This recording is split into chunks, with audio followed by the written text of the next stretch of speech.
Call the meeting, Board of Supervisors to order, and I'd like to invite you, Atlas, to conduct the roll call. Supervisor McGordy. Here. Supervisor Mulhern. Here. Supervisor Hashak. Here. Chair Jurdy. Here. And Supervisor Williams. Here. Okay, all right. Well, I'd like to invite Supervisor Williams to lead us in the Pledge of Allegiance. Pledge allegiance to the flag of the United States of America and to the republic for which it stands, one nation under God, indivisible, with liberty and justice for all. All right. Next on our agenda is public expression on non-agenda items and on the consent calendar. Do we have any members of the public who wish to comment on non-agenda items or items on the consent calendar?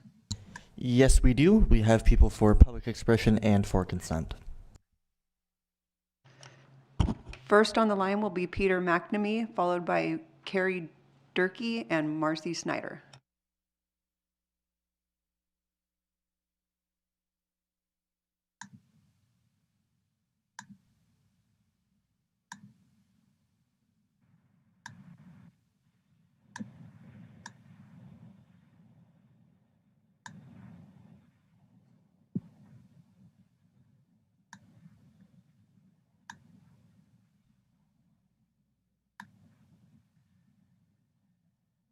Okay, we'll move on to the next one and come back to him.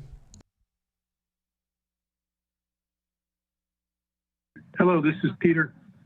Hello, this is Peter McNamee. Can you hear me? Yes, we can. Thank you. On May 10th, members of the Grassroots Institute in Mendocino County sent an open letter to the board requesting $2 million be allocated for climate action programs out of the estimated $16.8 million in American Rescue Plan Act funds the county is receiving. I'm calling here today to urge your support for the Grassroots Institute's appeal. The scientific consensus is clear. Climate change resulting from pollution and greenhouse gas emissions is having a devastating impact on our health, our well-being, and our economy. We are beset with wildfires, droughts, and power outages directly resulting from climate change. We need our county government to institutionalize smart, strategic actions to safeguard our collective climate future. I'd like to stress just a few of the challenges and opportunities that research shows we collectively face. First, electric vehicles are capturing a larger and larger market share of the autos on our roadways. The auto industry estimates almost 10% of new vehicle sales are electric or electric hybrids. Electric vehicle owners make their recreational destination choices based on access to fast, efficient vehicle chargers. If Mendocino is to successfully compete for tourism, fast charging stations must be easy and conveniently accessible throughout the county. Second, the biggest factor in greenhouse gas emissions in the North Coast comes from fossil fuel vehicles. Both the state and the federal government have set greenhouse gas emission reduction goals of at least 30% or more by 2030 and are shifting funding to accomplish those goals. Mendocino can successfully compete for those funds, but only if it makes a significant budgetary commitment to climate action of its own now. Third, photovoltaic systems have evolved and matured to become cost-effective choices for generating price-competitive electricity. PV systems, particularly when coupled with battery storage, serve several purposes. They reduce dependence on costly grid sources, provide a source of local electricity during grid shutdowns, and they reduce greenhouse gas emissions. We can both reduce PG&E public safety power shutoff impacts, cut county electrical costs, and lessen our carbon footprint by installing PV battery systems on our county buildings. Finally, in regard to promoting public transportation, the county has a huge opportunity to improve the well-being of county residents by helping Mendocino Transit Authority transition to an electric bus fleet. MTA has already started that work, but it will need the county's help to expedite the process. I thank Next on the line will be Carrie Durkee, followed by Marcy Snyder and Ron Edwards.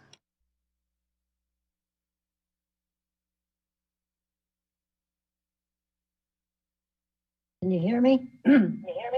Yes, we can. Okay. We are think getting I a lot have of feedback, so you might want to go ahead and lower your speakers in the back, please. Okay. Let's see.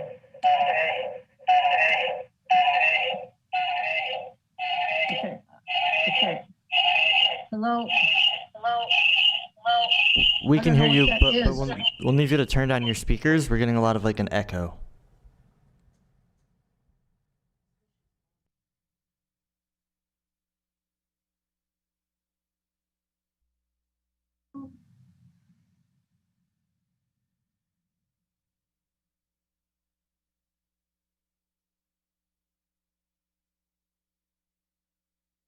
Hello. Maybe I'll go.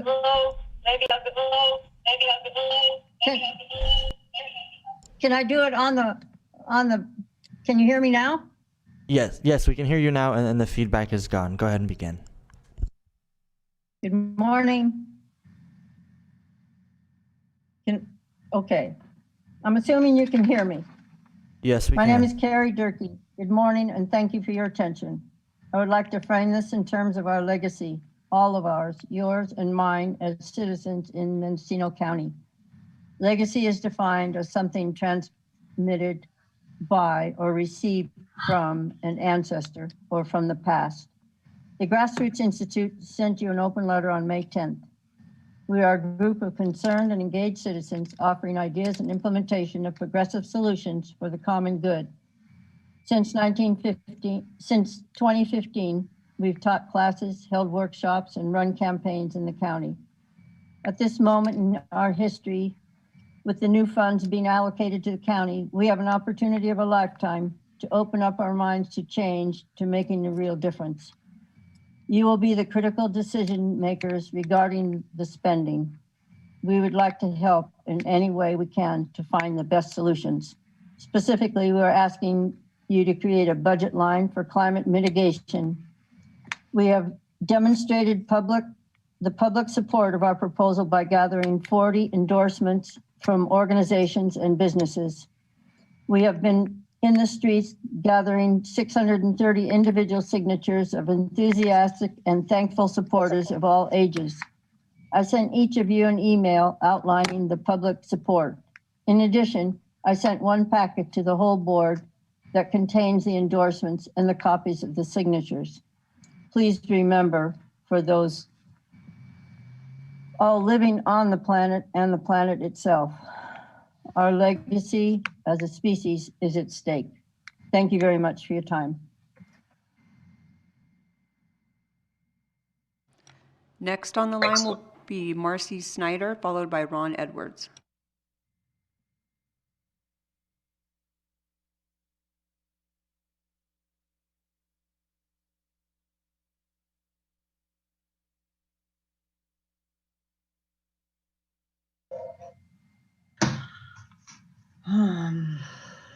Okay.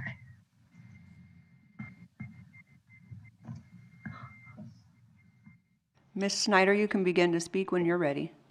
So you can hear me? Yes, we can. Okay, great. Well, good morning, and thank you for giving people an opportunity to speak to these issues. And I support 100% the proposals, the three-part proposals that the Grassroots Institute has made. And I want to point out a few things here. The federal and state governments have set a goal of at least a 30% reduction in the production of greenhouse gases by emissions by 2030. And the state has actually had workshops on this that I have attended. Also, in California, no new gasoline-powered vehicles are going to be sold in California as of 2035. And electric vehicle sales are growing at a rate of 10% annually. I want to point out to you the economic benefits of doing this to the county. If you invest in solar systems, which I highly encourage on county property, it will reduce the electricity consumption and possibly provide a payback from the energy companies for excess energy produced. Economically, this is a very good move on your part. The investment in electric vehicle charging stations will support easy access to the county by all electric vehicles, and this can lead to increased tourism for sure. And also electrifying the MTA, which they're working on, partnering further with them to encourage that. Your actions, if you take these actions, you will put Mendocino on the county, as Sonoma County has done, as a green county. It will be in the vanguard. We will, as a county, in the vanguard in the battle against climate change. The biggest source of greenhouse gas emissions and a major cause of climate change is fossil fuel vehicles. By adopting the Grassroots Institute proposals for the upcoming budget year, the county will be aligning itself with state and federal goals in the effort to address the climate crisis. These proposals are doable, reasonable, and cost-effective. So I encourage you to embrace the Grassroots Institute proposals and invest a minimum of $2 million of the American Rescue Act plan funds to economically strengthen our county and address the climate crisis. And thank you very much. Next on the line will be Ron Edwards, followed by a voicemail.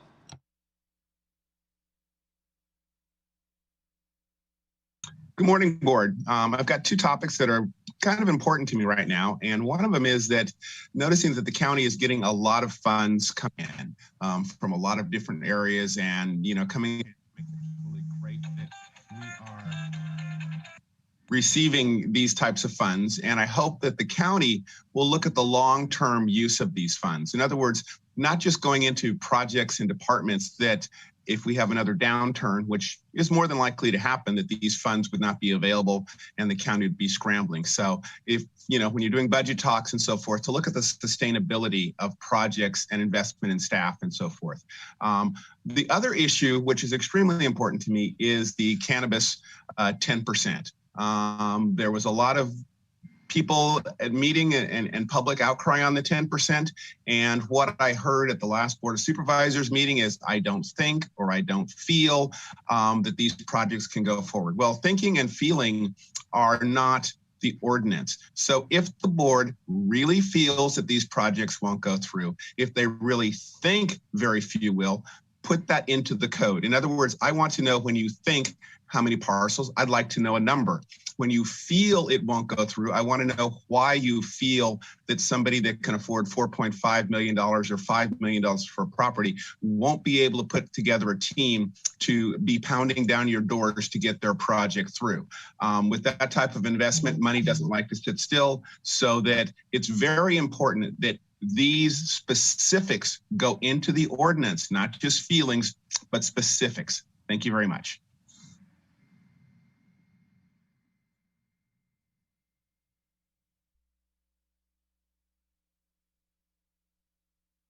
Hello, my name is George Reinhardt, and I appreciate this opportunity to speak during the budget drafting process. And I am speaking during non-agenda items, I guess. Honorable Mendocino County Board of Supervisors, I appreciate this chance to make public comment during the budget drafting process in support of the climate actions proposed by the Grassroots Institute. The federal COVID relief funding, as well as the state's commitment to 30 by 30, present a unique opportunity for significant action. Ever since 2007, the County of Mendocino has had some impressive wording in its general plan regarding the need for climate-aware energy policies. Unfortunately, there has not been commensurate action by the county to the surging climate crisis. We are running out of time to do our part. We must begin an aggressive policy of placing photovoltaic panels whenever possible on government buildings. This should be done as we expand dramatically the number of charging stations for electric vehicles throughout the county. The electrification of public transportation is essential and offers the chance of adding inexpensive electric shuttles to offer greater convenience and efficiency by the MTA. It is entirely inadequate to say that we're already doing these things. If similar policies are underway, they must be given higher priority. These are only the very simplest of low-hanging fruits. There is a far greater opportunity that Mendocino should be pursuing. Mendocino County and the North Coast can become a region focusing on restoration of natural systems, nurturing and doing what it takes to bring back the kelp forests, buried creeks, estuaries, mismanaged forests, and mangled headlands, regenerating these natural carbon sinks while protecting the oak woodlands and significant healthy places. This makes good sense both environmentally and economically. Thank you for your consideration. George Reinhardt, resident Fort Bragg on the Mendocino coast. Thank you. Goodbye.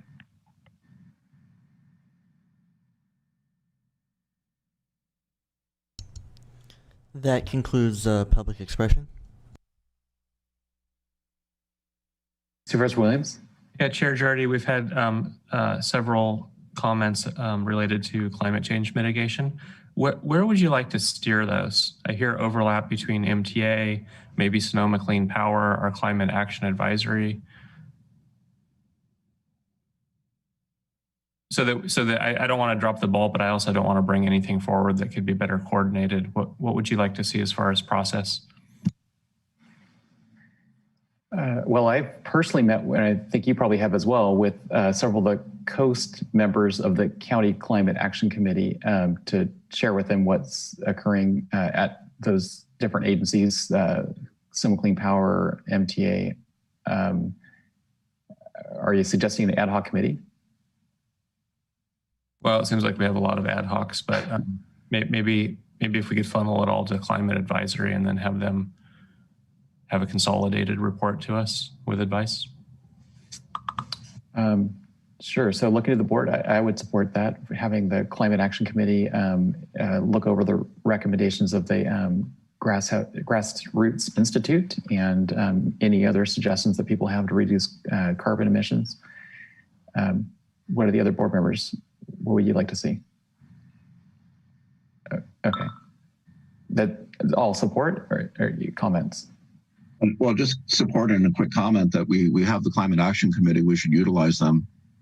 And I like Supervisor Williams' idea of have them, tell us which things are most feasible for us to get the greatest benefit from spending money on, and recognizing it's a huge list, but we should do something as a board to show that we're recognize the seriousness of the problems we're facing, and we want to do something positive to change the conditions we find ourselves in. Okay, thank you. Supervisor Hashak, did you have a comment? Yeah, that seems fine with me. And we did discuss the recommendations from the Grassroots Institute yesterday at MCOG. And I think that there needs to be coordination and communication between maybe MCOG and the Climate Action Advisory Group. Okay. All right. Okay. Well, so let's refer this to the Climate Action Committee, and we'll also invite MCOG and MTA staff to meet with the Climate Action Committee. All right. Well, thanks. Do we have, I guess, no more public comment on non-agenda items? Do we also have we also heard public comment on consent calendar items, Atlas? So there are two comments on proclamations that I believe Supervisor Mulhern was going to have short presenters speak on. Okay, great. So let's go to Supervisor Mulhern first and then take the public comments.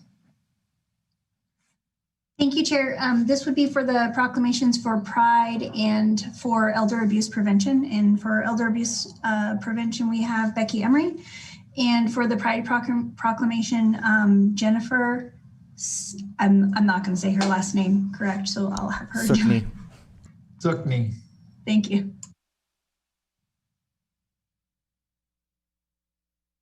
Okay, it looks like maybe we have Jennifer Suckney here. Hi, can you hear me? Yes. I just wanted to thank all of you. I don't know if you know how Pride celebration started, but it began after a riot at the Stonewall Bar in New York City on June 28, 1969. Up until that point, they could not sell alcohol to people in bars that were gay. After that time, gay people still couldn't walk down the street holding hands. And it was because of that incident, that all of the Pride groups started coming up and working towards our rights. I moved up into this county in 1995 with my ex because she had to get out of the Central Valley because of all the smog, and looked for a place that was accepting of LGBT people. And Mendocino County was the most welcoming of the all. We are so grateful for the proclamations that you give us each year. And it may just seem to be a piece of paper, but it means everything to us. Thank you. Thank you. And Becky Emery.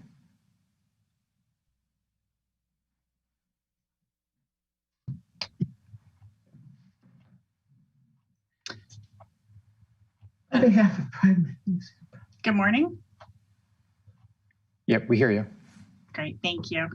Good morning, members of the board, Chair Jurdy and CEO Angelo.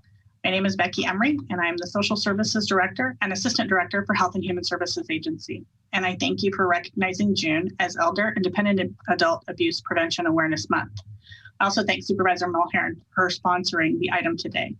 There are many challenges that we face in the course of supporting our community and helping to protect vulnerable seniors and dependent adults. I'm going to share a story with you about one of our clients. She is 78 years old and has been homeless for several years. We've met with her off and on throughout the years and are consistently met with resistance. She receives a small payment each month and is often taken advantage of by others and out of funds within the first week.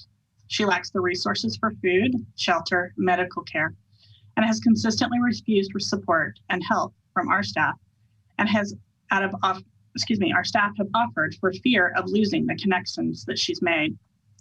This year, after the need for significant medical supports and continued relations built through our staff, she engaged with much needed supports and is now housed, has in-home support in her home daily to help her, and is working through a payee support to ensure that her funds are being used in the manner needed to support her well-being.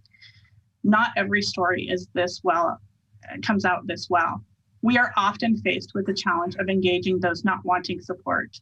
Our community members continue to have the choice of when they will engage, and the Adult Protective Services staff are here to support and build trust with our community members in an effort to protect those that are most vulnerable. This past year, Adult and Aging Services received 1,230 referrals and opened more than 801 cases of elder and dependent abuse. We continue to work to help maintain the safety and well-being of our seniors, and I thank you for your support in recognizing the need for engagement and increased awareness and making June Elder and Dependent Adult Abuse Prevention Awareness Month. Great. Thank you, Becky. Do we have any board members who would like to make comments on any of the consent calendar items or poll any of the consent calendar items? Supervisor Williams? Yeah, I would like to hear if our Director of Behavioral Health supports for you. Are we doing as much as we should? And I'm going to vote in favor of approval, but I definitely have concerns about the scope of the contract and whether we're meeting our obligations. Okay. Obviously, Dr. G. Miller is entering the meeting.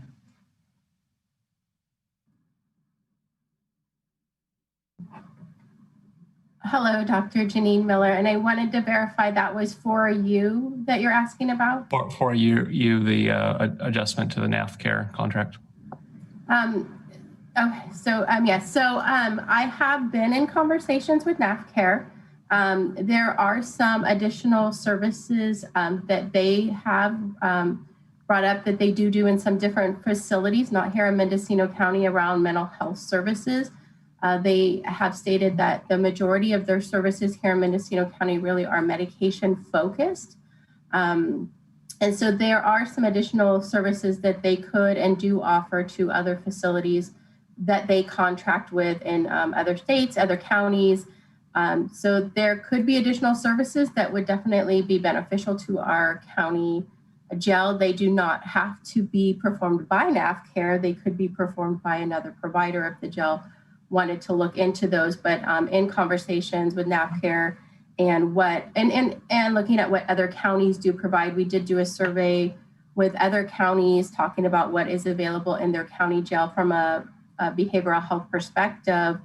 There were some additional mental health services that were in the county jail, more AVA, rehabilitative counseling services that we aren't seeing in our county jail today.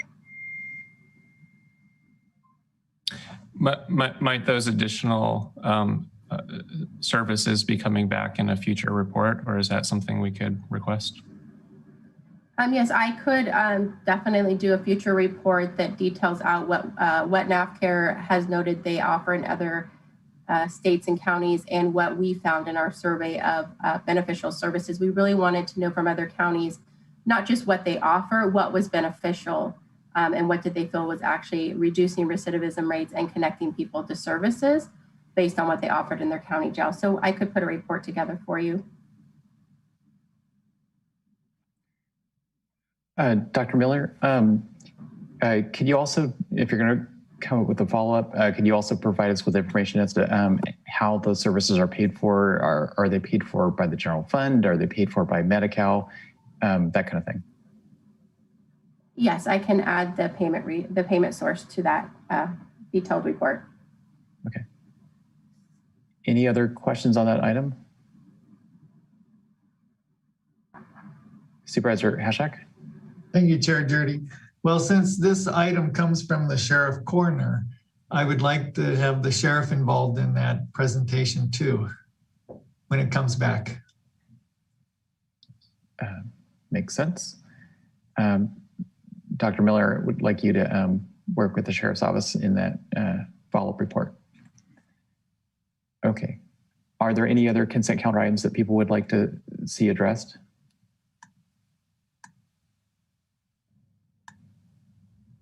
All right. Would someone like to make a motion to approve the consent calendar? I move approval of the consent calendar. Second. Okay. We've got a motion to approve the consent calendar. Alice, can you conduct the roll call? Supervisor Mulhern? Yes. Supervisor Hashak? Yes. Supervisor Williams? Yes. Chair Jurdy? Yes. And Supervisor McGorty? Yes. The motion carries unanimously.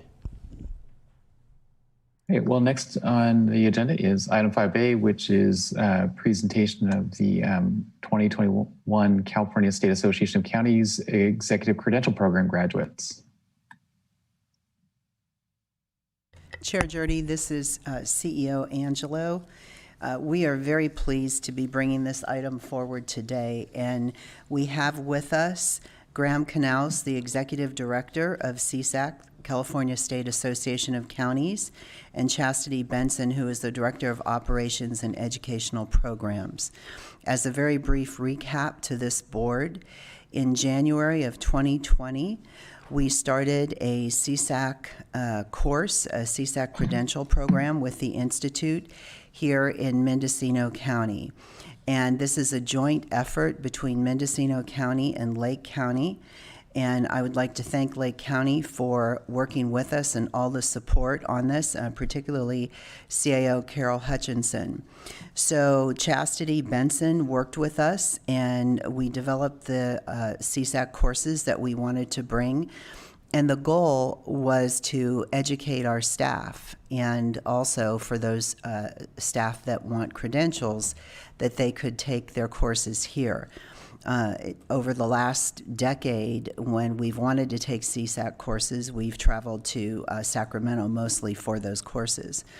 So we started the CSAC Credential program and these courses in January of 2020, and we had in-person classes January, February, and March, and we were doing the classes at the conference center in Ukiah. And then, of course, the pandemic blew up and everything closed down, and CSAC was very flexible, and they moved to online courses. And so we have done online courses since March of 2020. And I want to congratulate all of our staff that have taken the courses and that will be getting their credential, and also Supervisor Haschak and Supervisor Williams, who took their time to learn more about county government, whether it was finance or contracts or just the operations. They took their time, as did our staff and Lake County staff, and they did online courses towards the last year and a half. So, you know, again, much gratitude to CSAC. It's an effort on the part of the CSAC Institute to go out into the different regions, and certainly our region between Lake and Mendocino County, we are ripe for additional training and education for our staff, and they have been very generous with their time and with their instructors. I'd like to say Executive Director Graham Knaus has always been a friend of small counties, small rural counties, and has been extremely helpful. Certainly a consummate professional and a great supporter of counties. And it's a pleasure working with him. And Chastity Benson has been our biggest champion. She has worked effortlessly with Carol Hutchinson and myself, and has listened to our issues and has adjusted and been, again, very flexible with their courses to bring these courses now online to Mendocino and Lake County staff. I would also, again, like to thank our staff for taking their time during the pandemic to do the courses and to finish their credential. And so with that, I would like to introduce Graham Knaus, the Executive Director of CSAC, and Chastity Benson, Director of Operations and Educational Programs for the Institute. Dina, are they on? Yes, I'm on, Carmel. Good morning, everyone. Thank you so much, Carmel, for your partnership and your leadership. You've been an incredible asset to California County, certainly to Mendocino County as well, serving as the president of all the county administrators this past year, and working so closely with us on so many issues impacting your local communities. As someone that grew up just north of you all in Humboldt County, it's always a pleasure to be with Mendocino County leaders. As Carmel indicated, I am Graham Knaus. I'm the Executive Director of CSAC, and our team has the great privilege to represent all of you and the remaining 296 supervisors before the state and federal government. And as you can all well attest to, it's been an historically difficult year. We're fortunate that we've had many successes that we've pulled together, we've done together. As well as unparalleled community impacts as a result of the pandemic.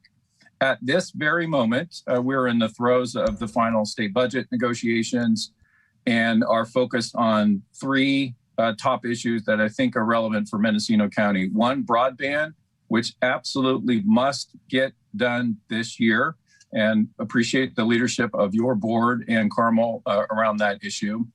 Resiliency related to drought and wildfires, both issues that have critically impacted Mendocino County, and homelessness with an historic amount of funds that are going to be dedicated towards homelessness and some critical policy changes in that area.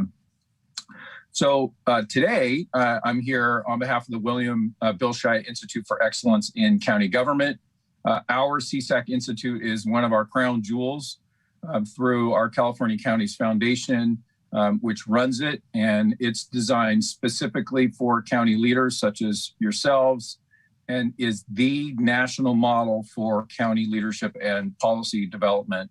Every year, more and more states are reaching out to Chastity and to us to follow our lead and example and the support that we receive through all the counties in the state. 5 years ago, CSAC and the California Counties Foundation saw an opportunity to bring professional development opportunities to the most northern reaches of the state. And so we've launched a number of northern campuses. The one that's most relevant to you all is the Mendocino and Lake County campuses, which we're able to open up access to our leadership and policy development programming to more and more of the county leaders north of Sacramento. And we're so glad that we did. Your county executive officer, Carmel Angelo, was certainly a driving force in that process. It results in your team getting greater and greater skills to benefit your local community. And so we cannot thank Carmel and your board enough for your leadership, expertise, and the commitment and champion of the CSAC Institute, our California Counties Foundation, and really the whole CSAC County family. We're so fortunate to be able to represent you all and to partner on these educational programs. And we would not be able to do it without this board, and certainly not without the leadership of Carmel. So huge thanks to you all. I also want to give a massive congratulations for the incredible tenacity, the unparalleled dedication that has been highlighted by the exceptional group of new CSAC credential holders that you're going to hear about in just a moment. And we're fortunate in that Chastity Benson, who serves as our Director of Operations and Educational Programs for our foundation, has been with us all along through this, transitioning the Institute to an online platform, ensuring that there's opportunity for engagement and learning during the pandemic. She is an incredible asset to us. We're very fortunate to have her. And at this moment, I'd like to turn it over to her to move us forward.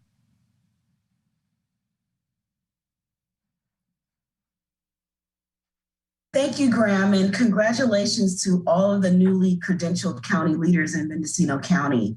We appreciate you all sticking with us through the many challenges and changes that we experienced over the past year. Your commitment to serve Mendocino County is commendable. In fact, your cohort more than doubles the number of credential holders in Mendocino County to 32. So on behalf of CSAC and the California Counties Foundation, I would like to congratulate you again on this exceptional achievement and in joining our distinguished group of credential holders. Now we would like to share a brief video highlighting your achievement.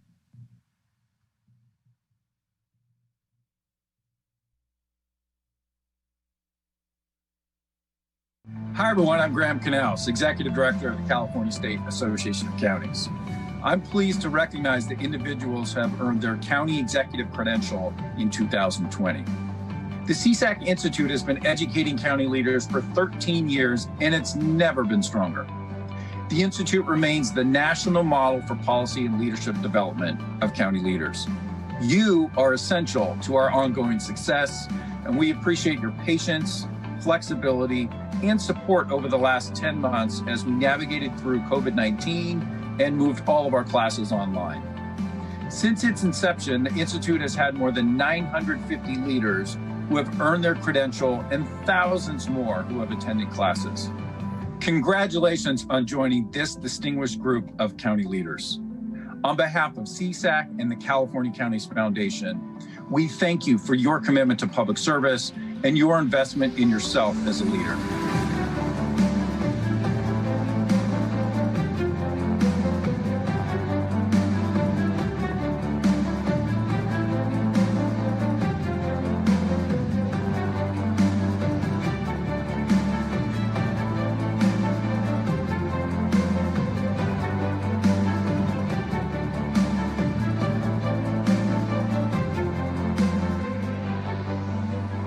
Hi, I'm Carmel Angelo, Mendocino County CEO. and I am here on behalf of Mendocino County and the Mendocino County Board of Supervisors to congratulate you on earning your CSAC Institute credential.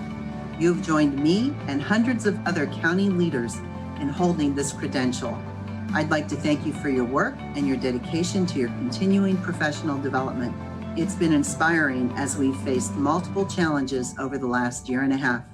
We truly appreciate your commitment to public service and to the residents of Mendocino County.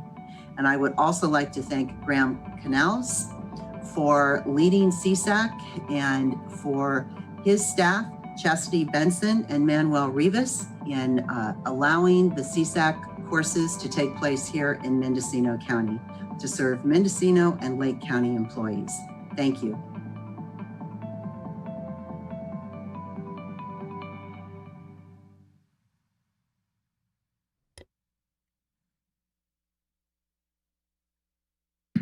Again, thank you to Graham and to Chastity and all of the support we received from CSAC. And at this time, Chair Jurdy, I would like to turn it over to you. I'm not certain if Supervisor Williams or Supervisor Hashjack would like to make any comments as two of our newest graduates. So I will turn it over to you now, Chair Jurdy. Thank you. Okay, thank you. Supervisor Williams or Hashjack? Supervisor Hashjack. Thank you, Chair Jurdy. So I'll just show my certificate here. I just received it this morning. And I really appreciate CSAC and Graham and Chastity for their work on this. And I'd like to recognize, that this is the CSAC William Bill Chiat Institute for Excellence in County Government. And Bill Chiat was the leader for Supervisor Williams and I when we went through our rookie training in San Diego a couple of years ago. And he was the lead trainer for this and passed away after, in 2020. And that was a real loss. But the way he brought people together, I think that lives on in this institute. And I really appreciate the camaraderie that Lake and Mendocino County was able to come together, learn about better government, and really appreciate that CEO Angelo brought this into Mendocino County before the pandemic. It was difficult with the online learning, that we lost some of that camaraderie, but at the same time, we did the best we could. And I really appreciate all the effort that went into this because it does provide a real upgrade to how county government works. And so really appreciate all that CSAC did and all of our county employees who participated. So thank you very much. Okay, thank you for those comments. Supervisor Williams? No further. Okay. Supervisor McGordy? As somebody who spent a career helping people with continuing education, I congratulate all the graduates. It's no small achievement. And thank you. You're making us a better organization. And thank you, CSAC, for providing the leadership and the expertise to make Mendocino County government just a little better. Okay. Well, and I'd like to echo those words. I appreciate all the extra time that county employees took to take these classes, setting aside, not really setting aside their work, but probably working extra hours to keep up with their work while they're also taking these classes. And do appreciate the fact that that you're making these classes available in outside of Sacramento. I know that when it started, it was, I think, almost entirely classes that Bill was leading in Sacramento. And I also appreciate the sort of the spirit that he brought to the classes, and I'm sure have continued where it was often focused on innovations in government. With his sort of unique experience in Massachusetts and Arizona, kind of an interesting combination that he brought to California. So I hope that continues, and it sounds like it has. So thank you very much. Okay, I think do we have any comments from any of the graduates?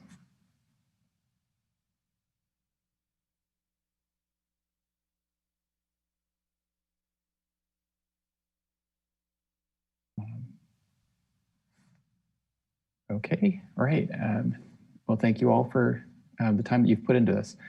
So it looks like we're ready to go to item 5B, which is discussion and possible action with the COVID-19 report. So for this, we go to the Public Health Department.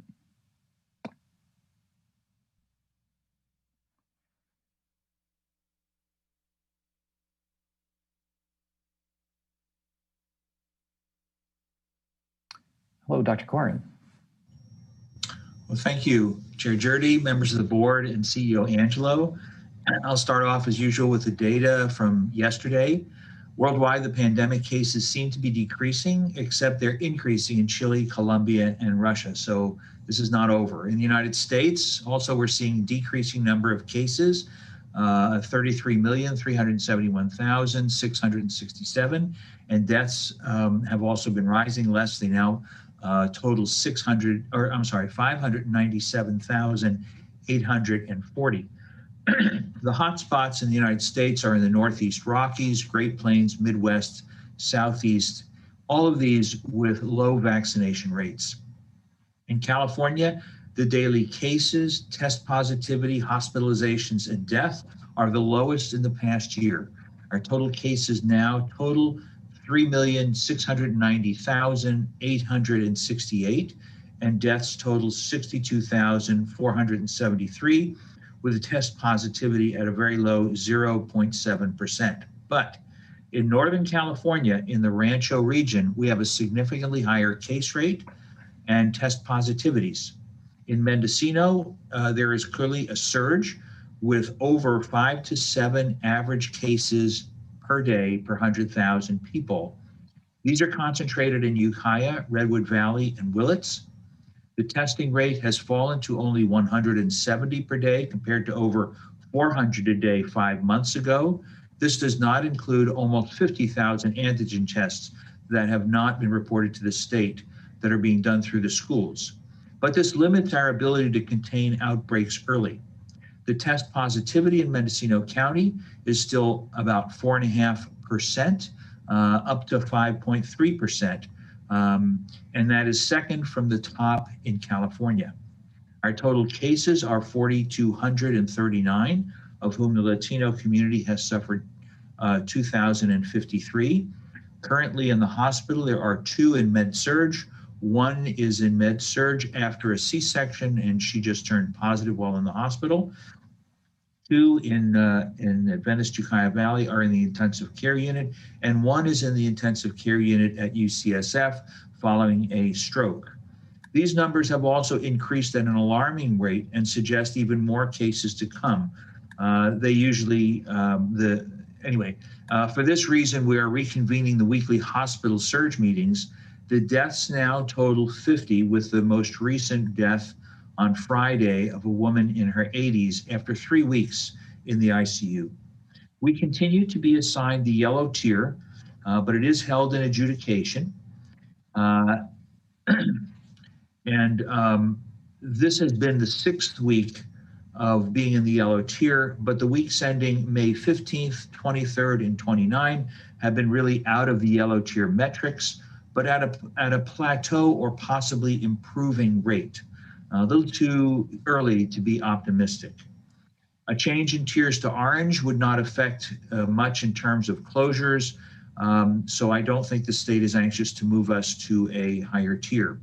We have reached out to the state because of these conditions, and they have agreed to not withdraw support of our contact investigation, contact tracing team.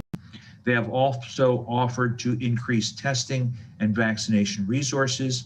And I have also requested some more focused whole genome sequence testing in Mendocino County to see if variants could be a possible driver. I'm still waiting for a response on that. As far as outbreaks, there are no current outbreaks and none associated with schools. The causes now are primarily community spread, and these are more in families. People who are working bring it home to the children and friends. Some individuals are not self-isolating or quarantining and continue to work with mild symptoms, and some refuse even to talk to our contact investigation team. We're watching high-risk exposures in the workplace even before they become formal outbreaks at this point, and we are inspecting these for safety issues to discover what's going on and also to enforce and to inform the business owners. The variants, we know several variants have been found in Mendocino County. The California variant initially was very prominent. It then gave way to UK variant in California, and we've seen them in Mendocino County. And we've also seen 1 or 2 Brazil variants. These are generally more transmissible than the native virus. And so we are trying to get more testing done. But we need more unvaccinated people to get tested. This is clearly an epidemic, a surge within our unvaccinated community. So turning to vaccines now, the supply is adequate. Eligibility includes all of those over 12 years old. This week is the state's call to action week to try to get as many people vaccinated as possible by June 15th. The state's Vax for the Win incentive program awarded one Mendocino resident $50,000. 15 of these awards are being given away by the state every Friday. The first 2 million who get vaccinated will get a $50 gift certificate or gift card. And next week, 10 people will qualify for the final raffle, each for $1.5 million. The county has 18 clinics scheduled all around the county using our traveling teams this week. Walk-ins are accepted, and we usually have a choice of vaccines available. Primary, pediatric, and family medicine providers are beginning to distribute the vaccines. We continue to vaccinate with pop-up clinics wherever we're needed. We're increasing health education efforts using social media, radio, flyers, and this week we're putting up 2 billboards, one in Ukiah, one in Willits, and also this week 10 county-funded PSAs are being released by the Mendocino Diversity, Equity, and Inclusion COVID-19 Equity Work Group. So I'd like to take a minute and share a video, one of those 10 PSAs. Is Janine on the line, and can you help me with this?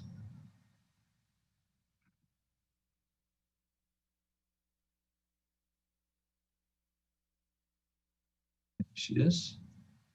This is Kirk Ford, Code DOC Manager. I can share my screen if the host will allow sharing. That'd be great.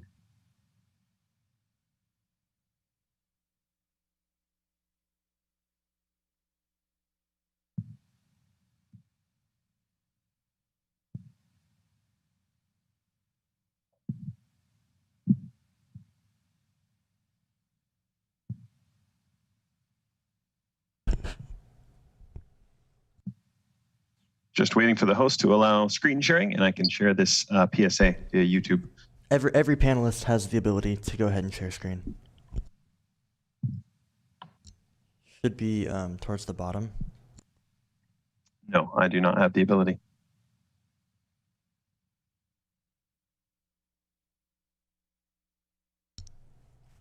Okay, we're gonna kick you out and then bring you back in and see if that fixes the problem.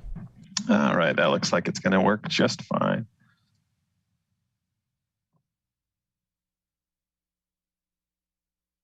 Okay, here we go. Everybody see that? Yes. But we can't hear it. You have to share the sound first. Okay.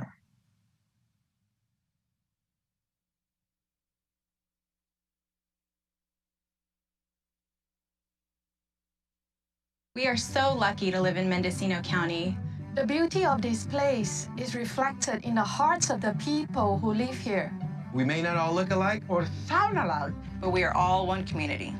During this pandemic, we need to be kind to one another and keep each other safe. By being careful not to spread the virus. And by getting vaccinated as soon as we can. We need to do this for each other. And we can't do this together. We can do this! हम सब कर सकते हैं. ये bet me आया. Podemos hacerlo por todos nosotros. Ini manandarki sahaja. A gente pode fazer isso. Yun robrom knia. Wamanya mape. Aba, kayang-kaya natin to. Wir können das schaffen. Namaste. Hamare kari sakhiye. Ehikino kako. Ami yo garna saksam. Yeah, yeah, all day.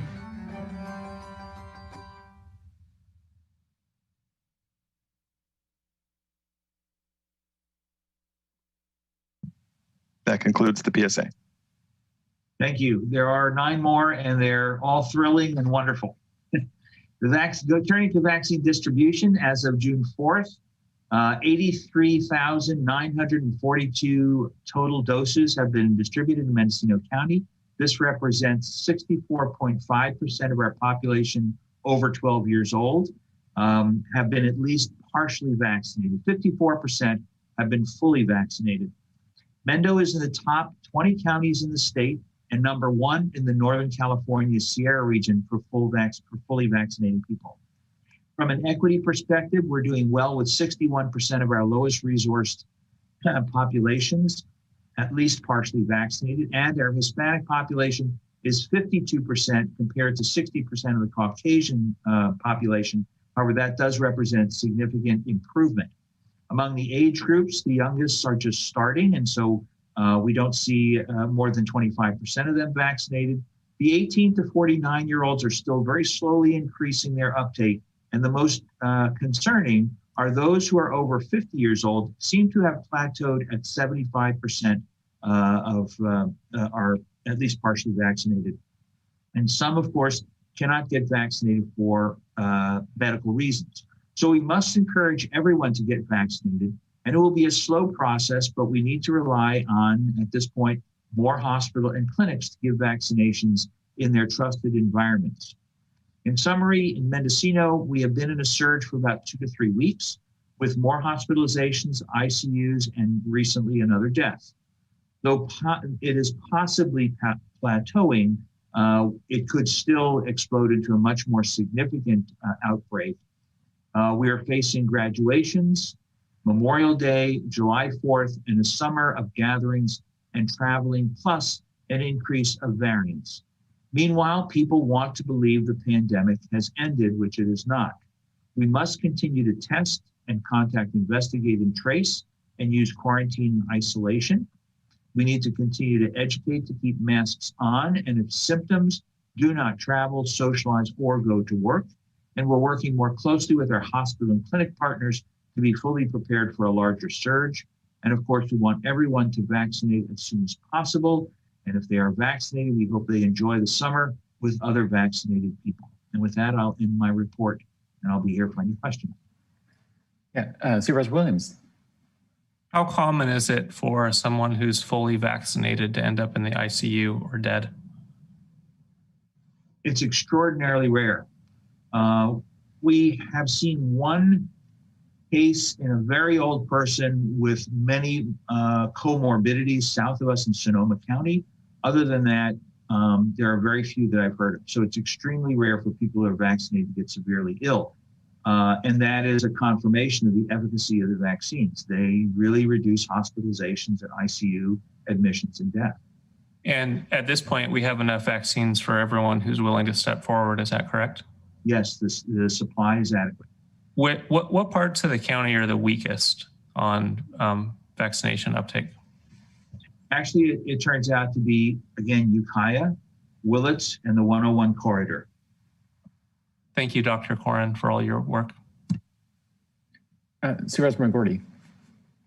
First of all, Dr. Corin, thanks for the PSA. That was very, very good, entertaining, and I think it hits the mark.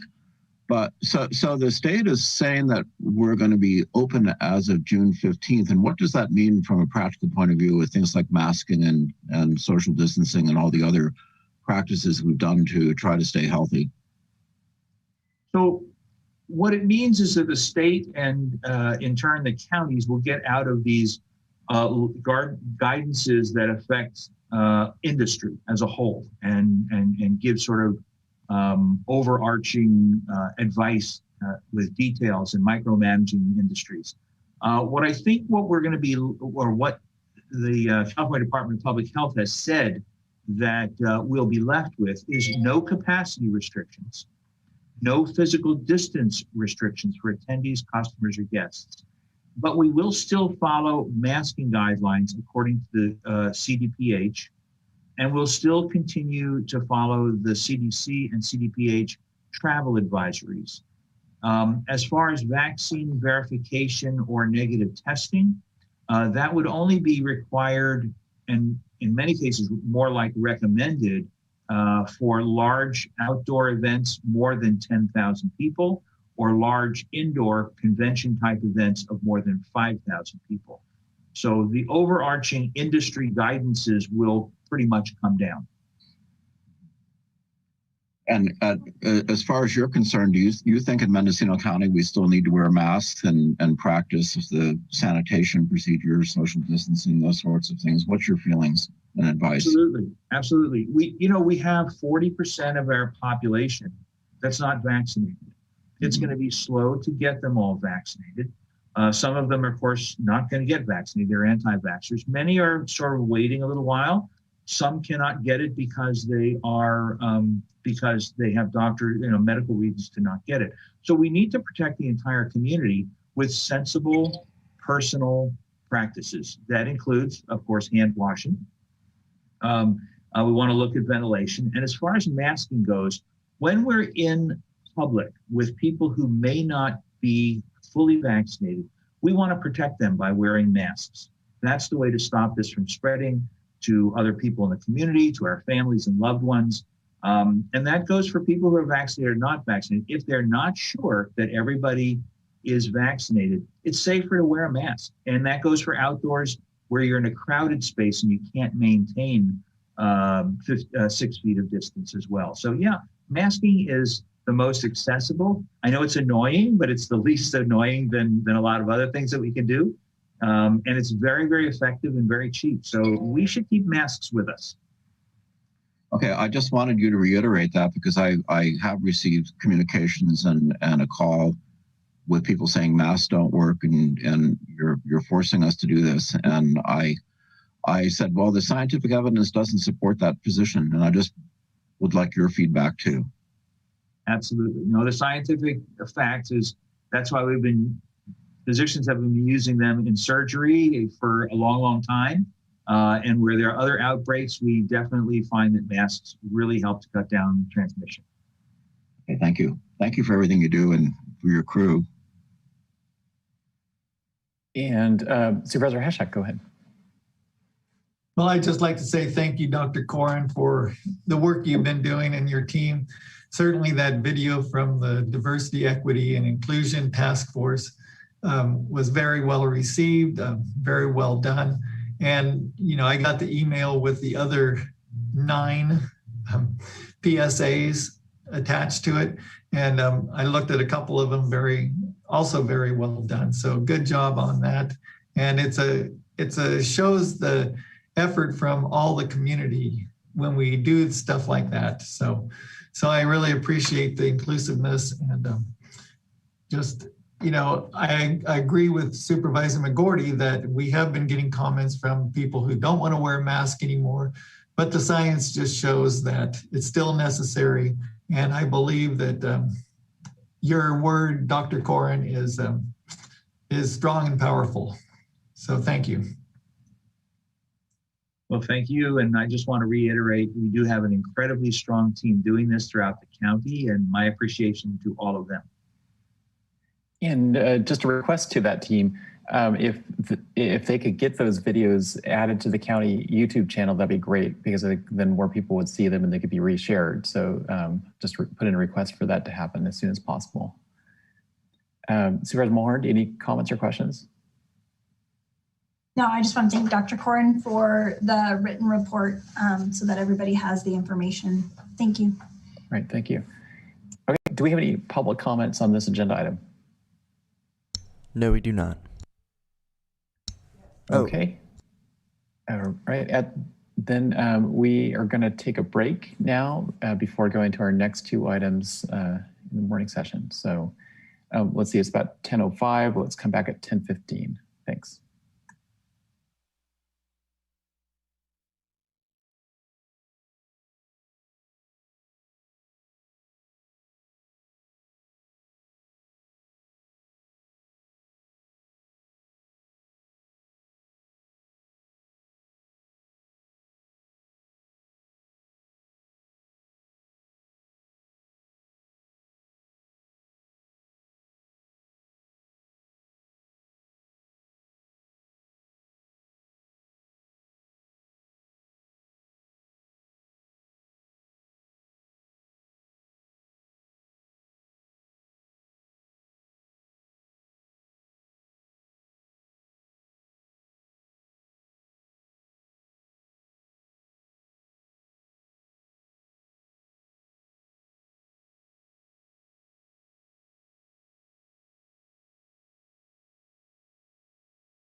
Item 5C, which is discussion possible action regarding the Mendocino County Water Agency as a standalone agency. And Supervisor McGorty is bringing this item forward. Supervisor McGorty.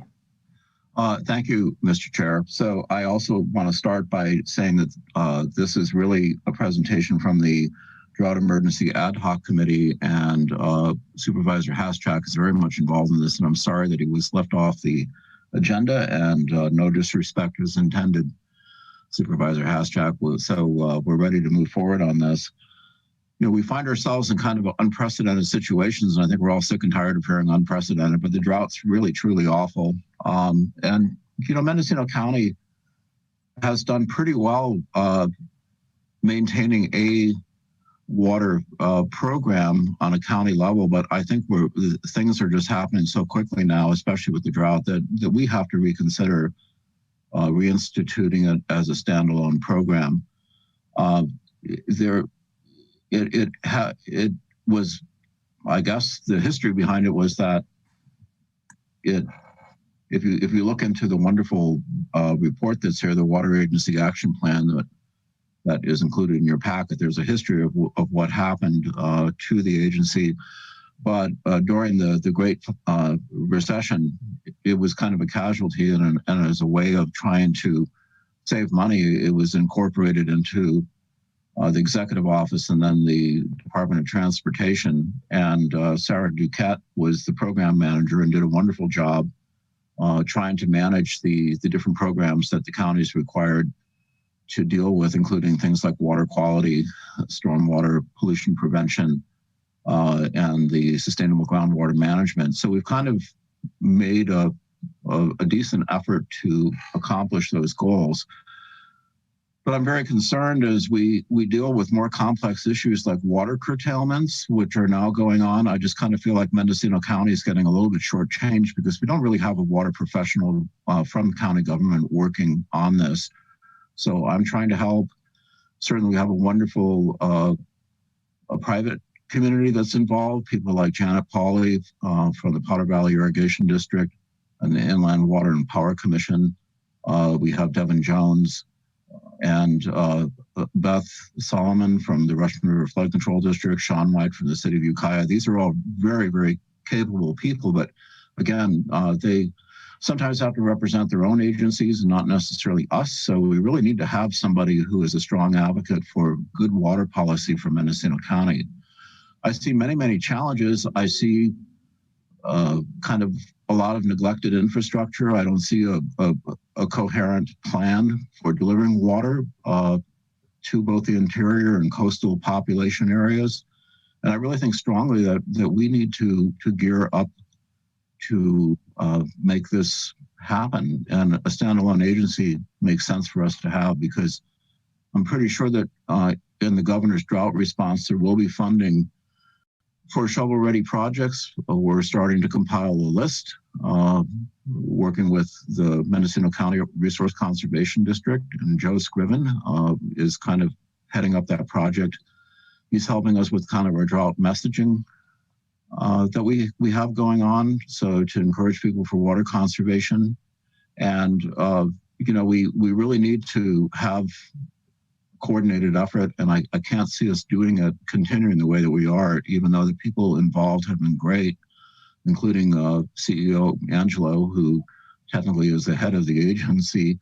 But we are all board of directors, but we need to do more. And it's really clear that with climate change and the issues associated with that, our old model of we basically use the water that falls during the current year with very little storage and very little resiliency is not going to work anymore, because we now have several back-to-back years of drought in this last decade that shows us that we need to come up with new strategies for storing water.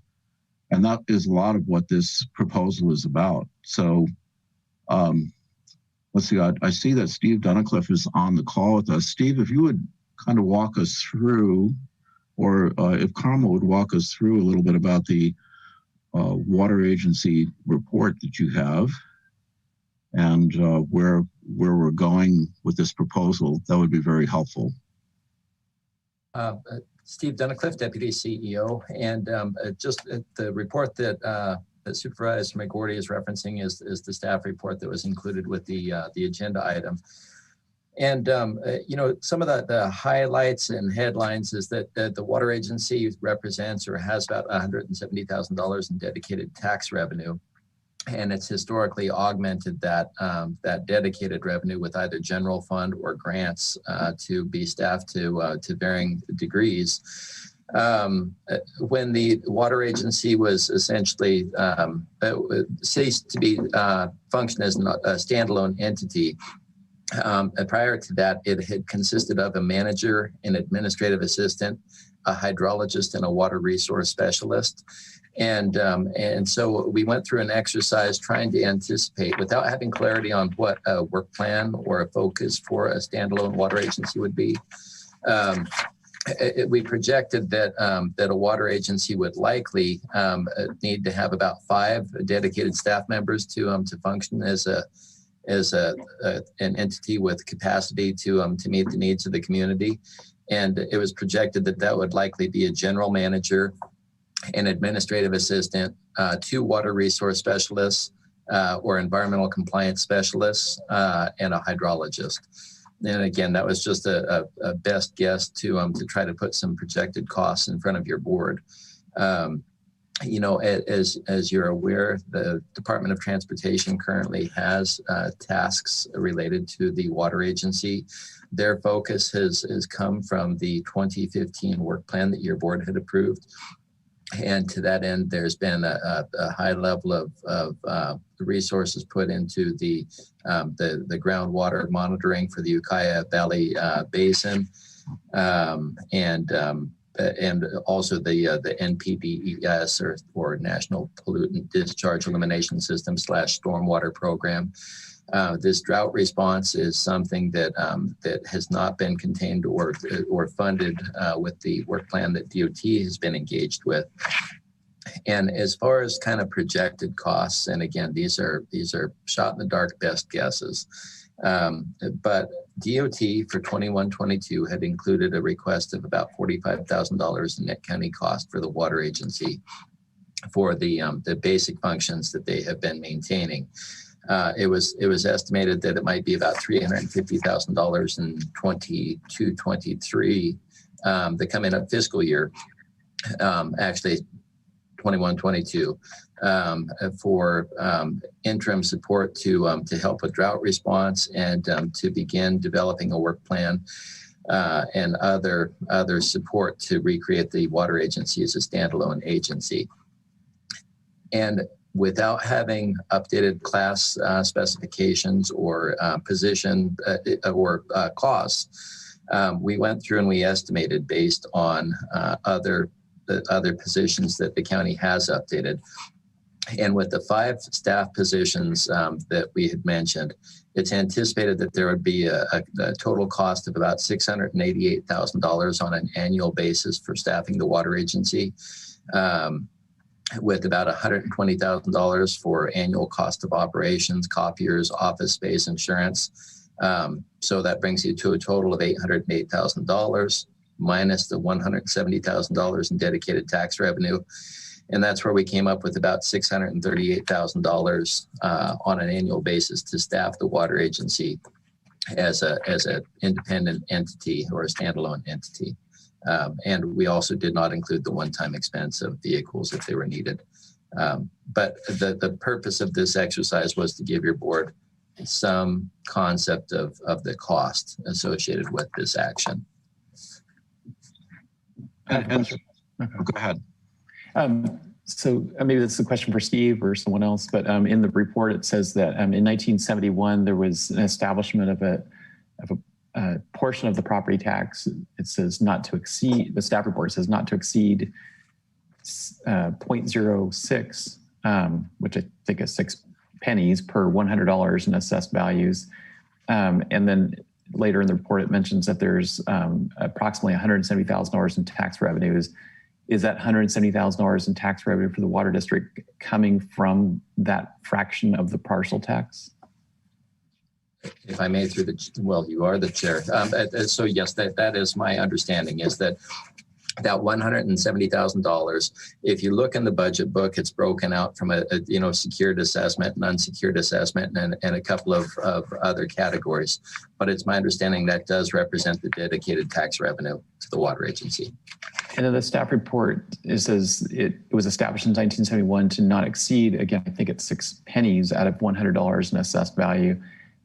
Is that the actual tax rate, or that it was established that it could not exceed that and the tax rate is something less than 6 pennies per $100,000 in assessed value?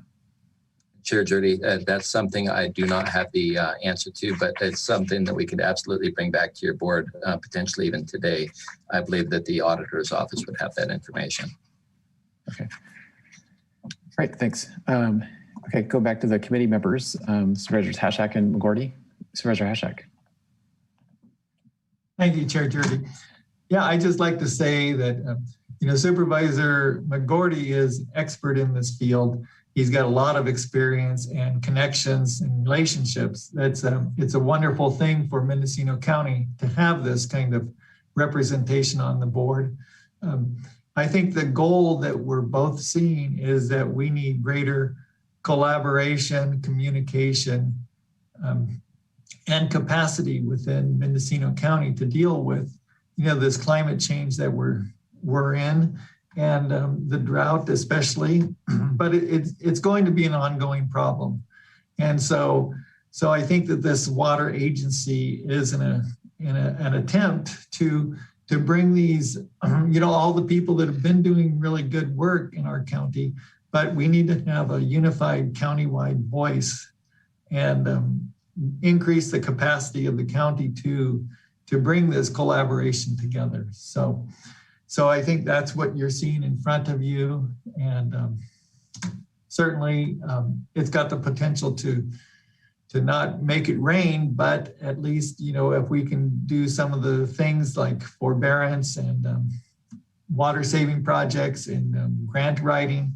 I think we'll be in a much better position as we move forward. All right. Yeah, I see someone has a question from the COB. Yes, Chair Jurdy, Supervisor McGorty, Supervisor Hashak. This is CEO Angelo. I just wanted to add a couple comments. One is that the water agency, as it stood before we dismantled it due to financial issues within the county system, had a budget, I think Steve may have this here, somewhere around $700,000, and it started with general fund. But the water agency director at the time, Roland Sanford, him and his staff really applied for a lot of grants and got grant dollars that kept them going.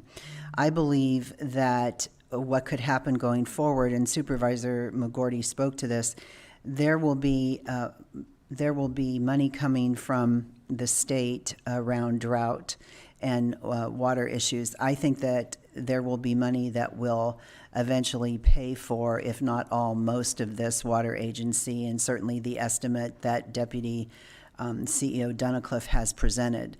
So I would say that should the board choose to move forward with a standalone, what you could do is lend the general fund to the water agency, and when grant dollars come in, they most likely will be able to pay it back. I think there will be a lot of money that comes into the county around drought. So that is one option that this board has. I would also say that, being here the last decade and taking the water agency down, having a deputy in my office who did a fabulous job move forward. At this point in time, I fully support the ad hoc and what they're attempting to do in having a standalone water agency. I think it's too critical an issue for the county to consolidate the water agency or those activities into any one department at this time. So, thank you. I have a question for CEO Angelo. So when Sarah Duquette was working on this, was any of her position reimbursed from grants? Because I know she wrote a lot of grants for the creation of our Sustainable Groundwater Management Program. Through the chair, Yes, some of her salary was paid for with the district dollars, the 170,000, and some was paid for with grants. But most of that money went for different activities. I'm not sure if some of that money went for the Potter Valley project. Certainly went for CASGEM, and I'm not sure what else. There was never, 170,000. It didn't cover much. But yes, when she applied for grants and was able to get some grant dollars, we did utilize some of the money for her salary. So I feel really comfortable as a decision maker that this agency would pay for itself in so many ways. I think there's a chance for reimbursement of actual expenses of running it. What's more importantly is just having a cohesive, coherent plan for how we're going to provide water to our communities in the future. And I'll be honest with you, I'm much more concerned with the coast right now than I am with the interior of Mendocino County. Things aren't great in the interior of Mendocino County, but I think things are dire on the coast. The more information I get, the worse it sounds to me. And, we really need to have a thoughtful plan executed to provide water security for the 35,000 people or so that are in coastal communities. And at the moment, we don't have it. And I'm quite concerned about that. And I feel that we need to have some real focused attention on this issue going forward into the future.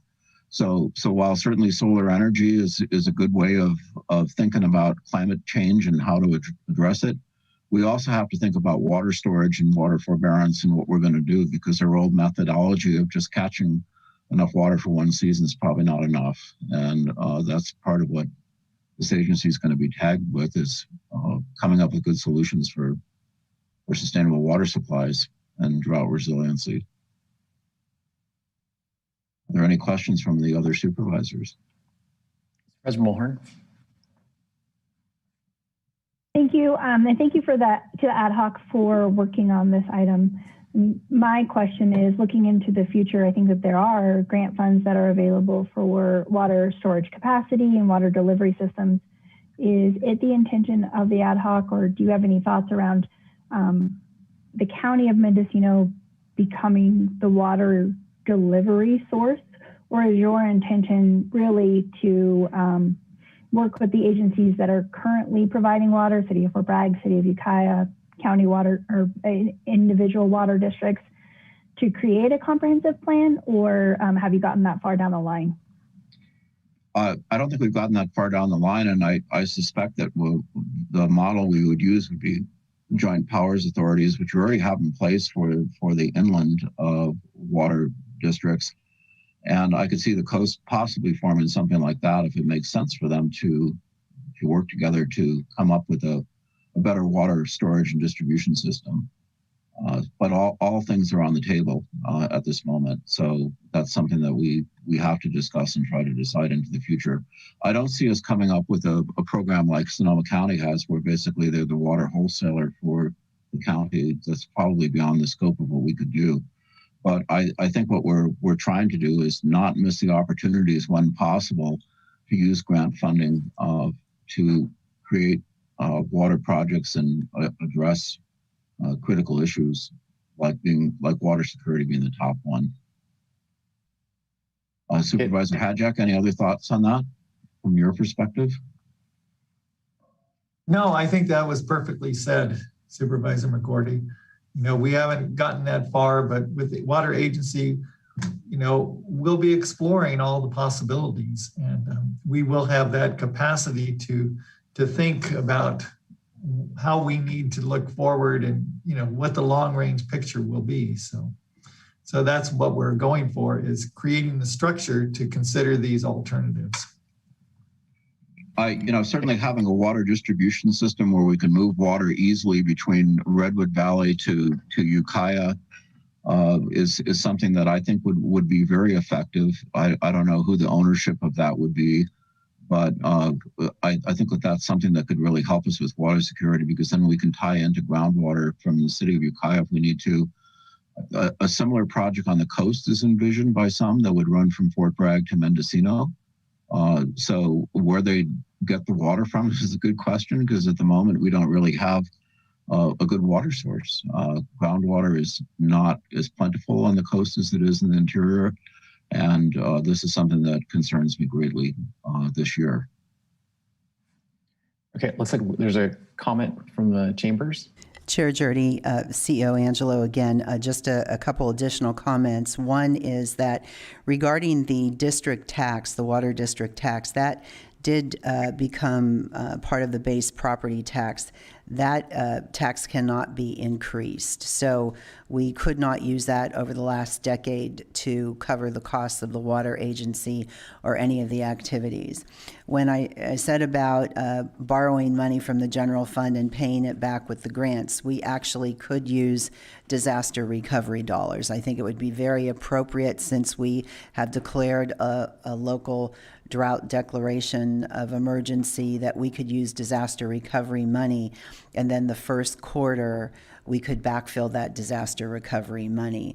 And the last thing I'd like to say is, given that I was here during the last decade of dismantling the water agency and then trying to do the activities and now bringing it back up, and certainly Supervisor McGorty was here in a different capacity, I think one of the issues that I saw between the water agency and the Board of Supervisors at that time was, again, expectations. The expectations of what the water agency was doing, which was applying for a lot of grants to deal with a lot of environmental issues, and the board even back then understood the seriousness of the need for water, and I think their expectation was to see more activity around accessing water for the county. So I fully support, again, Supervisor McGorty and Supervisor Haschak in wanting to develop a work plan for what the water agency would be expected to do, and that work plan would be approved by this board. Thank you. So what we're asking for in the short term is that we would bring on a project manager probably at quarter time to respond to the drought, and then to start organizing the work plan that CEO Angelo is talking about. And that's basically what's on the table today in terms of what our initial goals are for the water agency. Okay, thank you, Supervisor McGorty. And so for clarification, I think I heard CEO Angelo propose that the funding source would be from the county's emergency disaster funds. Chair Jurdy, sorry not to jump in here yet one more time, but yes, we would use the disaster recovery dollars to cover the cost and then pay back once money came in. And one thing I'm not certain, I apologize, I think that Steve did put it in the report, but we are moving forward on an emergency basis with a small contract with a consultant that's an expert in water issues to get us going on some of the projects we need to do immediately before this board would move forward with the development of a water agency. Thank you. Okay, great. Any more board comments before we go to public comments? Supervisor Mulhern? Thank you. I did want to say that I'm in support of the item. I think it's going to be incredibly important that whoever is selected is able to work with all the various agencies, because we know that we have many, many small water districts, especially in inland Mendocino County. And I would really like for this to be part of the strategic planning, especially around the location of where the department is housed. I mean, I wouldn't like to see that decided before we've developed a strategic plan and an overall plan for the office buildings and the properties that we already own. All right. Thank you. Supervisor Williams? Yeah, I had the same concern. I guess I have a little bit of reluctance because I think other projects and efforts that the county has engaged in have not gone so well. So there's a sense of, we're empire building, adding more structure, and where are we going to get a project manager who can carry this forward? But at the same time, I think we have to do it, and water security is more important than roads. It's probably up there with law enforcement. If you don't have water, how do the people carry on? So I support it, but reluctantly, because I think we're stretched thin as it is. And as Mo pointed out, we're talking about a lot of overhead. And either we need to do the strategic planning sooner, or we need to think about this overhead independent of the strategic planning. Supervisor McGordy? So one of the things that will happen here is this will be somewhat of a gradual adoption of this agency that should give us time to figure out what we want to do. So we need someone to respond instantly to the drought issues, but we also have time to plan out all the things that you're talking about where this should be housed, how it should be structured, and what makes sense for us, so that we're not going to jump immediately into staffing up an agency when we're not even sure what we want people to do. So I don't expect this to really come to full capacity for any sooner than a year, probably by the time that we figure out what tasks we need to get done. Thanks. Supervisor Williams? Yeah, when we passed the housing element last year, which is a state mandate, a lot of the planning for housing included development in the unincorporated, where we don't have municipal water. And that was a concern at the time. And I think it's probably, with the drought, becoming more of a concern. Do you see the strategic plan following the housing element and figuring out how to add water systems to provide for development where we've identified future development? Or do you see a need to revisit the housing element and target new units to where we have water? So with our strategic plan, it's going to be mostly internally focused. I believe we're going to hear about that tomorrow. It's going to be mostly internally focused on how we're organized ourselves as a county government. At least that's what I concluded with we should do as a priority. The housing element is massive in scope, and I think that we need to follow where the water is. You really can't have building or agriculture where there's no water. And of course, that's a big problem for Mendocino County, is that we're not in a great water situation in most places, which is crazy when you think about how much it rains. But our old methodology of storing water or relying on groundwater, I don't think it's going to be sufficient. And we're getting a really hard lesson in that right now. So you bring up a really good point. It's the kind of thing that we can put a water agency working on, saying, here's our resources, here's where they're sufficient, here's where they're not. This is what we can do to plan for the future based on what we see. The hydrology studies, I think, are really critical to understand that, especially if we're going to normalize our cannabis industry, the importance of forbearance and the capacity of watersheds to have agriculture in them, or something that, again, the water agency would be the leader in trying to determine those things, if that's something we have to do environmentally to move forward with our cannabis ordinances and all things associated with it. That's why we need somebody who be our in-house expert to answer questions, because a lot of times we're sort of flying blind. I mean, I know a lot about agricultural water use. I don't know a lot about hydrology and woodland areas. That's something I'm not familiar with, and that's why we need to have people who can answer those questions. Right. That's a little bit rambling, but I think the answer is that this is all going to be a work in progress, and this is the kind of thing that a water agency is supposed to answer. Okay, thank you. Supervisor Hashak. Thank you, Chair Jordy. I'd just like to add that Supervisor McGordy and I, as the ad hoc, are going to have a kind of a town hall webinar on Thursday afternoon at 4 o'clock. It will be on the county's Facebook page and also the YouTube channel. So if anyone's interested, we'll be talking, and we'll be bringing on people who, from different water districts, from the coast and inland, and also expert on water issues. So if anyone's interested, 4 o'clock on Thursday. Okay, thank you for that. Chambers, going to the chambers.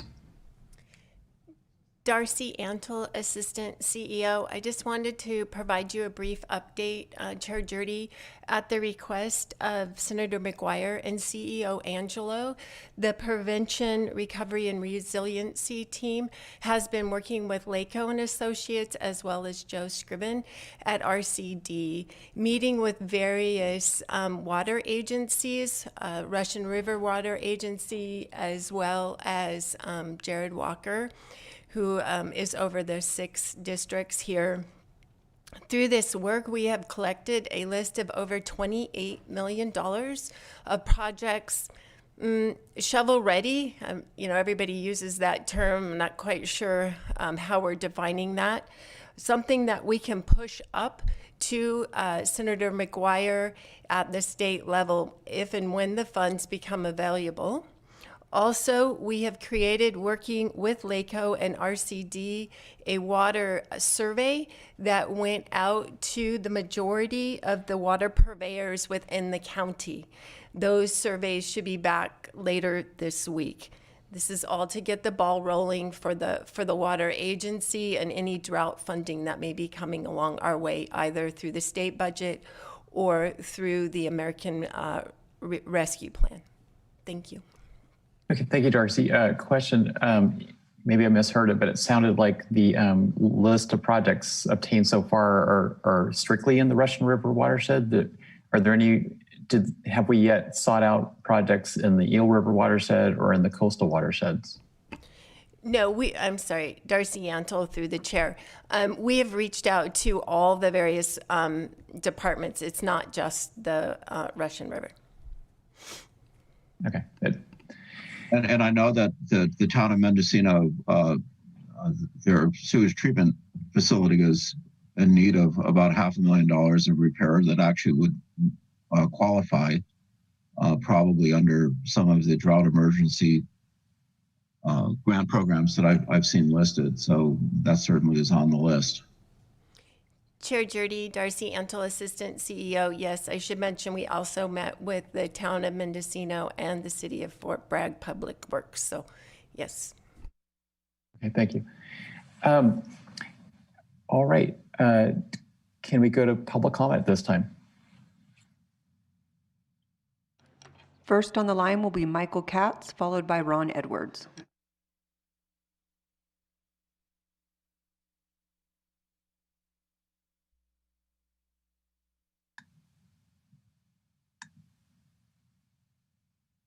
Good morning, Supervisors. This is Michael Katz, Executive Director of the Mendocino Cannabis Alliance. Thank you for discussing this incredibly important topic today. MCA fully supports the reestablishment of the Mendocino County Water Agency as a standalone agency. As you all know, licensed cannabis cultivators are one of, if not the most regulated businesses when it comes to water usage.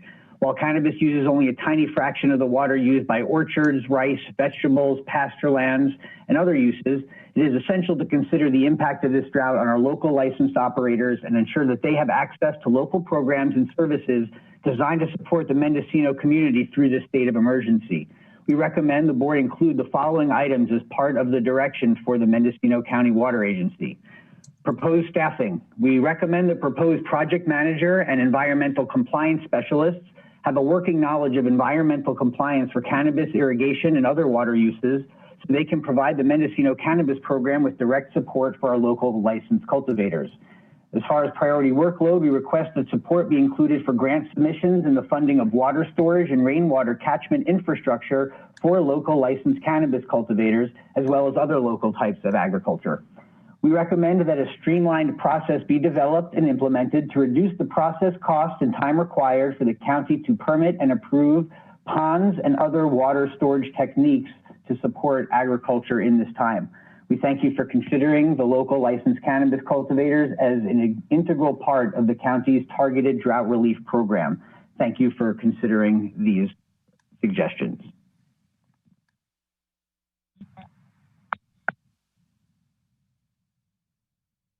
Next on the line will be Ron Edwards.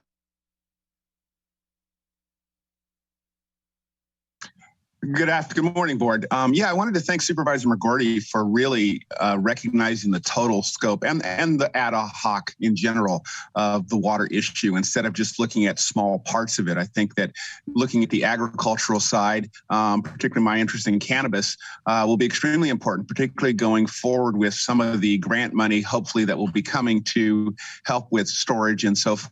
So if we can go forward with the suggestion of having a separate department, I think it would be great to look at it as a whole instead of keeping cannabis separate from other agriculture. It'll be very beneficial for the county. Thank you.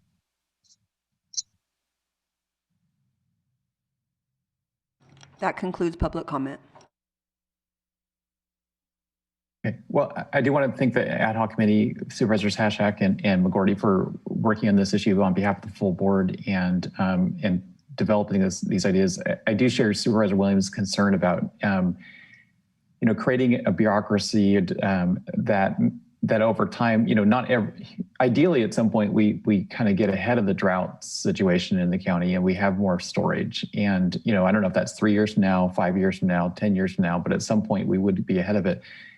I do believe that board members, I wasn't on the board at the time, but I believe that some board members, maybe majority, were concerned that the water agency staff that were in place at the time may have been more focused on watershed restoration projects, which are of course great, and there are state grants for those projects, but may have been more focused on those projects rather than water storage, and the Board of Supervisors were perhaps more interested in the water storage. Right now, clearly we're focused on those.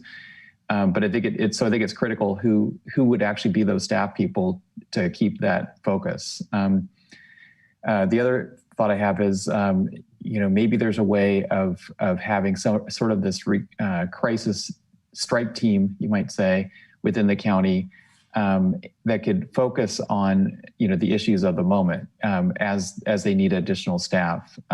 Maybe for a period of time it's drought, for a period of time it's fire preparedness.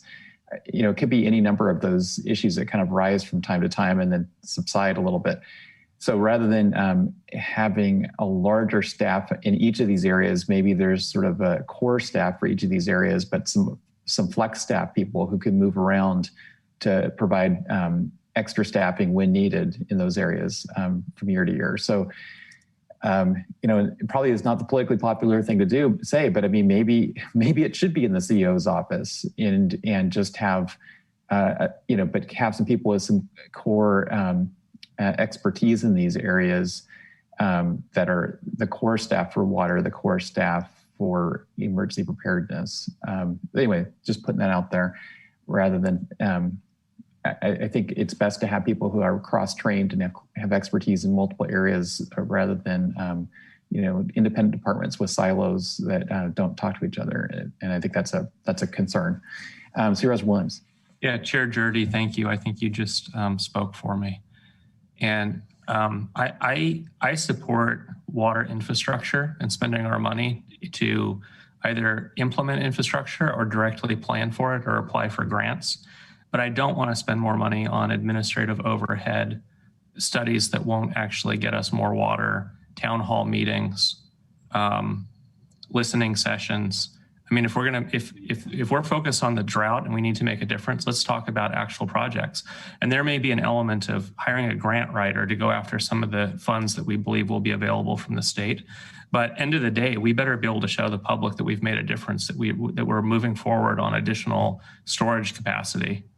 Because if all we do is talk about it and study it and get the various water agencies together to talk about the problem, I think the public will feel like we've spent money and we haven't made a difference. So I'm positive about the idea, but I think I'm with the chair that I want to find a way to do it with as little overhead as possible.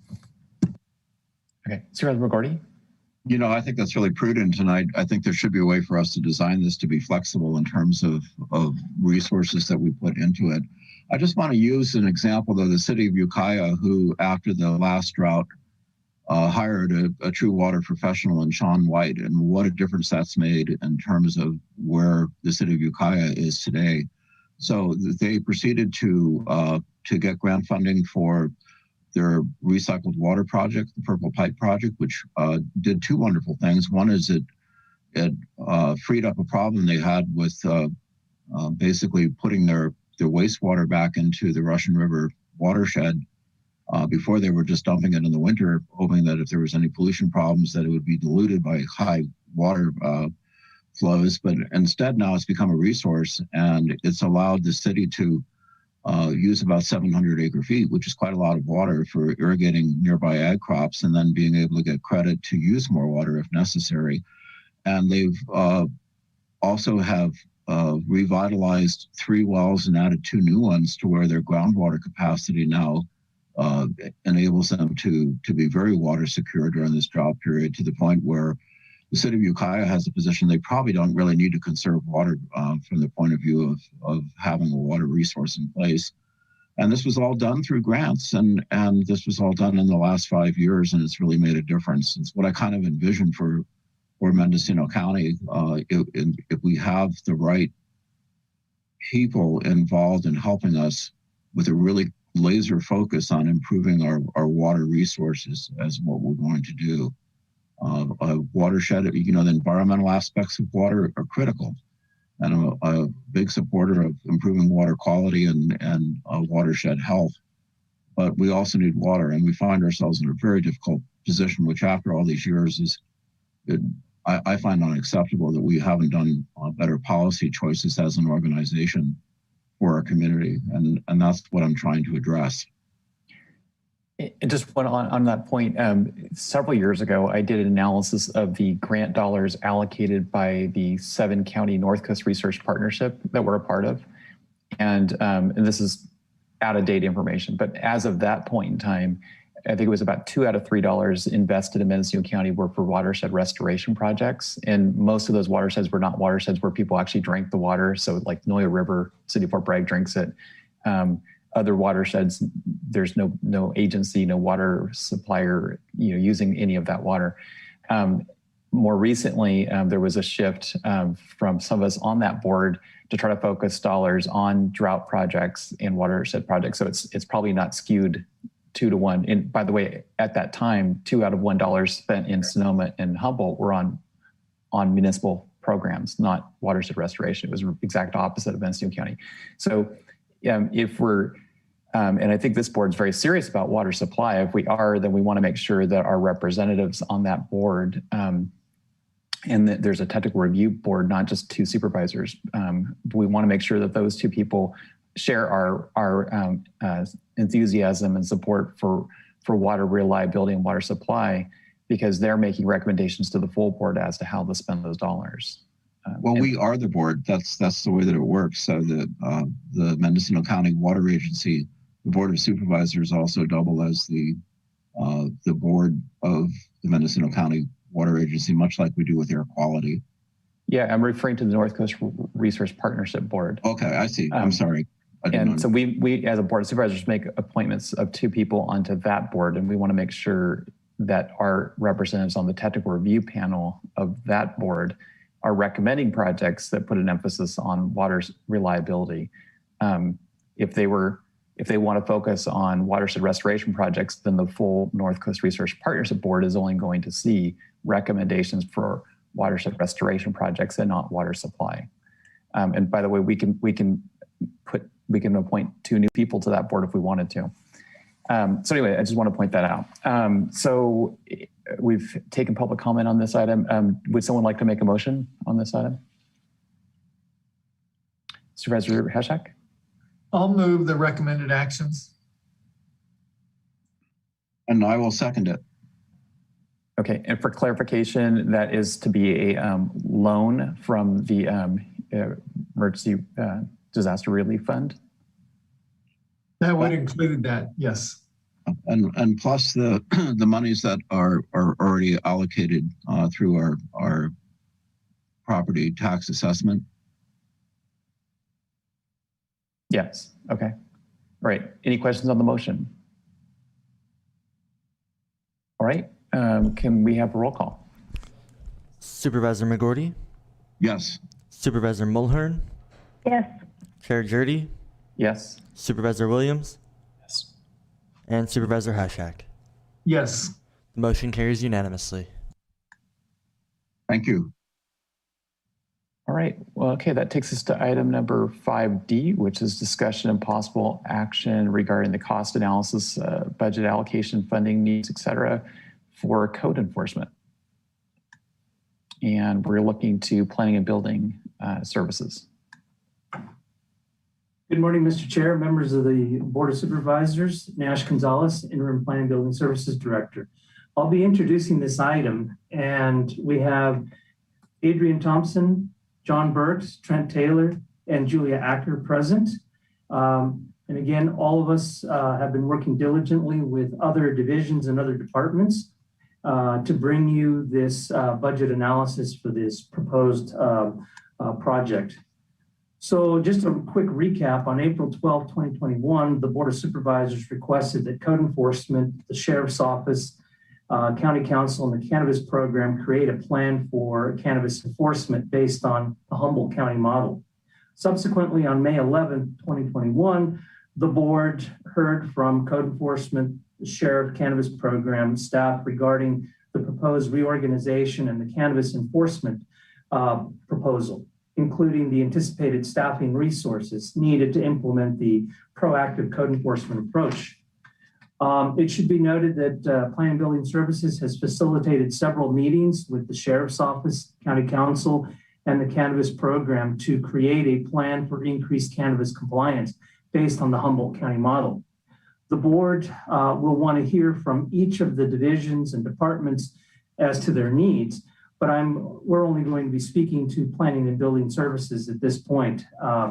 So the initial review and presentation to the board, this plan has been approved based on the May 11th decision to move forward. And basically the board requested that we bring back funding needs for each of the divisions or departments. So at this point, I'm going to go ahead and turn it over to Adrian Thompson, who will walk you through the fiscal analysis. And again, you'll also want to hear from the Sheriff, County Council, and the Cannabis Program. Thank you, Nash. Adrian Thompson, Planning and Building Services. And you'll see in the spreadsheet with the packet, we've compiled information from each division, as Nash has stated, and put that information forward. Planning and Building has code enforcement intermingled with the reorganization and cannabis division, because it would be a little impossible to staff code enforcement for proactive without reorganizing first. And so this overall division here comes down into the necessary staffing changes. For our estimate would be about 1.5 million as a total cost for the fiscal year. Of course, this is just an estimate. We're still working with HR through that process to create these new positions, and we don't know what those final salaries will come out to. And so we'd like to come back at a later date, potentially first quarter, when HR has finished their meet and confer with the unions. So we'll have a firm grasp on salaries for that. We're also here for questions. So I'd like to open it up for questions from the board on any of the numbers or funding needs for planning and building at this time. Adrian, I'll start it off. So I'm looking at the spreadsheet that's, maybe it's item 200 packet. It says total proposed additional resources. There's a couple different columns. One says total costs, one says 21, 22 costs. And so at the bottom line is in all the departments, total cost is 4.2 million, but then 21, 22 costs, it lists as 1.6. Can you explain the difference there, what you're trying to communicate there? Yeah, sure. Thank you. As I've made through the chair. The 21-22 cost is an anticipation of when we might be able to hire those positions. So our best guess right now is it would be probably 3/4 of the year. So potentially a 21-22 cost, again, as an estimate, is 75% of those salaries. It may take up to 3 months for HR to complete the classification review and then for planning and building to hire all of these new positions. So the total cost would be, in a perfect world, if we were funded on July 1 and we could hire all of our positions, we may need 1.5 million to fund them based on salaries. But as we know, those positions have not been defined by HR. And so our estimate is more like 75% funding of salaries will get us closer to $1 million as a bottom line, but 631,000 as an approximate salary, but that's just salaries. And that, I'm sorry, that's for planning and building staff. I'm looking at, and I realize you're addressing the planning and building staff, the cannabis unit, and code enforcement staff. The spreadsheet goes on to show proposed staffing in sheriff's office, proposed staffing in county council office, and that's where I'm seeing the $4.2 million in staffing costs. Yes, if I may through the chair, I believe all the departments and divisions were estimating about 75% salary. We left each division responding with those numbers. And so you can see that on most of those, the cannabis unit did answer 75 or 50% on some of theirs. They believe they may only hire some positions for half a year. And again, I don't want to speak for the other departments, but they did submit this information to planning and building on filling those positions 50% of the time, 75% of the time, and some even say 20%. So those fundings would be different amounts for each division. And can the department talk about increased revenues that they anticipate from that would be generated from some of these positions? For example, when there is a validated code enforcement violation, there are sometimes fees for service for code enforcement activities. You know, I'm just looking at how we look at this on a sustaining basis. Hi, this is John Burks, the code enforcement supervisor, if I may respond through the chair.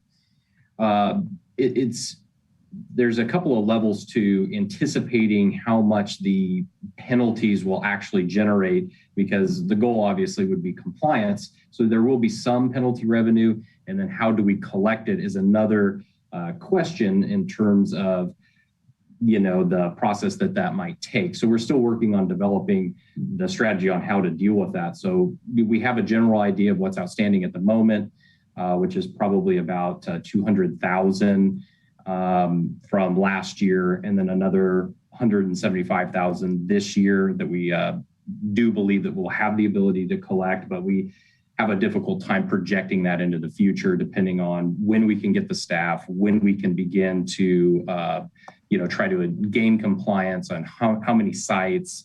It's a difficult metric to come up with, but I'd certainly be willing to continue to work on that. I suppose that largely it just hinges on when we can have the resources and when we can hire and how we could be able to move forward with that. And on that point of sustainability of revenues, it's my understanding from talking with county staff that frequently people who are the subject of code enforcement inquiries, right now it's complaint driven, but this is also looking at proactive code enforcement by the county, that very often the people subject, property owners subject of code enforcement inquiries, typically or very often will have structures that were built without building permits. And it's a very high likelihood, my understanding is that from talking to the appraiser's office, that buildings that don't have building permits are inconsistently added to the tax rolls.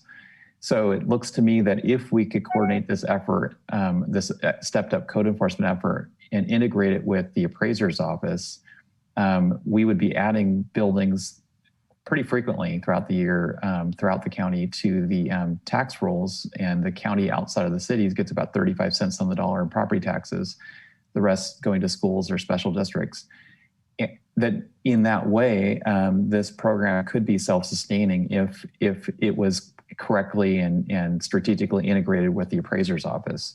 So I'm just citing that as, in my mind, the probably the best way to guarantee that this program is sustainable, because we could take reserves, we could take one-time funds from the state and launch the program, but unless we have revenues to keep it going year after year, this code enforcement stepped up effort is going to dissipate over a few years. After a few years, Supervisor Williams. Does the plan include the cost of transparent reporting? And is that something that we could maybe provide in the CEO report or on the county website? I think the public would like to know, when a complaint comes in, how many days it's sitting before there's action and who it's currently assigned to. Is it code enforcement? Is it the cannabis unit? Is it the sheriff's office? Is it a state partner? How does this plan include the infrastructure costs of sharing with the public a real-time view of where complaints are in the queue? Yes, so this is John Burks again, code enforcement supervisor, if I could respond to that question. Yes, we have accounted for some transparent reporting in this original plan, and it largely involves the communication hub and sort of the centralized collection mechanism for the directed enforcement and the complaints, and how they're going to be addressed. So we're currently, with the resources and staff that we have now, beginning to implement some of the elements of the plan that was approved, which does include those items. So I'm sure you've noticed there's been some more press releases. We're preparing statistical information right now to be included in the CEO's report, and that will only get better moving forward as we have some administrative support in our unit. So you can fully expect that to take shape in the future. What exactly to include and how it's presented, we've left some flexibility in there, but I think it'll certainly meet the board and the public's need for current information, real-time information, hopefully. That's good news. Roughly how many open complaints do we have today? Well, they're taking various shapes in terms of where we're at in the investigation, but so far this year, we've received about, I want to say 380 complaints, and they're all in some stages of investigation at this time. Thank you. Supervisor McGordy. I consider this an investment in a well-managed cannabis permitting and licensing program, and we can't move forward unless we make this investment. I think it's really critical that we communicate what's going on, and I would expect this to be like our COVID reports, where we hear this frequently as a board, what's happening, because this is a big investment of money. And but by the same token, from what I'm hearing in my district and my kind of rural communities, is that this is just so important to their quality of life. They feel like things are being diminished. And I know that it's not people necessarily who are trying to go through our permitting systems are causing problems. And that's why I think that this is essential that we move forward. I do have kind of a question for John Burks, and based on your discussions with Humboldt County, how long has it taken for them to get sort of control over the numerous illegal grows, and how is that shaping up moving into the present in terms of how it's impacting the cannabis industry? Yes, hi, this is John Burks. I'd like to respond through the chair. So based on our analysis and our discussions with Humboldt County, we feel that they've gotten to what I guess we could call a manageable level in about 4 years. And so our Mendocino version, using the core features of their plan, I estimate will take between 3 and 5 years. And again, it largely depends on how quickly we can fill positions and have access to the resources and get some administrative help in the unit. But I did want to just make a comment that we have a really comprehensive internal rollout plan that we're using based on the board direction, and we're working on it on a daily basis to move forward. So there's a couple items we're still waiting on, but we're working every day on it to move this forward, because we know that time is sensitive to both the public and the board. Thank you. Supervisor Hashak. Thank you, Chair Jurdy. I agree with what Supervisor McGordy said, is that this is a quality of life situation for many people. And I just got a call yesterday from Covelo area saying, the number of grows going on up there, it's just a crisis situation for our environment, for the community. It's just, out of control. And so we need to get control. And if this is a way to do it, then this is an investment for our communities. I have a question about the total cost in those positions. Is that the total cost for the position, or is it just a salary? One. Adrian Thompson, Planning and Building Services.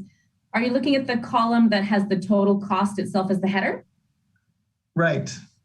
That is just salaries of those positions. That's just the salary, so that doesn't take into consideration all the benefits and the extras. It does consider the benefits and the extras. It doesn't include things like the vehicles or computers or any of the other. Yeah, that's in the next line below. But that line on total cost where you see division manager is our estimate that salaries, benefits, all the packages of that division manager would be $183,288. But until that comes out of human resources, we don't have the final number. That's our best estimate. Right. Okay, and thank you. And also with the aerial satellite imagery contracts, and it shows 300,000 a year. And when we talked about it before, it seemed like Humboldt was paying about 240,000. And then I think the ad hoc dealing with planning and building said that maybe it could be 70,000. I'm just wondering if 300,000 is the number we're deciding is what it's actually going to cost. And if there's any consideration of having kind of a collaborative approach with maybe Humboldt and Trinity counties, since Humboldt's already doing it. I don't know about Trinity, but if we could share some of the cost with other counties, that might provide some savings. I know Supervisor Williams and I have had some talks with Humboldt at least, and they were kind of interested in it. So I was wondering if there's any of those talks going on. Okay, I see a hand raised by Kristen from the Cannabis Division. Yeah, hi there, Kristen Neville. If I may respond to that through the chair. And then also John Burks might want to add on to this response. So I welcome that. So the $300,000 listed on as an estimate for satellite imagery is for the Planet program. The Planet program is somewhat regionally specific. So that estimate would include a number of overviews, so to speak, of images of the county and or specified areas of the county. So it's in a kilometer-based sort of fee structure. Humboldt County then pays for their area, right? That's their square footage or their kilometers, square kilometers is how their fee structure is worked out. So with that program, it would be quite hard for us to do a cost sharing with other counties because you're actually paying for the imagery of your political area or the region we want to image, so that we can look at what kind of development and or activities are occurring in that area. We had spoken about using a product called Land Vision, and both John Burks with Code Enforcement and myself have had a number of conversations with Land Vision and are continuing conversations with Land Vision. The difference between these two platforms is that Land Vision does not have a real-time sort of opportunity for the county to look at imagery. They are focused on fixed wing imagery. So we might get anywhere from 5 to 3 images over the course of the year from Land Vision. So while their imagery is definitely of higher resolution, we do not have the ability with a platform like Land Vision to order up imagery of, say, for 5 days from now and then 10 days from now of a given region. We just kind of get what we get. And so obviously Planet is a much more expensive program, but it does give us more imagery to work with and the ability, as I mentioned, to order real-time imagery to monitor what's happening with illicit operations, where they're developing, and then what kind of environmental changes we're seeing over a period of time, as well as previously. So we'd get some background information that predates our initial imagery of the county. So hopefully that helps clarify, and I'm happy to answer more questions. Thank you. Right, Supervisor McGorty. Hi, Oh, do we have a response from Planning and Building? Yes, if I could. This is John Burks again, Code Enforcement Supervisor, through the chair.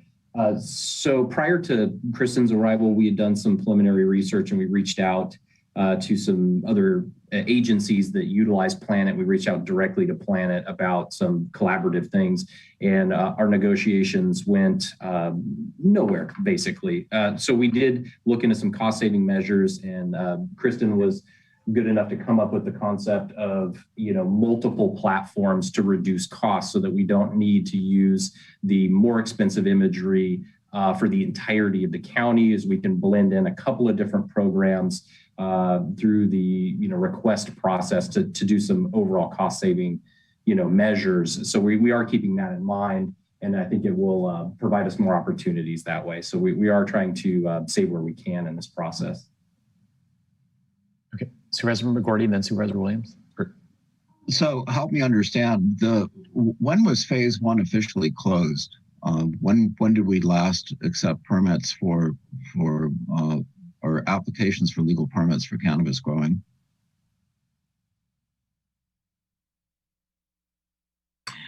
This is Kristen Everdahl, and I would love to come back to that question. Let me look that up. I do not have those exact dates. It's my understanding that the last applications for phase one came in 2019, but I can confirm it's in the ordinance. I'll just have to look that up. So if I understand this correctly, any cannabis grows that were developed after 2019 can't be in the process of getting a permit, a legal permit. Is that correct? And this is Kristen Everdahl again.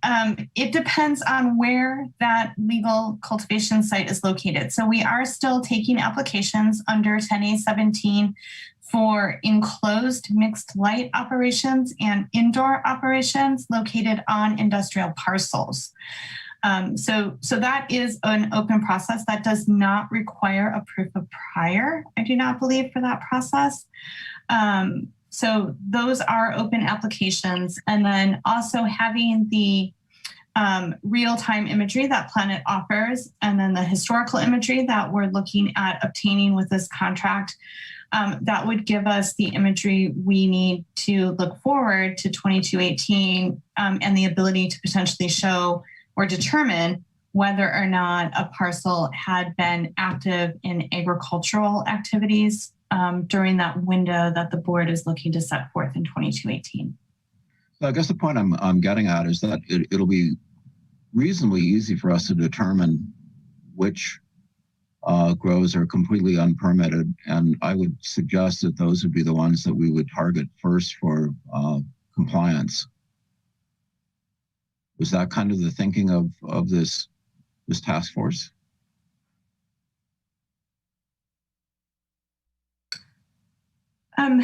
Kristen Everdahl again, if I may. I think that there, in the previous proposal that we set forth, we looked at a couple of different things to target. And I think we've heard a lot from the public and the board to focus on cultivation sites that are engaged in the most egregious environmental and kind of out of compliance activity. So I think that there's probably quite a few cultivation sites that are potentially could have qualified under phase one, which but are not necessarily in the realm of egregious, right? So I just want to make sure that we're kind of following the steps that were laid out in that initial proposal, which was really looking at criminal activity and significant egregious environmental violations, and the very largest of the cultivation sites. So, well, I would suggest, I'm sure all the supervisors feel the same way, but where we're getting the most negative feedback from our constituents is probably also going to be a priority. So I think of Potter Valley, Redwood Valley, where there's a lot of illegal activity from the point of view of unpermitted activity that I would also hope would rise to the level of enforcement fairly promptly, because I feel like if we do that, there's going to be very little support for our new ordinance. Yeah, and if I may respond to that as well, Kristen Everdahl again.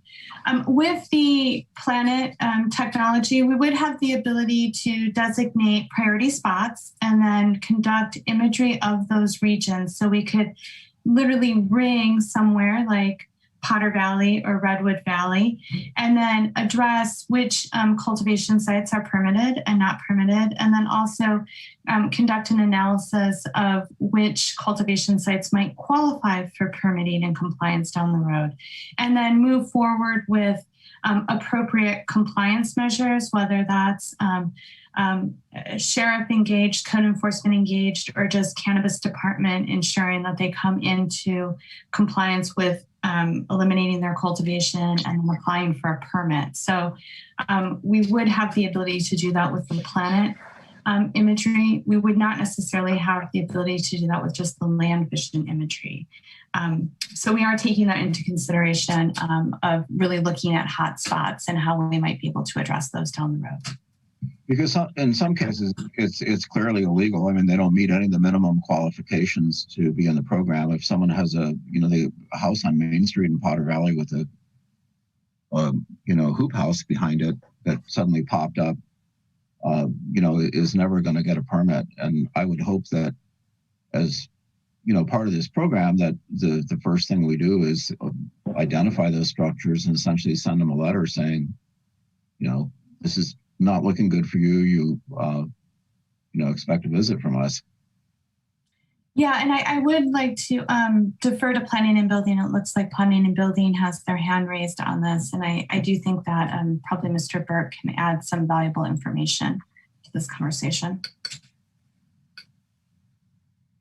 If I may, through the chair, Nash Gonzalez, I think to put the board's mind at ease, I've been discussing this with code enforcement, and what we're looking at is we've seen a number of, I'll say, illegal grows that are popping up that are coming in and just grading land, establishing their sites without the proper permits. They were not part of phase 1 or phase 2.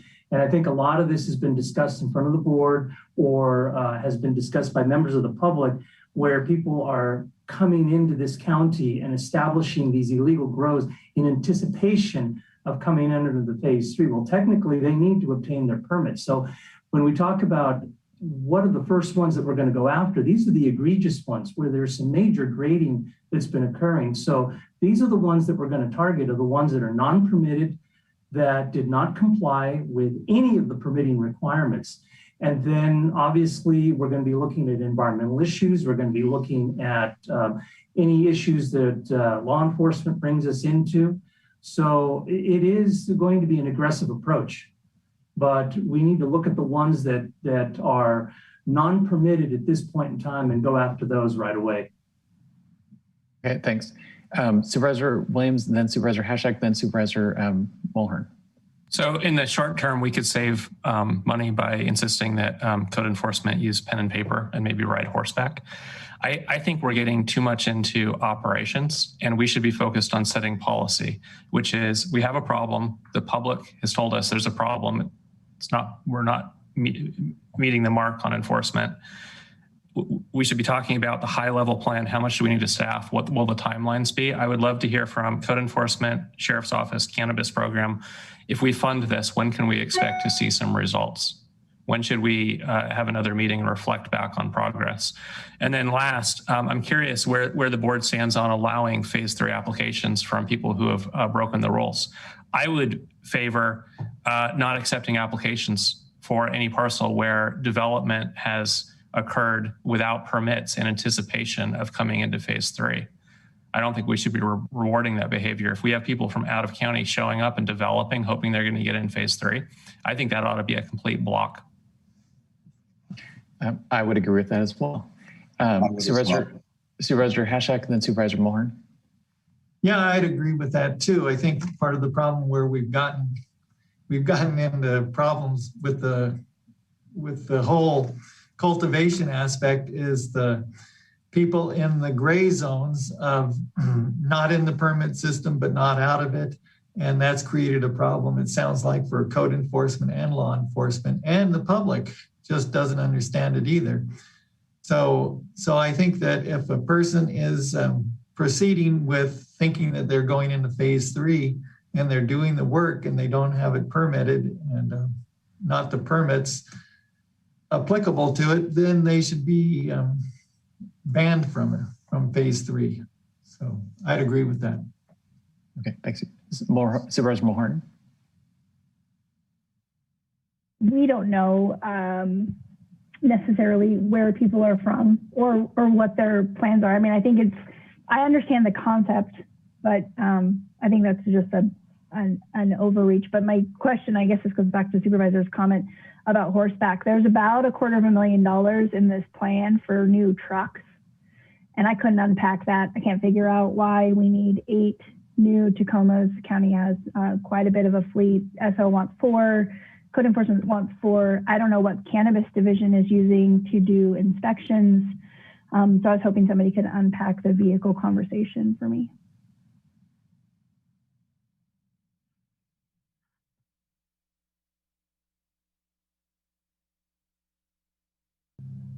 Well, this is Kristen Avedal. If I may, I'll just respond to the cannabis portion of this. Cannabis already has a fleet of vehicles, which we are utilizing for inspections. We do not anticipate needing additional vehicles, even though we are requesting staff to increase our ability to conduct inspections, compliance inspections. So we did not include vehicles in the budget.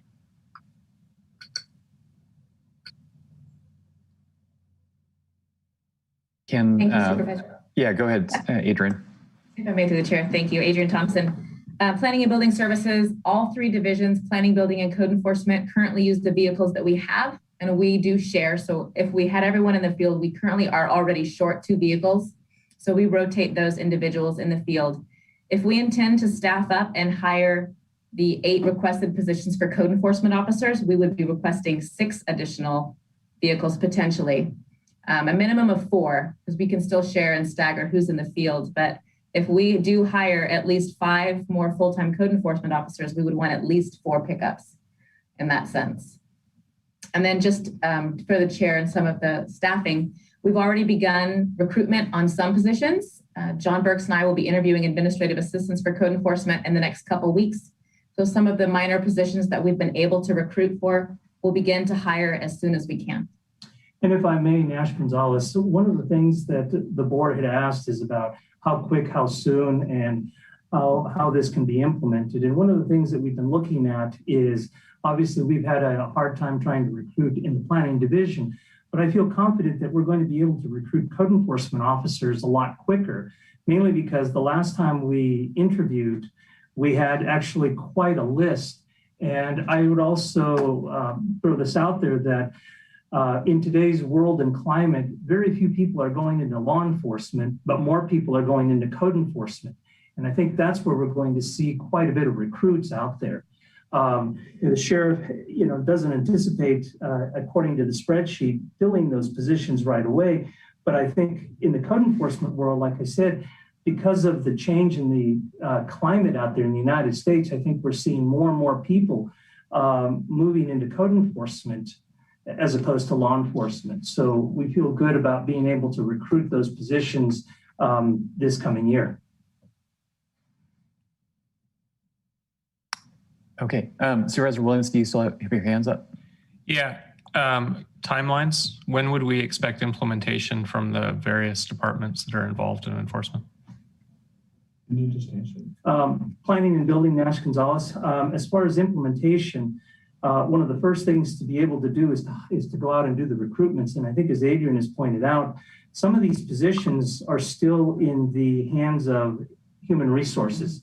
And so until they're able to finalize these positions, and I think Adrian can talk to this subject a little bit better than I can, but what needs to happen is the positions need to go through. There needs to be confer with the unions, the actual salary set and so on. And so I would believe that we would be able to at least start those new positions and the recruitment within 3 months. But again, it's going to depend on the on HR. The next thing is basically the equipment that's needed. We can go ahead and start purchasing all of those things and then training what positions we have available to recruit immediately, such as the administrative assistants and staff assistant positions right away. That again, John Burks is actually, I'll say, pulling double duty, doing clerical and I'll say managing folks, that it makes it difficult to try to get any of the citations and penalties out there sooner rather than later. So I think we could get those positions hired very quickly and actually put Mr. Burks into the field and management, and having the administrative folks work on the penalties and the citation work. So Adrian? I'm just going to add on one point there that the Code Enforcement Officer 1 is an existing classification that we don't intend to change through HR. So if the board would like, we could begin recruitments on Code Enforcement Officer 1s and look at that coming in to fill with some of our existing positions. We couldn't do a 2 or 3 promotional supervisor yet, but if the board would like, we could recruit code enforcement officer 1s at this time. And this is John Burks, if I may add something in terms of the expectation and time frame. So Nash and Adrian, of course, have covered the recruitment, hiring, and involving those positions, but we're also taking a look at the strategic plan, and we're already working on implementing it. So though it does affect some of our abilities to do the day-to-day operations, we feel that it's an important step to be able to start incorporating all of the strategic elements that were outlined and approved, because we believe very strongly that ultimately that's going to pave the way for success. So again, I'd just like to reiterate, every day we're working on implementing as much as we can, as quickly as we can in the strategic plan, which at any point I would love to discuss, but of course it's quite comprehensive. But as the updates begin to come out, I'll include some sort of progress note so you understand, at least from the code enforcement perspective, how everything's going. And with what we have, it's going very well and it's moving along very quickly. So we're working very hard to move this forward. Okay, Supervisor Williams, follow up. What are the 10 largest illegal grows in the county? Where are those? And what is the time frame for abatement? And who will take it on? Well, as you know, I'm sorry, this is John Burks, Code Enforcement Supervisor through the chair. In our investigative efforts, obviously the sheriff, code enforcement, we're very aware of, the largest grows. Clearly they're under investigation, so I won't, say much, but we know where they are, and our ability to address these, we have to prioritize at the moment, and I don't suspect that will change. So we're working towards the most egregious based on the, directed enforcement, and also through the complaint system, the ones that need the most attention. So we do work on those. They do require a lot of, effort behind the scenes, and we are constantly working on those, and we'll be able to address them quicker as this plan unfolds and the resources become available. Understood. Do we need state assistance with those, or with this plan, will we be able to tackle the top 10? We'll certainly take all the help we can get. I think we're generally going to ask for help on an ongoing basis, and we'd appreciate all the help. And we do work with CDFW and CDFA, and we have a lot of cooperation. Of course, they have some limitations as well. So we'll take whatever help we can get. We do have a coordinated effort, but we're going to plan for a scenario where, maybe we don't have assistance, and this plan is going to have a major impact. And every step we take becomes a force multiplier. So, the more the people we get, the more resources we get, the satellite imagery will all compound our ability to address problems and hopefully pick up speed towards the end of this season and moving into next season. We should really have the capacity, or a higher capacity, to deal with more problems more quickly. Great, thank you. I see that Under Sheriff Darren Brewster is in the meeting. You want to add to the conversation? Yes, thank you. This is Darren Brewster, Under Sheriff for the Sheriff's Office through the board. The Sheriff is absolutely supportive of the idea of this cannabis enforcement item. And saying that, as we support the idea, we can't ask the board to fund the Sheriff's Office when we don't have the staffing at this moment to make this program work. That doesn't mean that we're not 100% behind it, and we totally want to be involved. It's just we cannot advise the board members or the citizens of this county that we need this funding when we absolutely cannot fund those positions, because we have to hire those positions first. In saying that, I want the board and the citizens of the county to understand that even though we were down the deputy sheriff's positions, we're still very active through our comment unit and going after drug trafficking organizations and subjects completing illegal cannabis grows, meaning they're destroying lands and water diversion, major environmental crimes. As of today's date, our comment unit sees no less than 75,000 plants, 20 firearms, multiple firearms being assault weapons, and 30,000 pounds of processed cannabis. So we are working diligently to help try and curb this issue, as we have every year. And we are 100% behind this idea, but we're going to need the positions to be able to staff this correctly. when you guys were talking about vehicles, you brought up the Tacoma trucks. I think that Tacoma trucks were just placed in there as a place setter. We wouldn't say that we wanted Tacoma trucks. It would probably be different vehicles that we would ask for once we get involved in this. And to outfit a vehicle through Sheriff's Office specs, if we were going to have it as a Sheriff's Office vehicle, is roughly around $55,000, not $36,000. Thank you. Supervisor Williams? Yeah. On that thread, what is a realistic time frame for the Sheriff's Office to staff up? And what do you see as realistic time for abating the top 10 most egregious and largest illegal gross? Well, for a time frame, I really couldn't tell you. I could go through a huge presentation regarding what we're doing for incentives and to grab laterals. From this time in 2019 to this date, we've been able to hire 7 laterals into the Sheriff's Office and 1 correctional deputy, while also losing either to attrition or retirements. So, we go 2 steps ahead and 1 step back usually with our recruitments. So we're really trying to think outside the box and really broaden our scope and how to hire. As far as you keep bringing up the 10 most egregious, I believe we're doing that now. We're actively doing search warrants yesterday in different areas.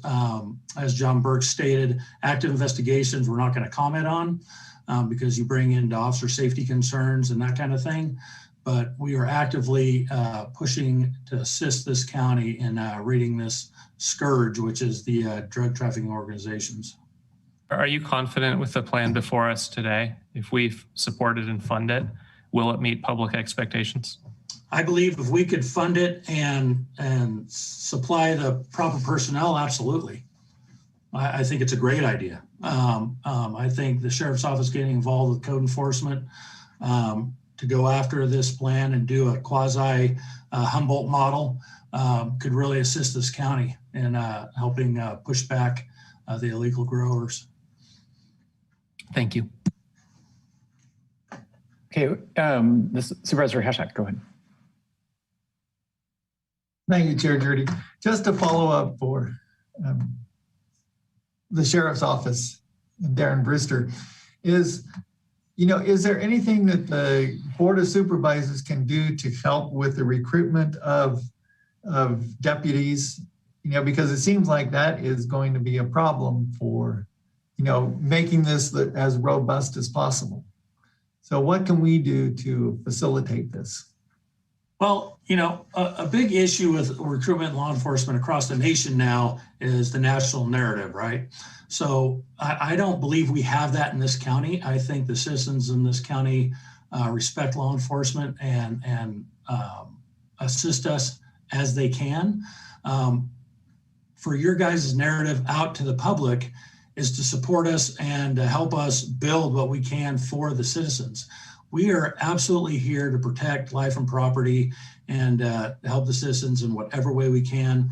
That's why we're here. That is our mission. And this cannabis enforcement is a part of that mission. There's the incentive parts. There's so much I can go into it because the labor unions haven't been involved in a lot of these talks. So I don't know if this would have to go before a closed session to talk about those issues for the public. But instead, the national narrative for incentives, would be increasing or having signing bonuses, adding accruals to people being hired, those kind of things. Under Sheriff Brewster, I think perhaps what Supervisor Hashak might be getting at is, that I think several of us, maybe all 5 of us, would be happy to partner with the Sheriff's Office in speaking with local high schools, community colleges, et cetera, to the community members who could very well turn into being great applicants either now or in the next couple of years. And I think we would be very eager to help out the Sheriff's Office, kind of get the word out that this is, a great career opportunity for our Mendocino County residents, and that, many of them ought to consider it as a career. So I think we're just sort of offering support to involve us and reaching out to the local citizens to consider the employment with the sheriff's office as a great career opportunity. Thank you for explaining that. I absolutely agree. We'd love to have all your support. We're going to be looking into hopefully trying to get in and do safety classes, EMS classes, public safety classes with the high schools and college, and would love your guys' attendance to help push out our message. Okay, thanks. Very good. Thank you. This might be a good, Supervisor McGorty. I want to go back to Adrian and her comment about it would be easier for us to hire Code Enforcement 1 staff. Could you please explain that a little bit? Sure. Thank you, Supervisor McGorty. Adrian Thompson, if I may, through the chair. Code Enforcement Officer 1 is an entry-level position, and it doesn't require any previous certifications. It's also existing classification within the county, and we're not asking that HR change that classification of Code Enforcement Officer 1 at this time. We are asking that they make a Code Enforcement Officer 2, 3, and Supervisor and Manager, so there's promotional opportunities. But we could recruit for Code Enforcement Officer 1, which is the existing class that we have not requested any changes to at this time. Well, it seems like that would be a way of staffing up a little bit quicker, and then, of course, having intensive training for them to move them up. I really like the idea of upward mobility within our own organization. And I don't know if that's an option to be considered, but I would support it. And I would as well, Supervisor McGorty. I would like maybe at this point for us to go to public comment on this agenda item.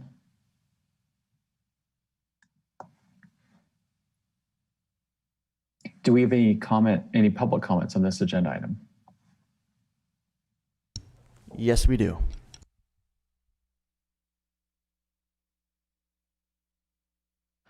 First on the line will be Michael Katz, followed by Ron Edwards.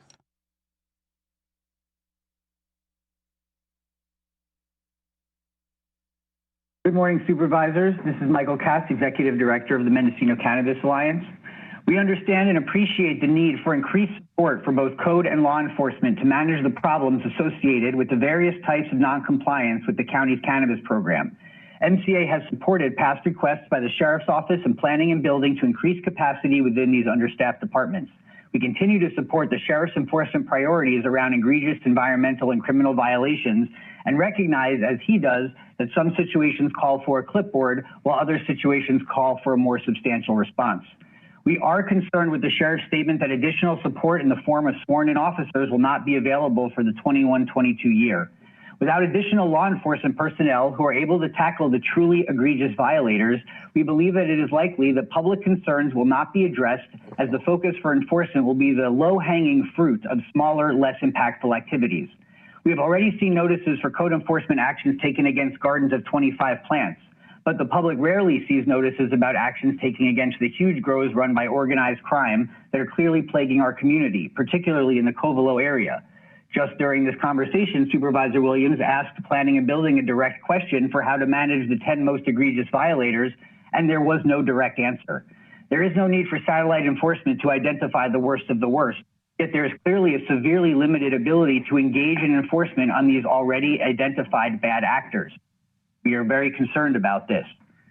With regards to the Humboldt model, we urge the board to consider all of the available information on their program prior to local implementation and to focus efforts first on easily identifiable egregious violators and bringing folks into compliance whenever possible.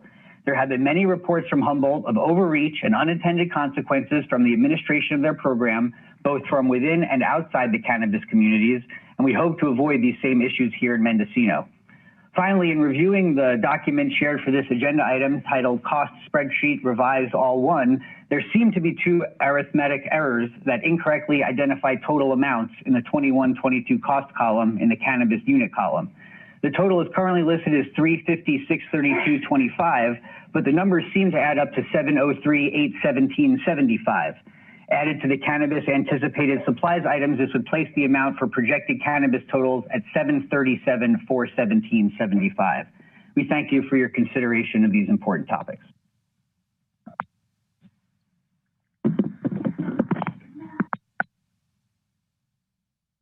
Next on the line will be Ron Edwards.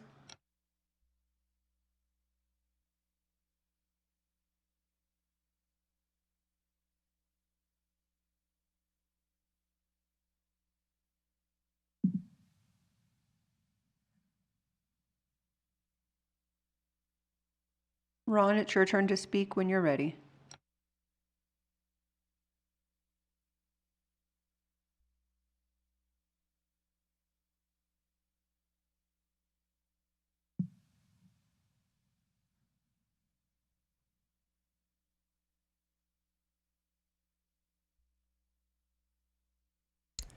Okay, so if Ron's not on the line, that concludes public comment for this item. Right.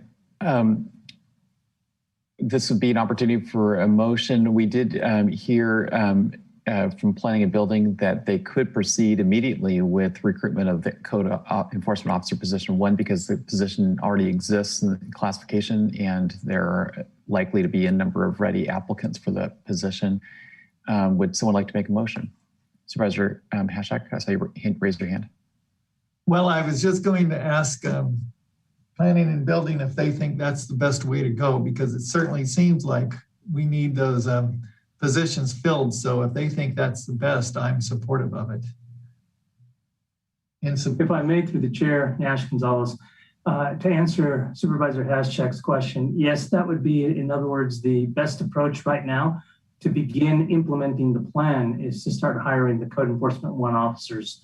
And then as we get the other positions allocated through HR, then we could start looking at promotional opportunities. I see the opportunity to hire at least 2 new officers right away. And then as we move forward, we're going to need to staff the supervisor and the manager position, because you're going to need those positions to be able to manage what's going on, both in office and in the field. And then we can begin to fill with the other additional officers. Well, thank you for that explanation and approach. And so I would move the recommended action with that change that Nash Gonzalez said.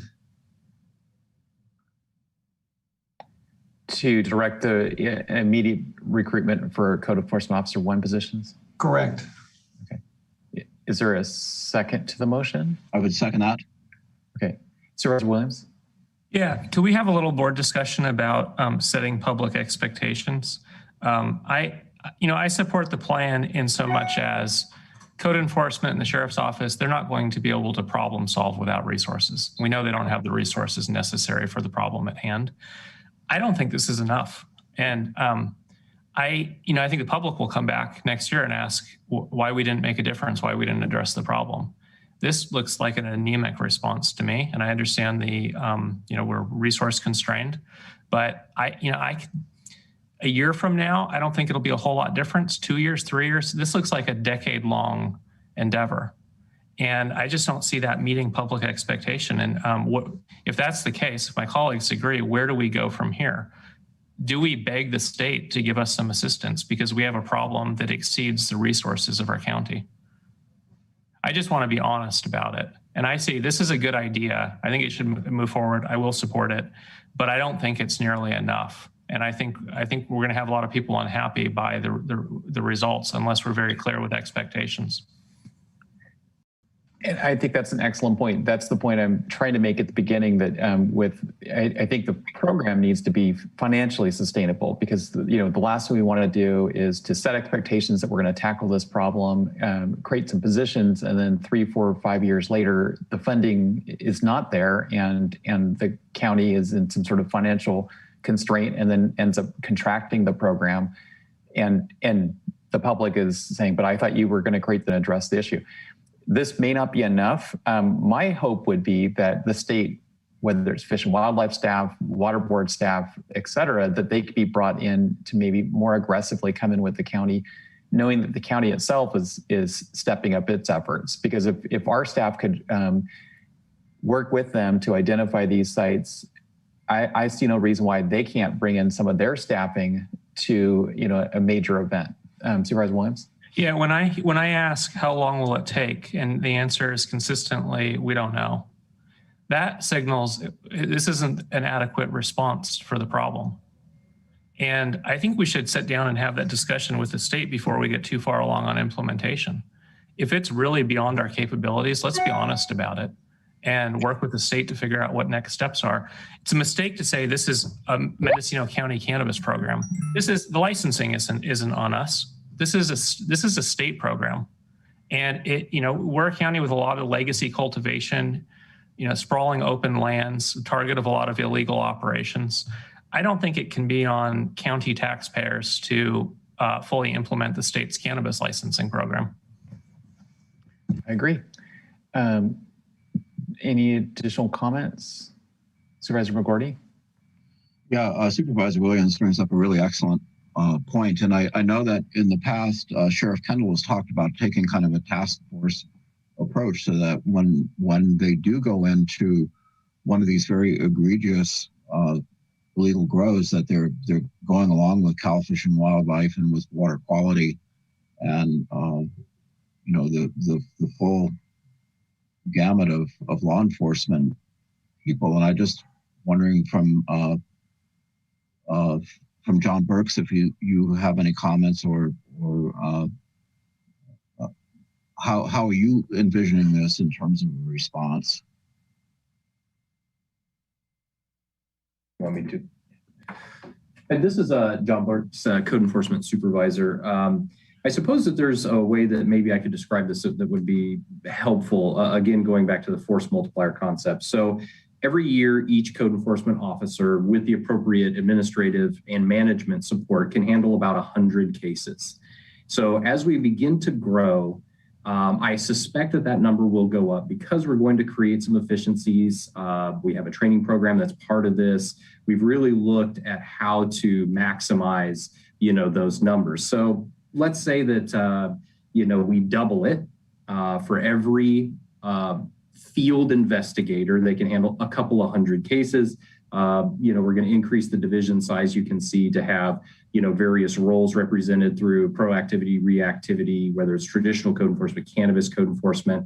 So our hope is that as we, begin to move forward with that, we'll grow in our capacity to maybe, do a couple of 1,000 cases a year. Now that's all, a part of the support that we get, but we're going to plan for both options because we do get a lot of help from COMET, from CDFW. There is a lot of collaboration, but again, they're up against the same problems we are.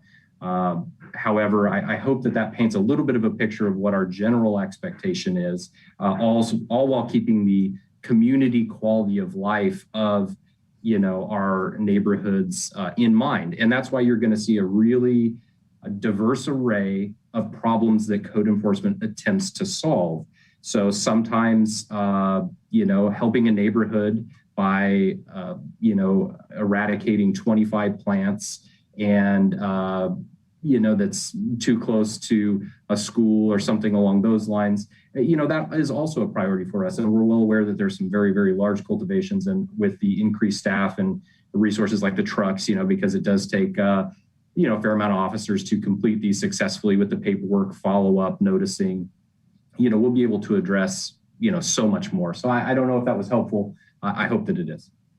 And this is Nash Gonzalez. One of the things I want to go ahead and add to the discussion here is when we talk about how soon and how quickly, I think we have to put the big picture into perspective is once you hire people, you still have to train them and you still have to get them familiar with the geography of the county.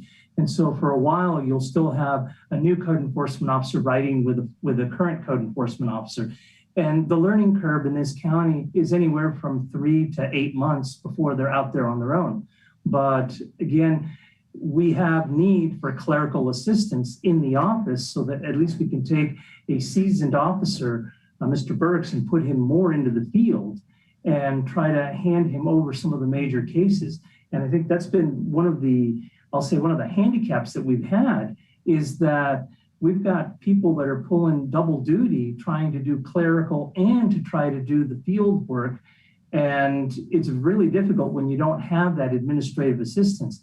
And so just to run you through a process is the code enforcement officer gets a complaint, it's logged in, It's investigated to determine whether or not there's an actual violation of the code. And then what happens is the paper trail begins to commence. And there's letters that are sent out because we are trying to achieve compliance. And the next thing that has to happen is a record has to be compiled to be able to turn it over to county council. And that's where a lot of the work is involved, is not necessarily going out to the site, but it's the paperwork and the clerical work and building the file in the case that's turned over to county council for legal action. And so I think when we talk about how soon, it's really about training everybody to get up to speed. And that's why, you know, if we were to say, when are we going to put a big dent in things? I would say, you know, 6 months to a year, we'll begin to see some significant progress. But until then, you still have to bring everybody up to speed and hire the folks. Thank you. Okay, Supervisor Williams? Yeah, I think that's a good explanation. But I would still like to have a document that we can share with the public of how we expect resources to ramp up and abatement to catch up on complaints. Whether it's a year, 2 years, 3 years, I can live with, you know, it'll take however long it takes based on available staffing. But I think we need to set clear expectations. And so I'm wondering, will the maker of the motion consider asking staff to bring back a timeline that would include catching up on all current complaints and having adequate staff to handle the flow of ongoing complaints? What does it take to get to 100% so that our resources matches the complaints filed by the public? Yeah, that would be fine with me, through the chair. If the second goes along with that.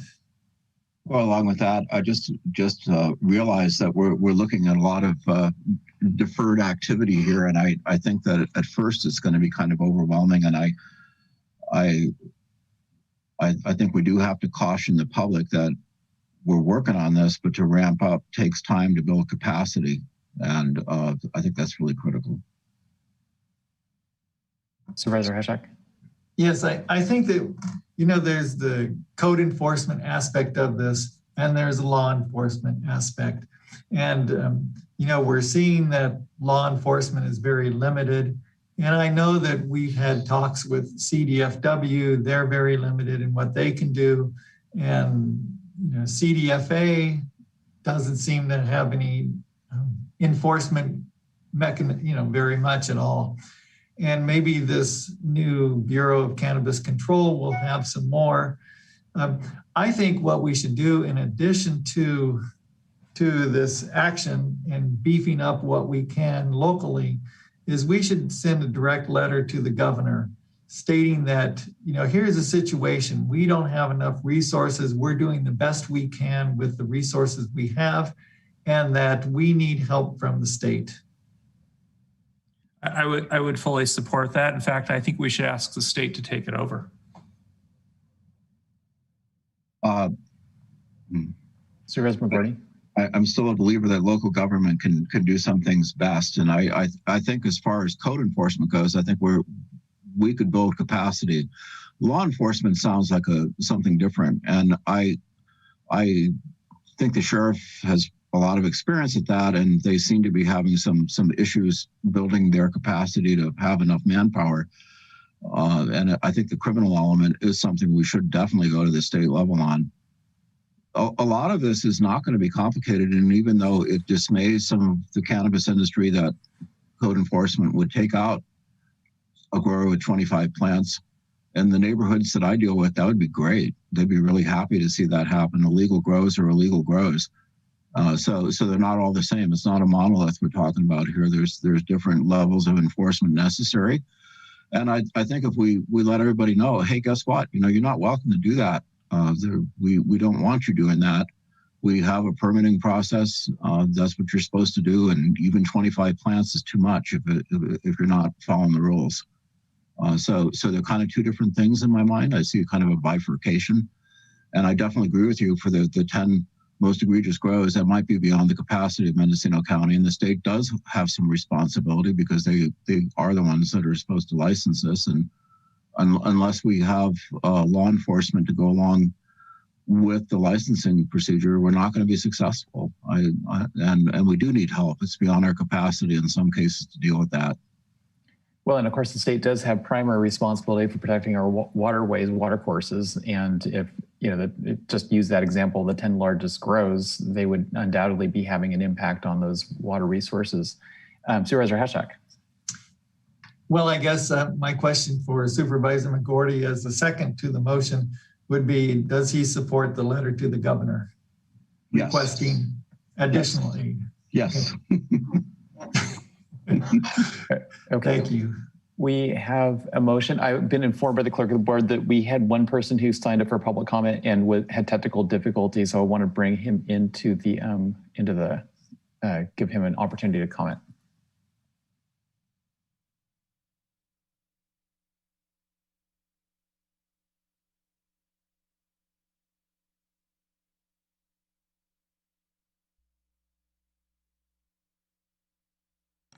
You're ready to speak when you are, Ron.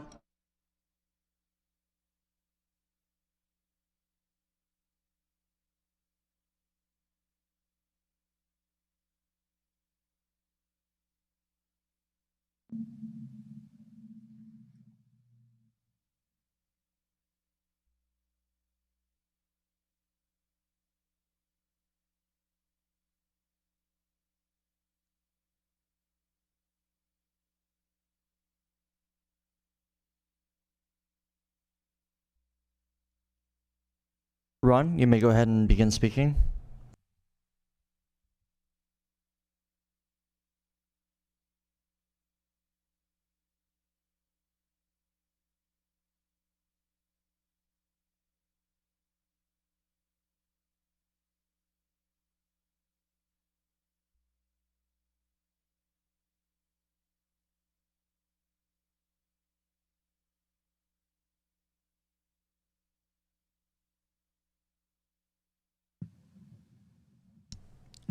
So Ron is on the line and unmuted, but seems to be some sort of technical difficulty. Chair Judy, did you want to keep waiting or?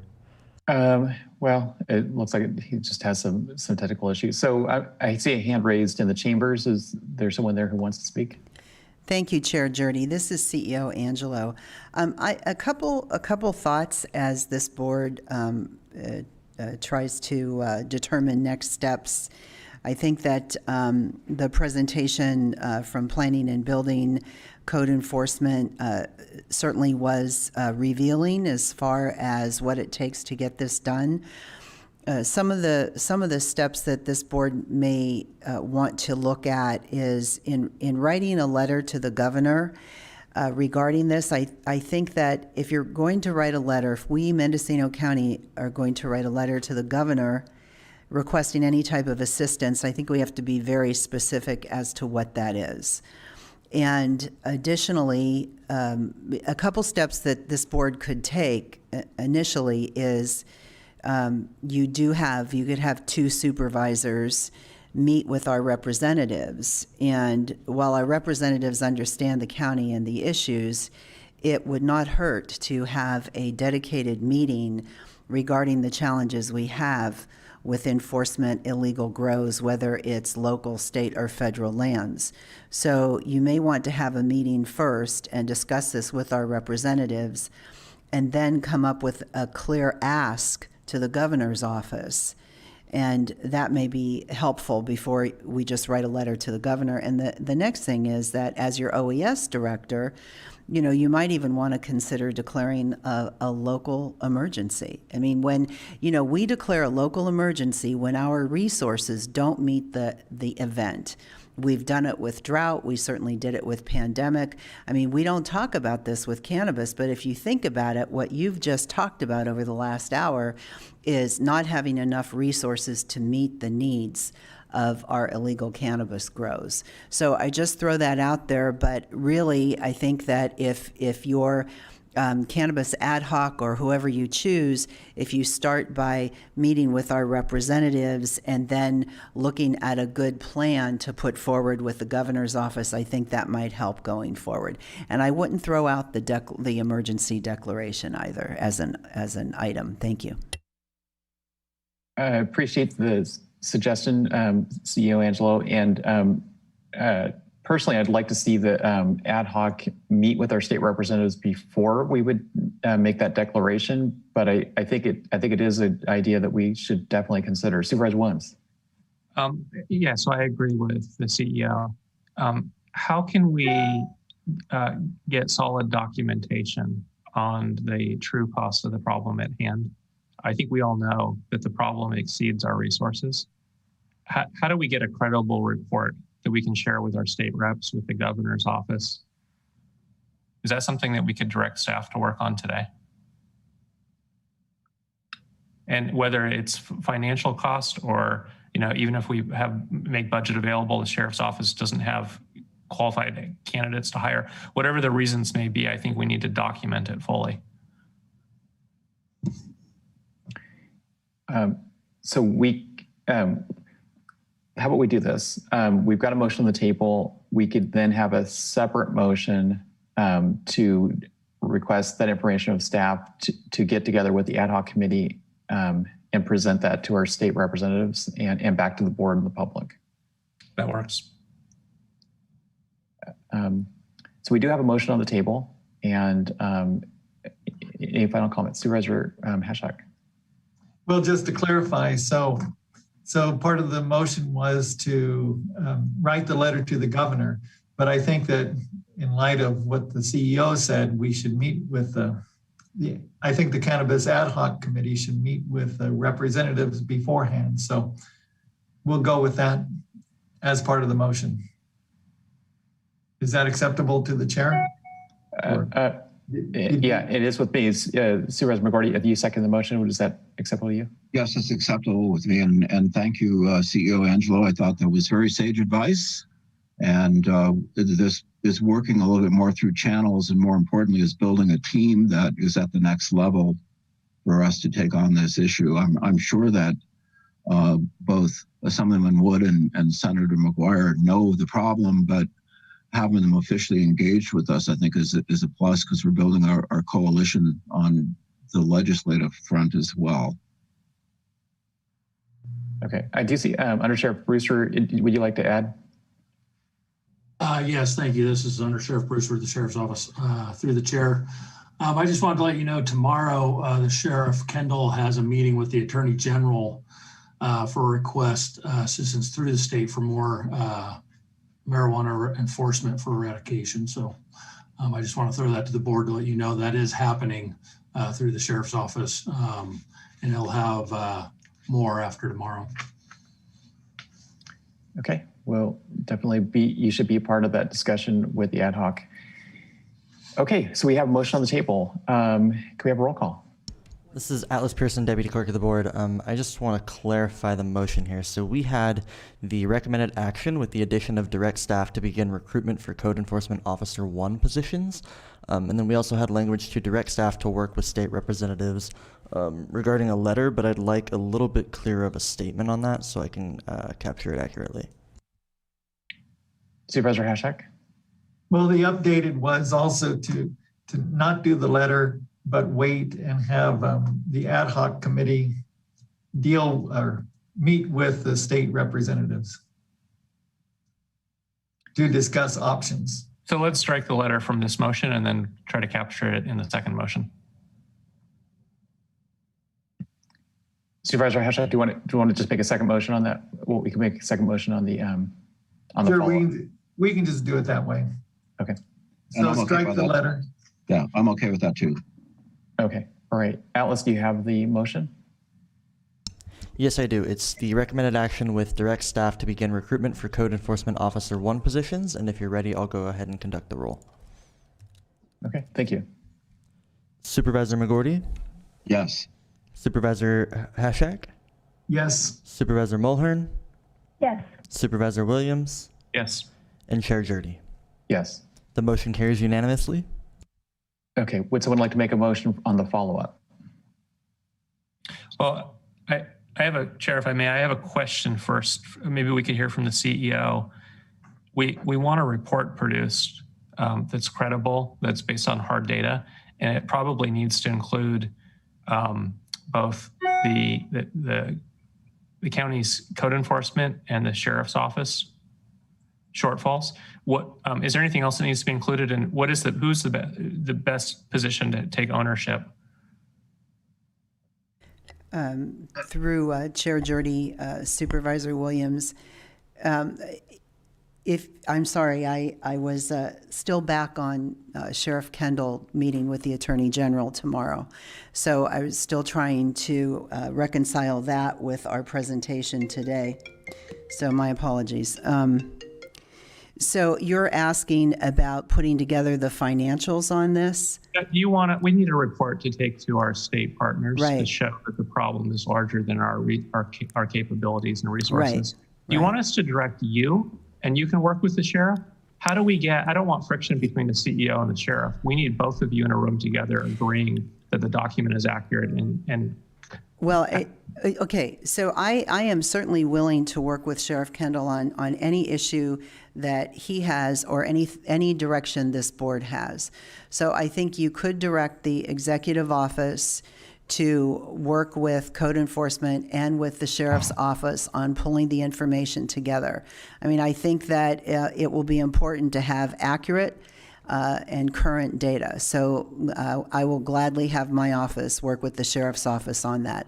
I think it would also be good to hear from Sheriff Kendall as to the outcome of his meeting with the Attorney General. I'm assuming based on what Under Sheriff Brewster said, that meeting that the sheriff is having tomorrow has to do with cannabis code enforcement and our lack of resources. That's an assumption. I have no idea. But I think that will also be a step as we move forward, attempting to gather data, put together a report, and move forward to our representatives and the governor. So yes, gladly, my office will gladly work on this, and I will trust that Under Sheriff Brewster will let Sheriff Kendall know that this was a direction from the board. Thank you. So I'd like to move that we direct the CEO to work with the sheriff on producing a report documenting why we need to declare an emergency and why we need state assistance. Okay. Would someone like to make a Supervisor Hashak?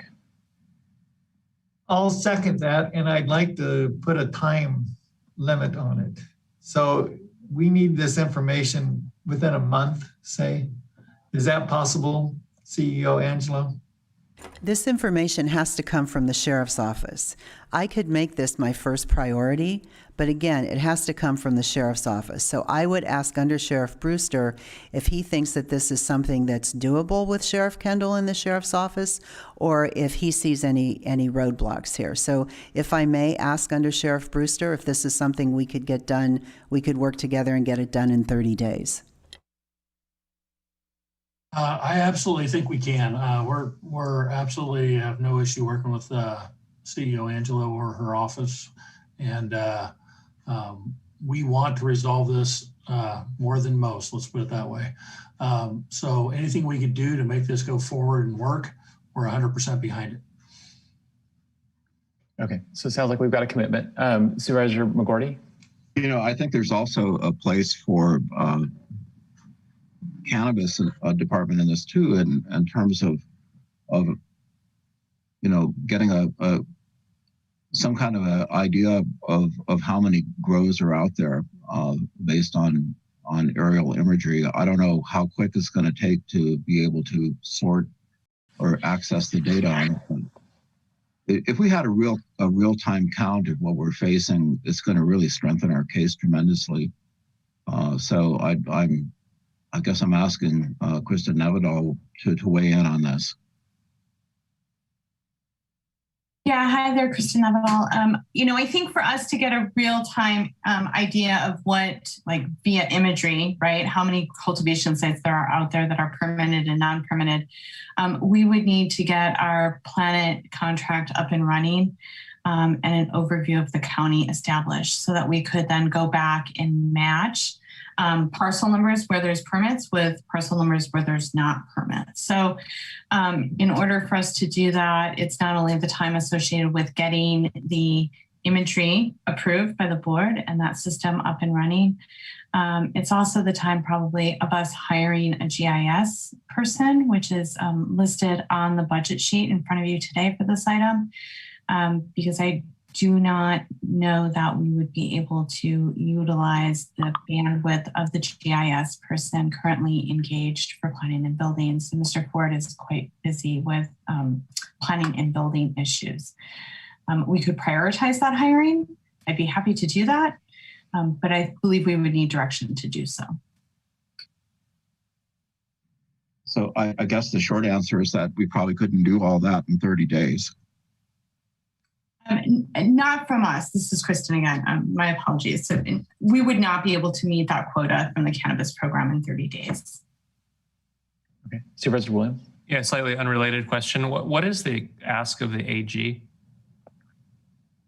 Maybe Brewster could share with us. Are we duplicating efforts here, or what is this discussion?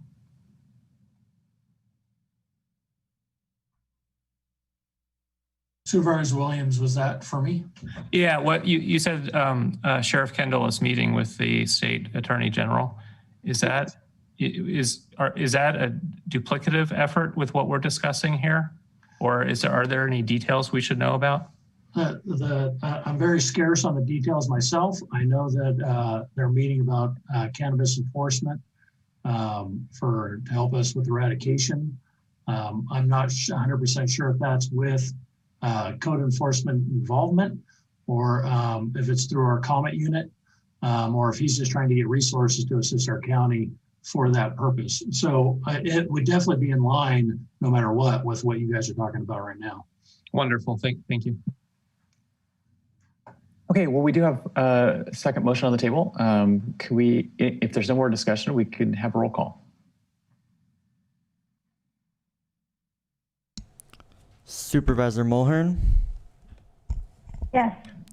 Supervisor Hashak? Yes. Supervisor Williams? Yes. Chair Jurdy? Yes. And Supervisor McGorty? Yes. The motion carries unanimously.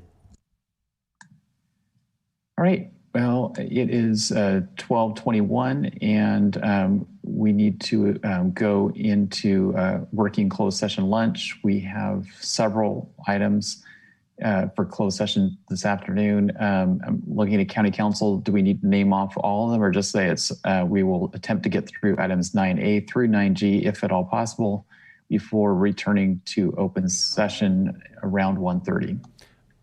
Thank you, Mr. Chair. I believe that announcement's going to be sufficient. I would just note that we're very likely to need to continue some of those items till tomorrow. Okay. All right. Okay. Well, it's 12:22. Let's try to meet back in closed session at 12:30. Thanks.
Closed session items, I believe they were listed as item 9A and item 9C. And we will take up additional items D through G at tomorrow's meeting during lunchtime. And we're going to go, direction was given to staff on both those items. We're going to reconvene in open session here and go to item 5E, which is notice public hearing, including discussion and possible action to approve the Mendocino County proposed budget for fiscal year 21-22. And today is the first day of the public hearing. We expect to continue this tomorrow. Looking to the clerk of the board was correspondence and telephone calls received and delivered to the board. Yes. And do we need to establish that the notice of the public hearing was properly noticed? Proper notice has been established. Okay. All right. Well, then we're going to go directly to the staff presentation. Good afternoon, Chair Jurdy, members of the board, CEO Angelo, Darcy Antle, Assistant CEO. The fiscal unit is before you today presenting a balanced operational budget for fiscal year 21-22. The unit will be back before you at a future meeting to complete the PG&E settlement funds from the 2017 Redwood Complex fire. Also, back before you in early July to present the American Rescue Plan Act funds. Again, today is fiscal year 21-22 operational budget, PG&E settlement in the near future. Packet was on your consent item today. And in that consent item will be the completion of the packets that were submitted by May 31 per your direction, your summary sheet, as well as your matrix for rating. The American Rescue Plan Act funds will come before you later this summer, which is $16.8 million over 2 years with a spend date by December 31 of 2024. I'm going to briefly introduce the team as we will try and flow through this through this presentation. We have Tim Hallman assisting today as a principal analyst in the fiscal department. We have Amanda Wolter and Nadia Tipton, Sarah Pierce, Shwen Ung in disaster recovery, actually prevention, resiliency, recovery, and mitigation. We have Auditor Controller Lloyd Ware and Shamise Covison. Also today, you will hear from Deputy CEO Rao, Deputy CEO Dunnacliff, and Deputy CEO Johnson regarding their areas of the operational budget. Senior Risk Analyst Heather Carell-Rose will speak on risk. HR Department Director William Schertz and Wellness Coordinator Katie Ford. So let's begin. So on your first slide, the presentation overview. We will have a quick overview of the budget process, which is a lengthy process. We are working in budget all year and sometimes 2 budgets. You'll hear about the discretionary revenue from Auditor Controller Lloyd Ware for Budget Unit 1000. You'll also have a cost reduction efficiency, some of the work that the fiscal unit's doing. You'll have an insight into the grants that the PERM team is doing, as well as an update from risk management. HR will be for you with some updates, as well as the IT and facilities team. At the end of the day, you will hear a little bit about the future and what we see happening and impacts that we expect in 2021-22 and moving forward. At this time, I'll turn over to Tim Hallman to discuss the budget process. Good afternoon, Supervisors, CEO Angelo. Tim Hallman, Principal Analyst with the Executive Office.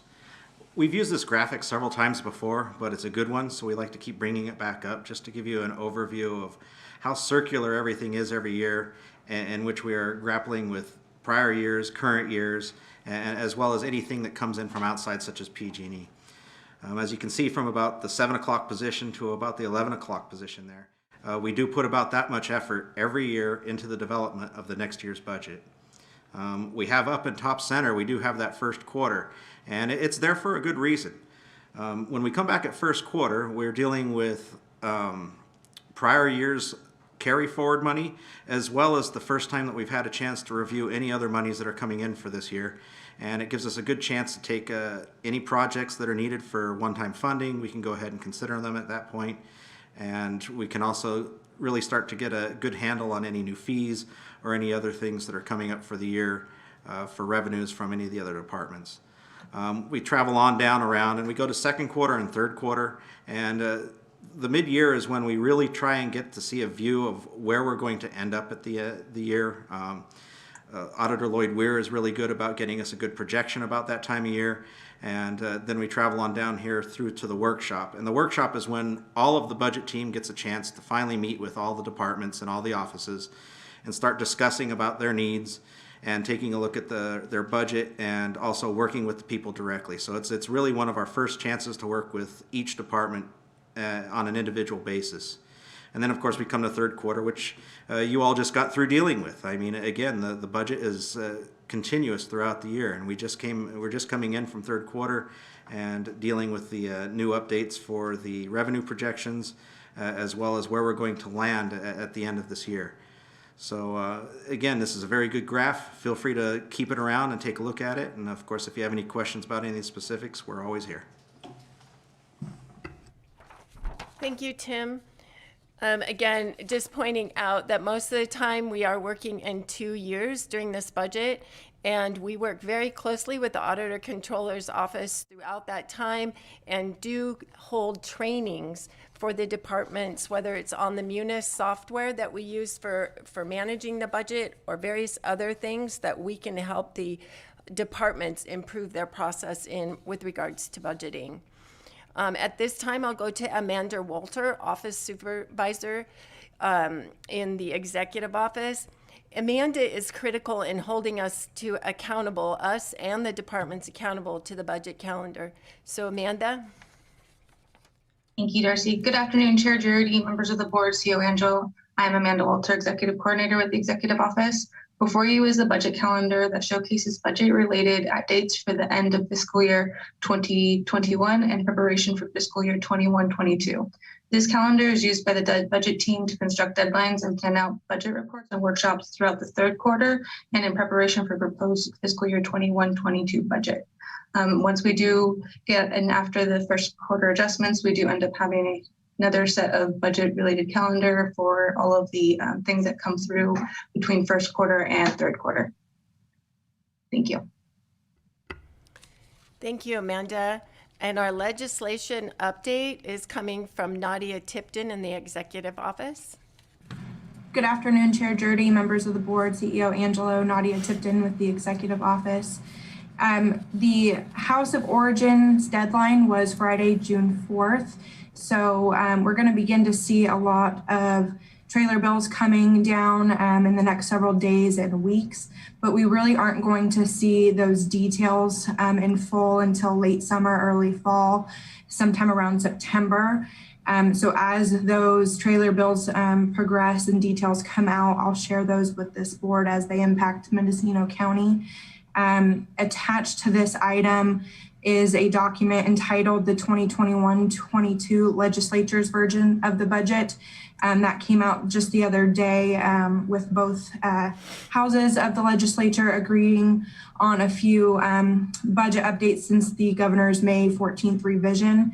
So that's been proposed to the governor and that will probably come back later this week with all three parties coming out with an agreement, at which time CSAC and RCRC plan to give us an update shortly thereafter and a recap of the updated budget. With Administration of Justice, really they just have a bunch of fines and fees that they're trying to knock down for low-income households and backfill the local revenue for that. Education, since the governor's May 14th revised. They have added additional funds for that and built upon the governor's plan, along with Health and Human Services and the homelessness. They've also added additional funds for climate resiliency already and additional funds for wildfire. But as those come out, I will give details to this board. And I did work with Chair Jurdy and Supervisor Williams. We sent out a broadband support letter earlier this month that went to Assemblymember Jim Wood and CSAC and RCRC. So they are in possession of that letter from Mendocino County in support of the governor's plan for broadband. And that is all I have for you today. Thank you, Nadia. Darcy Antle, Assistant CEO. Next slide is some of the budget highlights. So the discretionary revenue, that will be covered by Auditor Controller Lloyd Ware here in a moment. The Prevention, Recovery, Resiliency, and Mitigation team will present and talk about some of the work that they have done regarding the water purveyors and a needs assessment. Obviously, COVID-19, we're still in a pandemic and it's still a fiscal impact to this budget. HR will come in and speak about staffing. Public safety spending allocation, say the county continues to invest into the public safety arena, and we have met most of the department needs this year in their funding requests. The IT infrastructure investment, critical to our future and our emergency communication. So you'll have a good presentation from Deputy CEO Rao. At this time, we can go to the discretionary revenue by Auditor Controller Lloyd Ware. Yes, good afternoon. This is Auditor Controller Lloyd Ware, Chair Jurdy and board members, CEO Carmel Angelo. I'd like to present the Budget Unit 1000 to you.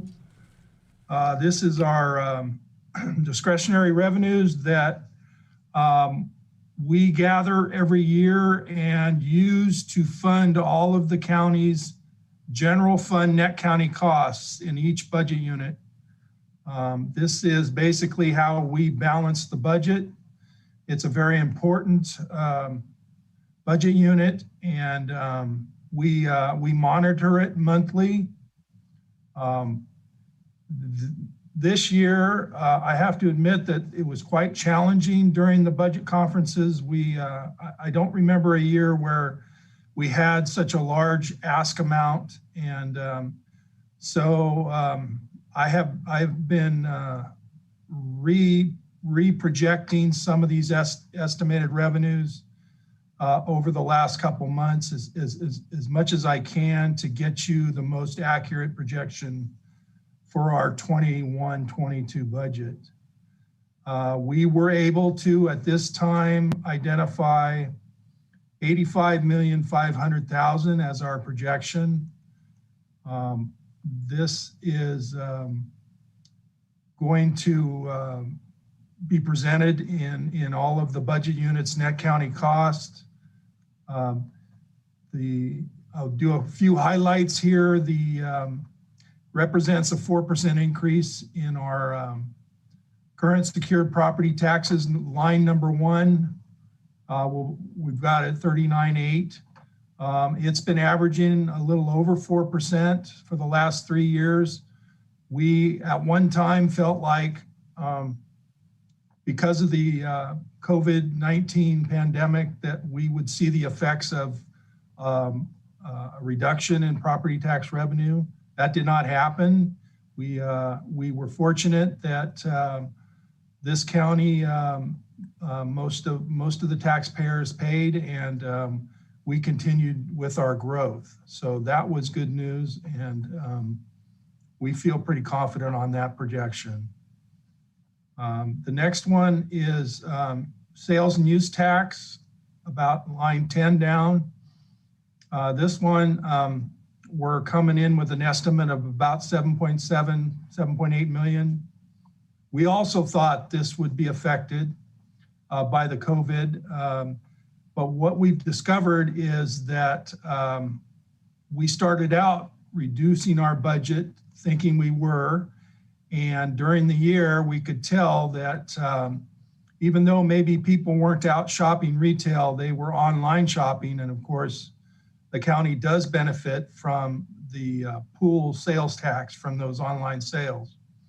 So we were able to continue our growth in sales tax. And so that now is projected at 7.7. We have an outside sales tax consultant, HDL. They are also projecting that this year we should have about 7.5 million. So they're also projecting an increase for next year. So we're both in line there at 7.7%. Drop down to transit occupancy tax. This is our TOT room tax on our hotels and motels. This was reduced because we did not have occupancy during the COVID, and it is starting to recover, and it's coming back very strong. And it looks like we're going to end the year over 5 million, almost to 5.5 million. So at this point, we're able to project this at 6 million going into next year. We'll leave it semi-flat. It's been growing pretty high, but we'll see how the recovery goes during next year. And I may be back to you, increasing that if we have to, but we feel like the 6 million is a good number at this point. The next one I want to talk about is cannabis tax revenue. It's about line 20 down there. Let's see, 82,1707. This is a relatively new revenue source to us. It started out, as you can see, in 17-18 at 1.2 million. It grew very fast and grew a lot over the next 3 years. So it's hard for me to use historical measurements going back 10 years or anything. So right now it looks like it's going to project out at possibly just over $6 million. We'll hold that flat and project 6.5 for next year. One area where we're not performing well is our interest income. It's about halfway down.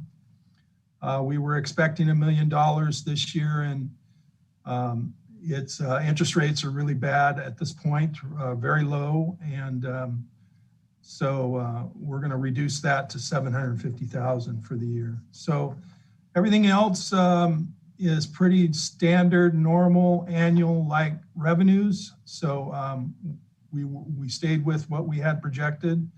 So the new total for going into 21-22, our fiscal year, is $85,500,000.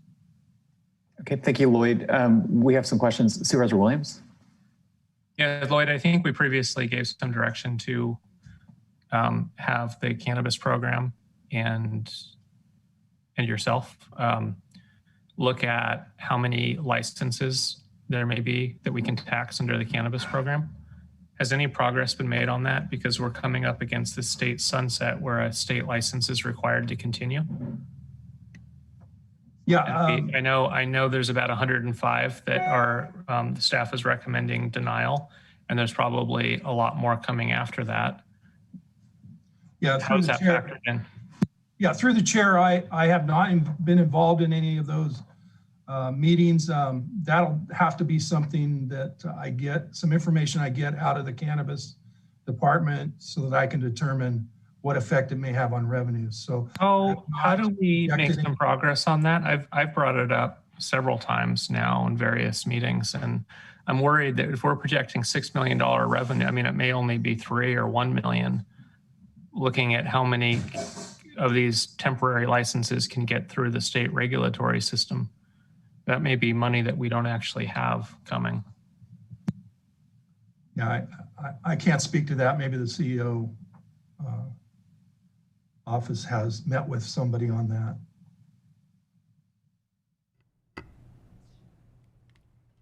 Maybe the question is for Deputy CEO Antle. How do we get the cannabis program and the auditor working together to accurately forecast cannabis revenue for the year ahead?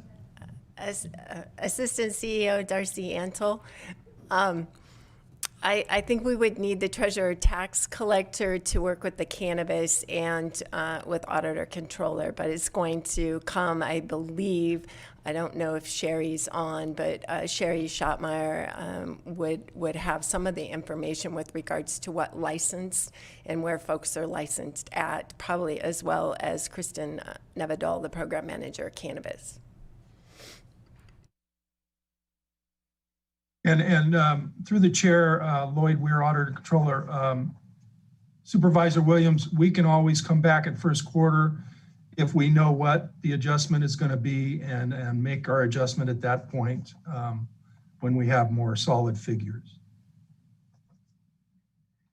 Lloyd, I have an unrelated question on the secured property taxes. Yeah. It shows that they grew at a pretty good clip, you know, in 2017-18 from 33.5 million to 35 the next year, but then it's sort of plateaued, just increasing another $500,000 by 1920. But then it's picking back up again in your projections, which I think is true. I mean, the real estate market's been kind of exploding. And so I guess I don't have any doubts that the property tax revenues are going up, but I'm just curious why did they barely go up just a tiny tick between 1819 and 1920? Was it because there were not enough appraisers in the county system to add buildings to the rolls, or do you have an understanding as to why it didn't show much of an increase between 1819 and 1920? Yeah. Off the top of my head, I'm not remembering that. I think maybe the assessor would be better prepared to answer that. I do remember some large properties on the coast being dropped. So we can revisit that and try to get you an answer on why that plateaued there. Okay, but I don't doubt that it should go up this year and next because people are basically bidding up houses beyond the asking price. Asking prices for, are going up every time someone offers a new listing, if you look at Zillow. So it just seems as though the revenues should continue to go up on the property taxes this year. Supervisor Williams? I'm sorry, I'll lower my hand. Okay, are there any other questions on the revenues? Supervisor Mulhorn? I had a question on this line 21 for forfeiture and penalties. Would that be to the sheriff's office, and is that kept separate? And also during a previous discussion this morning, Mr. Weir, which you may not have heard, there was a conversation about the potential of the Attorney General or perhaps the state of California providing assistance for code enforcement for cannabis in Mendocino County. So would that come through here as revenue, or what does that typically look like? That'd be a new revenue.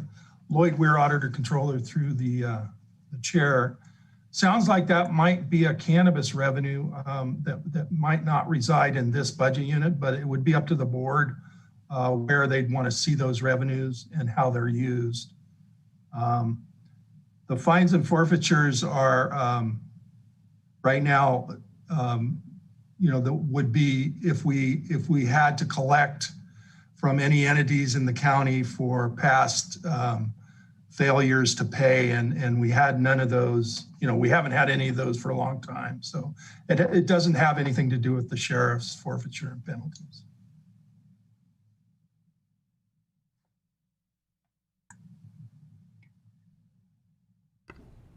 Just maybe a general question, Lloyd. When it comes to grants, whether they're one-time funds or ongoing, are they reflected in this $85 million, or they show up somewhere else in the budget?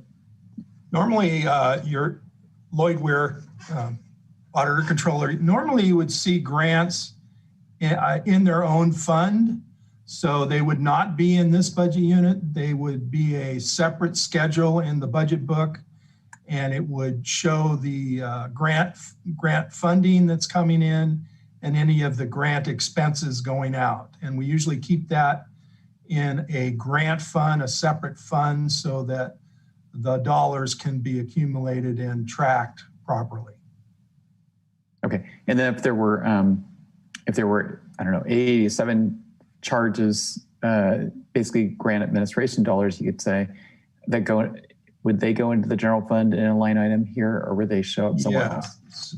Yeah, if you drop down to county cost plan 826402, that is where you'd see any 87 reimbursements from those types of funds.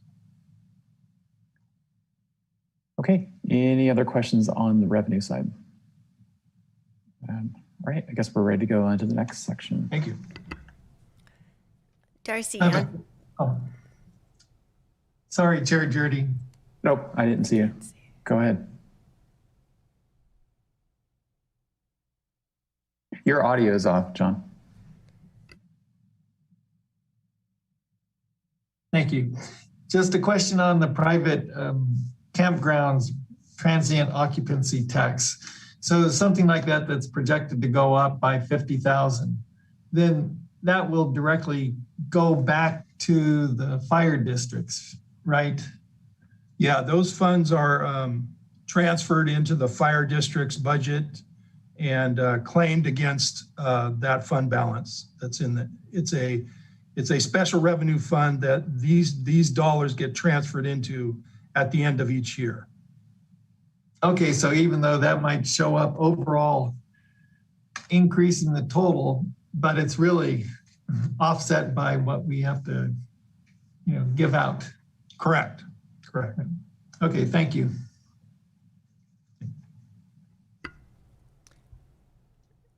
Darcy Antle, Assistant CEO. So as you heard Lloyd Ware during budget conferences, he was sharpening his pencil, and we were looking how we could better support these departments when they came in with a departmental ask of over $23 million. We were able to fund the 1000 series out of those asks at $13 million. And then there were other departmental requests of $13.9 million. We were able to augment the salaries at the beginning 4%, which is $3.5 million. Workers' comp, Heather Carell Rose will speak with you later, but she was able to find savings in the work comp, so we were able to make an adjustment to the departments to offset their work comp expense. And then we have an additional projection of a Prop 172 funds of $1.5 million.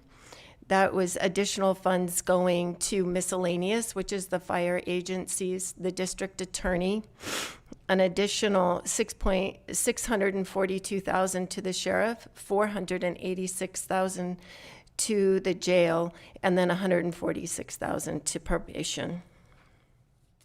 So Darcy, on that point, if I understand it correctly, that each department was allocated a 4% increase in their line items for salaries.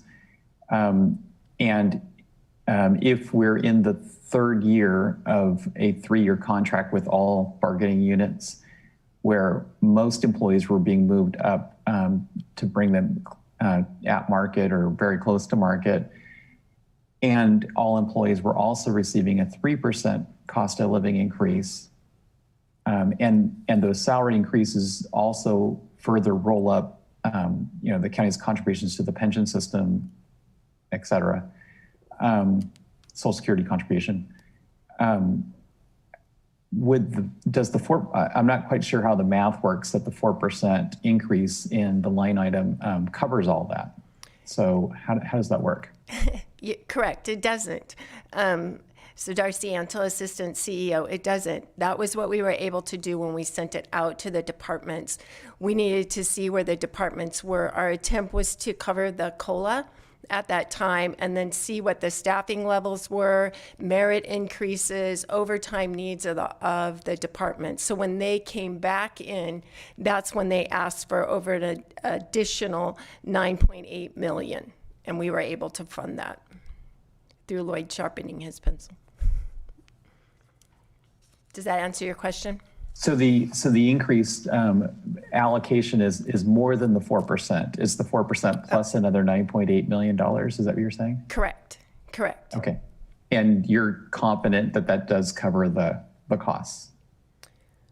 We are confident that that will cover the cost of the staffing that was submitted by the departments. Okay, thank you. Supervisor Williams? What is the increase in Prop 172 funding to local fire agencies this year? The additional, Darcy Antle, Assistant CEO, the additional increase is $74,000. 74,000 split 21 ways? Well, that's not the total funding. The total funding to the fire agencies through the Prop 172 and our other direct line item is over $1.1 million.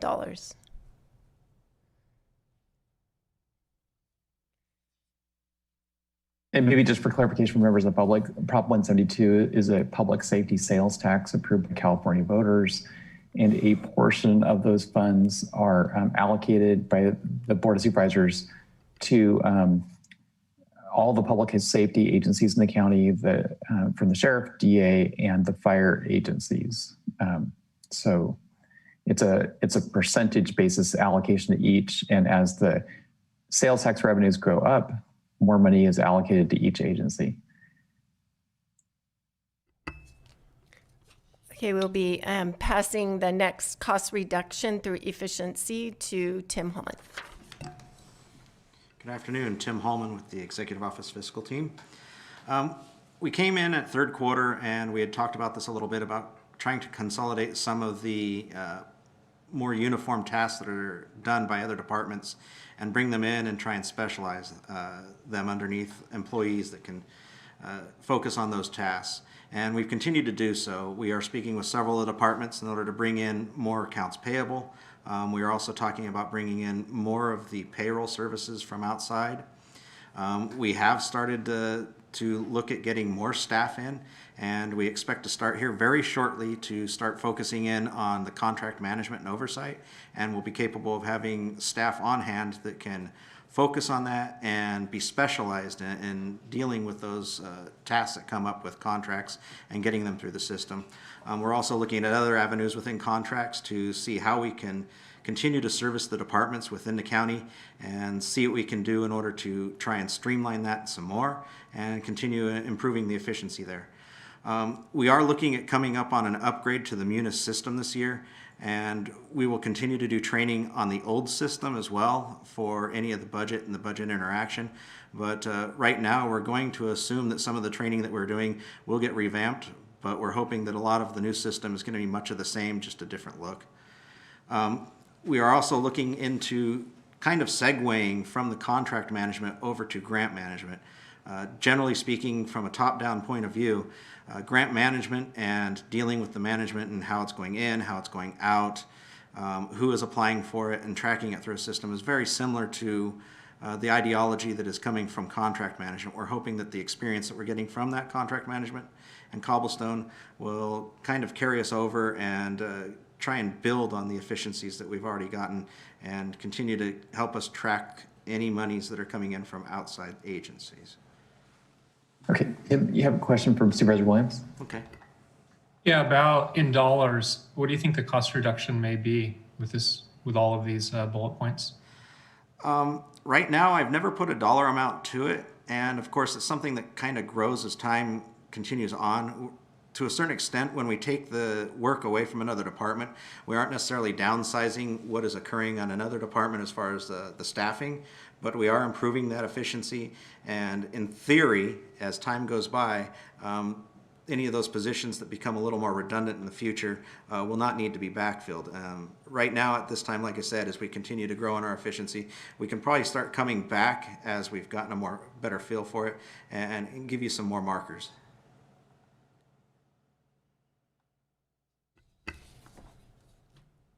Thank you, Tim.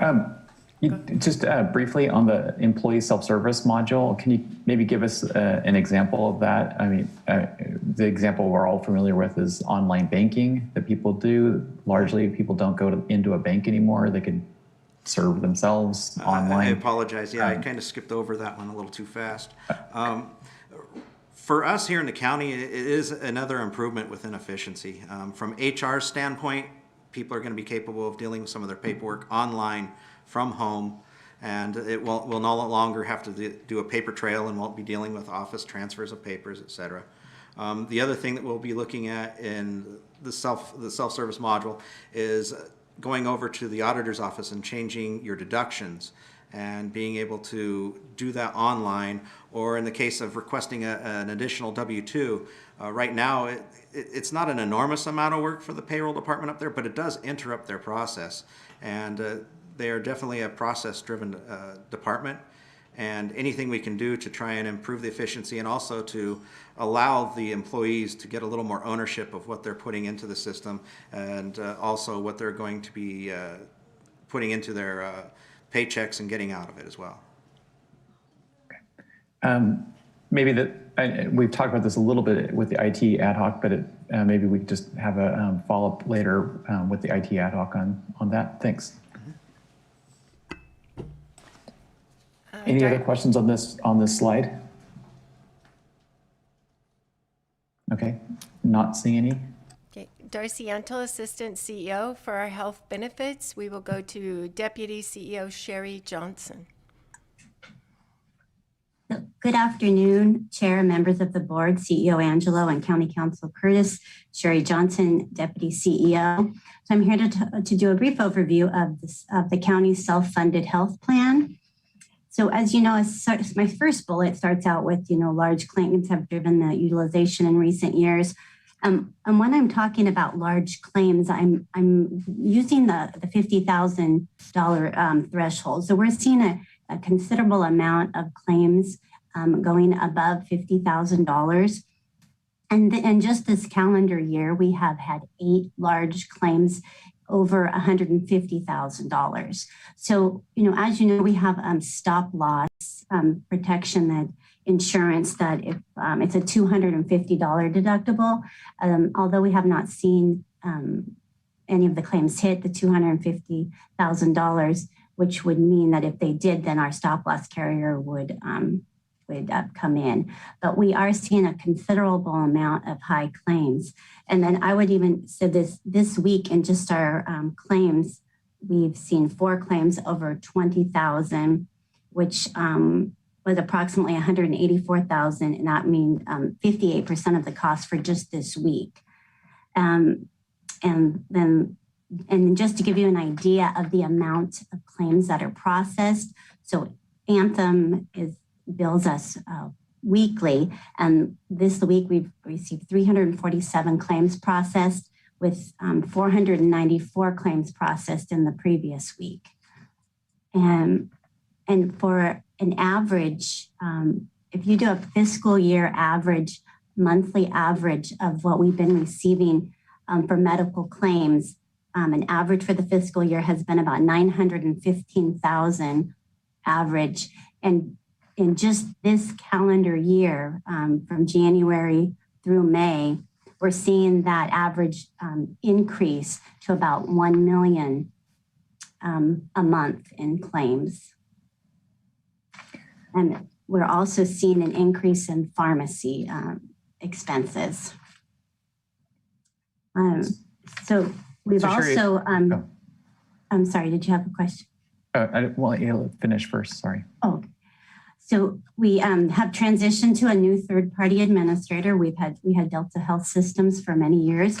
This year we have transitioned to Anthem Blue Cross. We did an RFP, and Anthem was awarded the contract for administering and processing claims.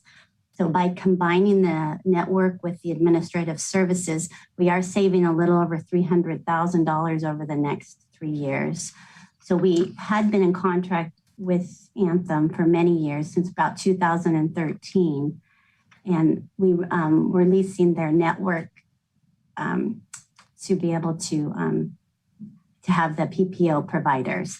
And now we're able to use them as administrator and claims processing.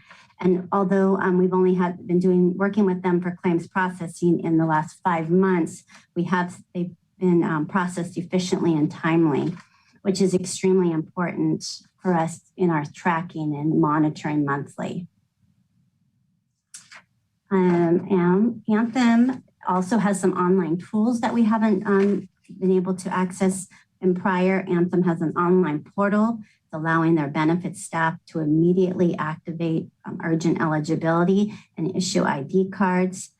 And we also have, I'm not sure if anybody's downloaded it yet, but they offer a Sydney app that you can put to your smartphone that also provides access to members, your numbers, your benefits, your coinsurance amount, claims, flexible spending, which is really nice if you're at the doctor's office and you forgot your medical card, and all the information you can access right there. It's a great tool. Also, ability to enroll in COBRA online, which gives the member option to pay immediately. This greatly reduces the time between enrolling and having the COBRA benefits activated, and also the length of time the county receives the premium from the enrollee. So basically cutting out the middleman, if you will, we get the payments a lot faster. And then we do continue to research cost savings. We continue to work with our wellness program on educating the staff and getting information there and trainings. We are hoping to contract with a pharmacy management program, which will assist in finding lower cost alternatives by working with the employee and their physicians. We are in the Delta Dental Pool, which is a self-funded pool of public agencies that provide lower rates through than the market. Rates are dependent on utilization. And also, as I said earlier, transitioning to Anthem has also been cost saving for us. And we will be implementing an online portal system also. It's called Benefit Bridge, which we are using through our Keenan, who is our broker, our health plan broker. This benefit system reduces staff time for data entry. It's being able to enter the information in one time and going to several spreadsheets instead of doing multiple information data input. Our goal is that this will eventually be rolled out to employees so they can request their own changes. Benefit staff will review the change request and approve or deny. So it's similar to what Tim was mentioning about the Munis online self-serve. That's what we're hoping to do also. We'll be able to generate customized reports in minutes, and that will assist us with immediate tracking. And then we'll be able to transmit eligibility for non-urgent enrollments on a weekly basis for medical, dental, and vision. And then our plan is to present the fiscal year, the outcomes and plans for 2020 renewal in August of 2021. So we will come with our benefits team, which would also include Keenan and Associates to come and report out how we ended in this current fiscal year. And that is my update for the health plan. Great. Sherry, I've got a couple questions. So the county offers county employees, if they choose to enroll in a alternate employer healthcare plan, so a spouse with an alternate plan, and disenroll in the county's plan, there are benefits that the county of Mendocino offers for the employee to leave the county's healthcare plan. I think the acronym is MERP. I forgot what that represents. Oh yeah, Medical Expense Reimbursement Program. Yeah, and it's a pretty generous benefit, but my impression is that very few people know about that, and that may be one of the reasons why so few employees have opted to do that. And so it just seems like one of the things that could be done as part of your work program here is a video that maybe could be sent to all county employees explaining that, and with a link to how they could enroll in that program if they had a spouse with an alternate healthcare plan. And maybe that application process could also be made online a little simpler than a non-fillable PDF that gets sent to people now. So it could be done more expeditiously. So anyway, so some thoughts on that, because if to the extent the employees have the option of enrolling in their spouse's healthcare plan and then getting this other benefit from the county, they actually, in many cases, will be better off than being with the county healthcare plan. But I doubt many people understand that that's an option to them. Yeah, I agree with you. I will work with staff on that. Okay, thanks. And Any other questions or comments on the healthcare plan?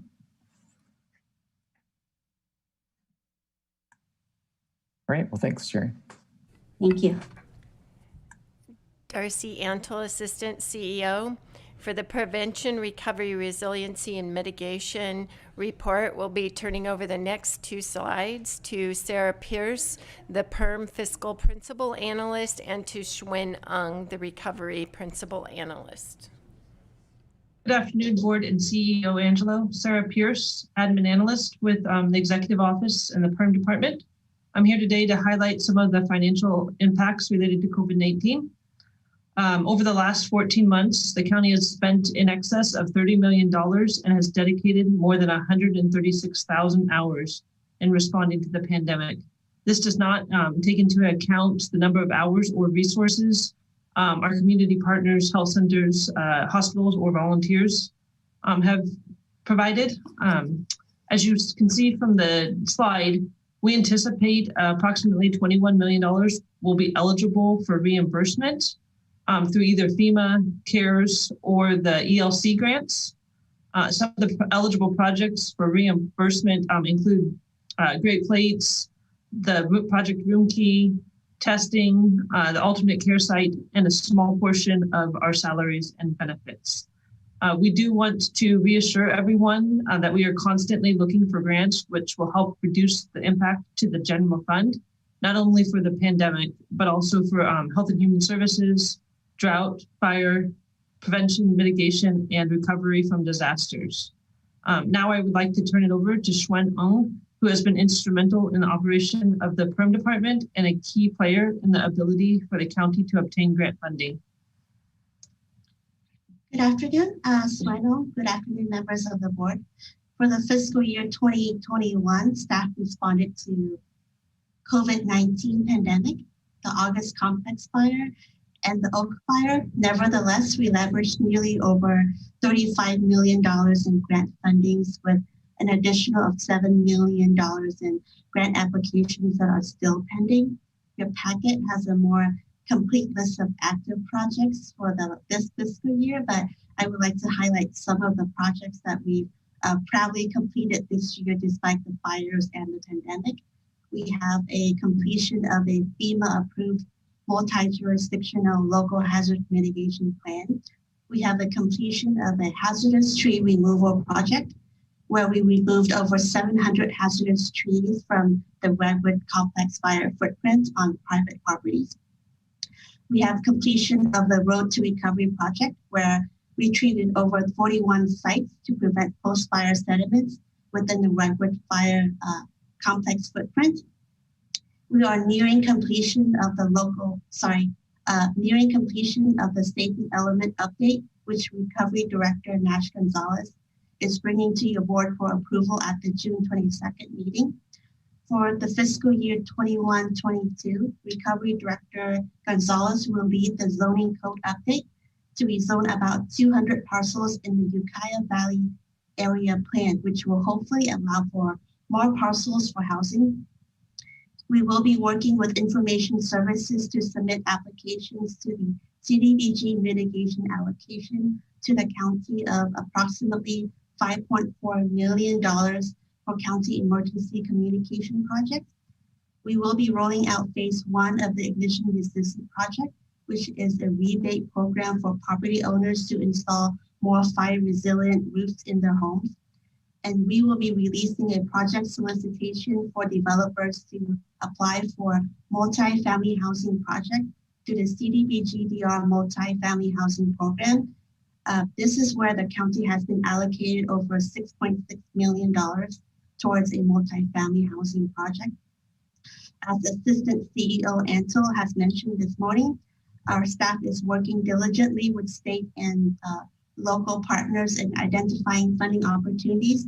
And we also have been in communications with water purveyors and community partners to identify any shovel-ready or funding-ready projects. So far, as the Assistant CEO Antle mentioned, we have identified over $28 million in projects.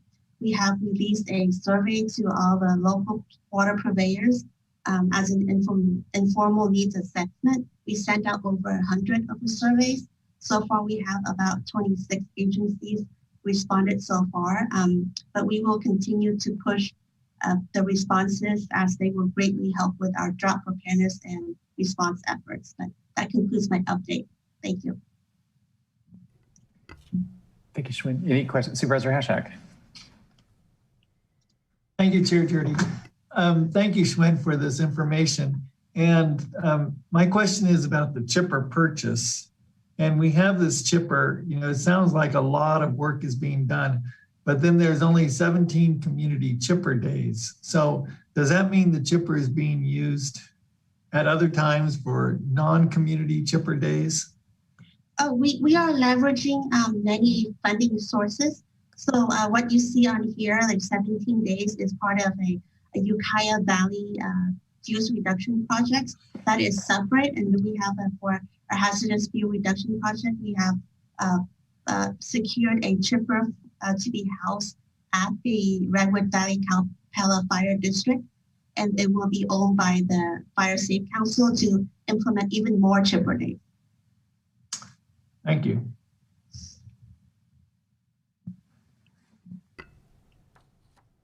Okay. Just quickly, just looking to the ad hoc, Supervisor McGordy and Mulhern has had the town hall meetings. Have you had information like this available for your town hall meetings? I can take that if Supervisor McGordy would like. Yeah, we have shared this information, and we've also had PRRM staff join us on the majority of the meetings. Okay, thanks. Any other questions on this slide? All right, thank you. Darcy Antle, Assistant CEO. At this point, we will go over to Heather Carell-Rose, Senior Risk Analyst. Chair Jurdy, members of the board, Heather Carell-Rose, Senior Risk Analyst with your Executive Office. Just a brief overview of the risk program. I manage all of the county's insurance programs with the exception of health insurance. The county participates in PRISM, formerly CSAC EIA, which is a pooling of 55 of the 58 California counties. So we pool all of our insurance, and what that does is allow for rate smoothing. What I'll go ahead and discuss is, unfortunately, statewide, general liability for the last several years has been in a hard market, which means that liability premiums are on the rise, that, insurers are really saying, sticking to the ABCs anywhere but California. I said it last year, I repeat it this year. So it isn't great. The good news is, though, that the County of Mendocino, our experience modification, which is something that's used by our insurance pool to determine how we compare to other counties in our liability loss rate. Our experience mod is quite a bit lower than average. The average would be 100. Our experience modification is 100. So we were actually able to leverage that. We saved $364,000 this year in premium discounts because of our good performance. As you can see, the active claims by fiscal year have maintained relatively level for the last several years. The difference would be, though, is that lawsuit resolution right now is taking a bit longer because of the focus on COVID-19. So some of our older claims are kind of sitting out there. So that is a consideration.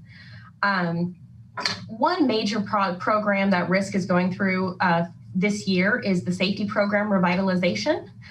We are moving to a paperless facilities inspection, safety inspection process.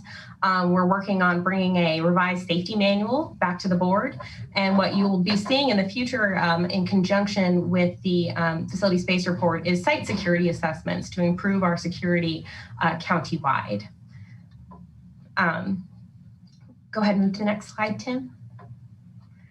For workers' compensation, our loss development rate has continued to reduce. As I've told the board previously, but we do have new board members, we had a fairly poor performing program before.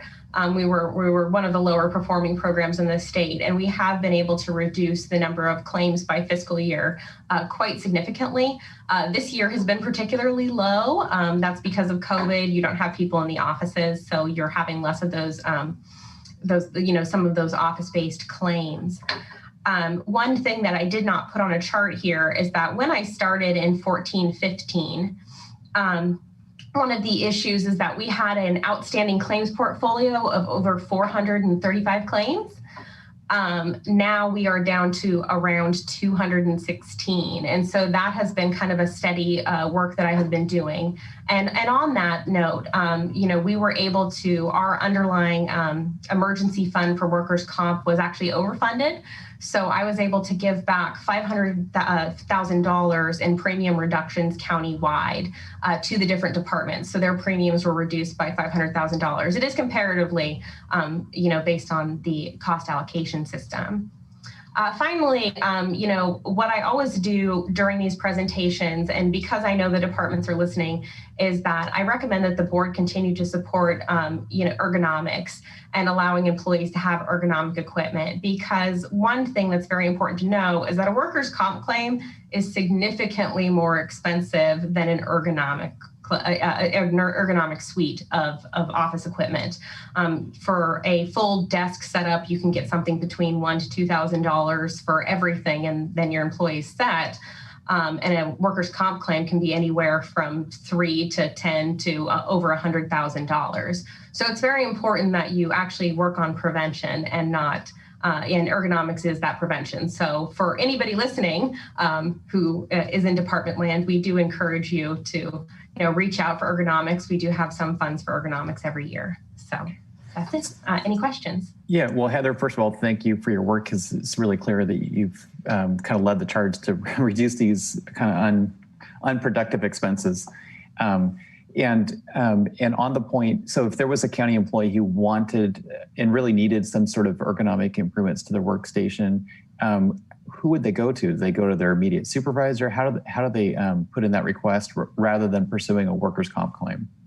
They can go to their immediate supervisor. I would recommend that just so they know their supervisor knows. But they can also come directly to me and just CC their supervisors. I'm more than willing to schedule any ergonomic evaluations that you need. It does take time. We only have one contractor and there's quite a few employees, and we're geographically very large. So it does take a little bit of time, just as warning, but we will get to you as soon as we can. So you can just reach out to me or the risk management email. It's important for each employee to also notify their supervisor that they're doing that, so a bunch of equipment doesn't just show up as a surprise. And then with COVID, we've had a number of employees, quite a few working from home, and you indicated that could be part of the reason why we've seen a reduction in this last year, a further reduction in the worker comp claims. Are there requests that employees can turn in for ergonomic equipment in their home if they are able to work from home? That's part of a larger discussion. The law and OSHA requirements and everything aren't quite clear on that yet. So I really can't answer that question. It's kind of part of a really overall larger discussion, because the law is kind of changing to catch up with the work from home. So we don't really have a clear program for that quite yet. Just because of some of the logistical concerns and issues with that. I mean, at a high level, it seems like it would be beneficial to both the county as the employer and to the employees. So some of the concerns are actually with some of the larger equipment, like a sit-stand workstation. You really can't have county facilities going into a private individual's home and installing that equipment for them. So, and because that's a very significant liability issue. Okay, all right. Supervisor McGordy? Just a comment to Heather. Nice work and bringing down and making this Mendocino County a better place to work. I mean, it's really clear that people aren't getting injured as much or making as many claims, and I think that's part of the quality of life that is excellent if we're able to improve on that. Thank you. Any other questions or comments? Okay. All right. Well, thank you. Thank you. Darcy Antle, Assistant CEO. I would like to introduce Director William Schertz for the next couple of slides. Good afternoon, Chair Jurdy and members of the board. William Schertz here, Human Resources Director, here to provide an update from Human Resources. With your indulgence, before I get into the slide, I'd like to highlight just a few things from the past year that HR had done to support the county's pandemic response, in addition to everything else that we normally do. HR drafted 3 county policies and numerous guidelines to address impacts of the pandemic and provided guidance to a safer and healthier work environment. HR also negotiated bargaining unit side letters to provide COVID-related catastrophic leave, increased vacation cash outs, and increases in flexible time off accruals. HR is also responsible for conducting workplace contract tracing, contact tracing, of COVID-19 positive employees to identify close contacts within the workplace. To date, we've traced over 60 COVID positive employees and identified over 100 employees as close contacts. And HR is responsible for implementing the federal and state mandated paid leaves for the scores of employees that use those leaves affected by the COVID-19. So now, for fiscal year 21-22, HR is looking forward to a very busy year. We're ready to implement the year 3 of the salary market increases and COLAs, and these begin next month in July for the members of 5 bargaining units, in September for 1 bargaining unit and all the unrepresented employees, and in October for 2 bargaining units. And that will end the scheduled salary market and COLA increases. and actually, in our calculation, it brings employees to anywhere between 100 to 104% of the market salaries that were identified back in 2019 Coffin Associates salary study. So that's really good news. Next, HR will work to finalize a countywide plan to address salary compaction and alignment issues that either weren't addressed with the market increases or may have been a result of the implementation of market increases over the past few years. Bargaining unit contract negotiations will start after the beginning of this coming calendar year. There are 5 contracts that will expire on June 30th of 2022. So we'll be busy doing some negotiations at the beginning of the year. And HR will be supporting departments in the reorganization efforts, which will result in an increase in classification, compensation work, and recruitments. And as you heard this morning from Planning and Building, HR is already working on new classifications and all those processes that goes with that work, amongst other work that we've been doing with other areas and departments. As for county staffing, the slide shows, at the time of the slide, the county had a total of 1,105 full-time employees. This number constantly fluxes with each pay period, but it actually has been relatively consistent over the past year. Currently, as of this last pay period, we have 1,108 full-time employees, 14 part-time employees, which equates to an actual 1,114 FTE, full-time equivalent. Now, if we include the 97 extra help that we currently have, the county total county staffing right now is at 1,219 employees. Recommended position adjustments for the position allocation table are to, first of all, fund 5 full-time equivalent unfunded positions. That would be 2 in human resources, 1 in probation, 1 in behavioral health, and 1 in cultural services library. Also, we're looking to unfund 3 FTE positions in the cultural services library.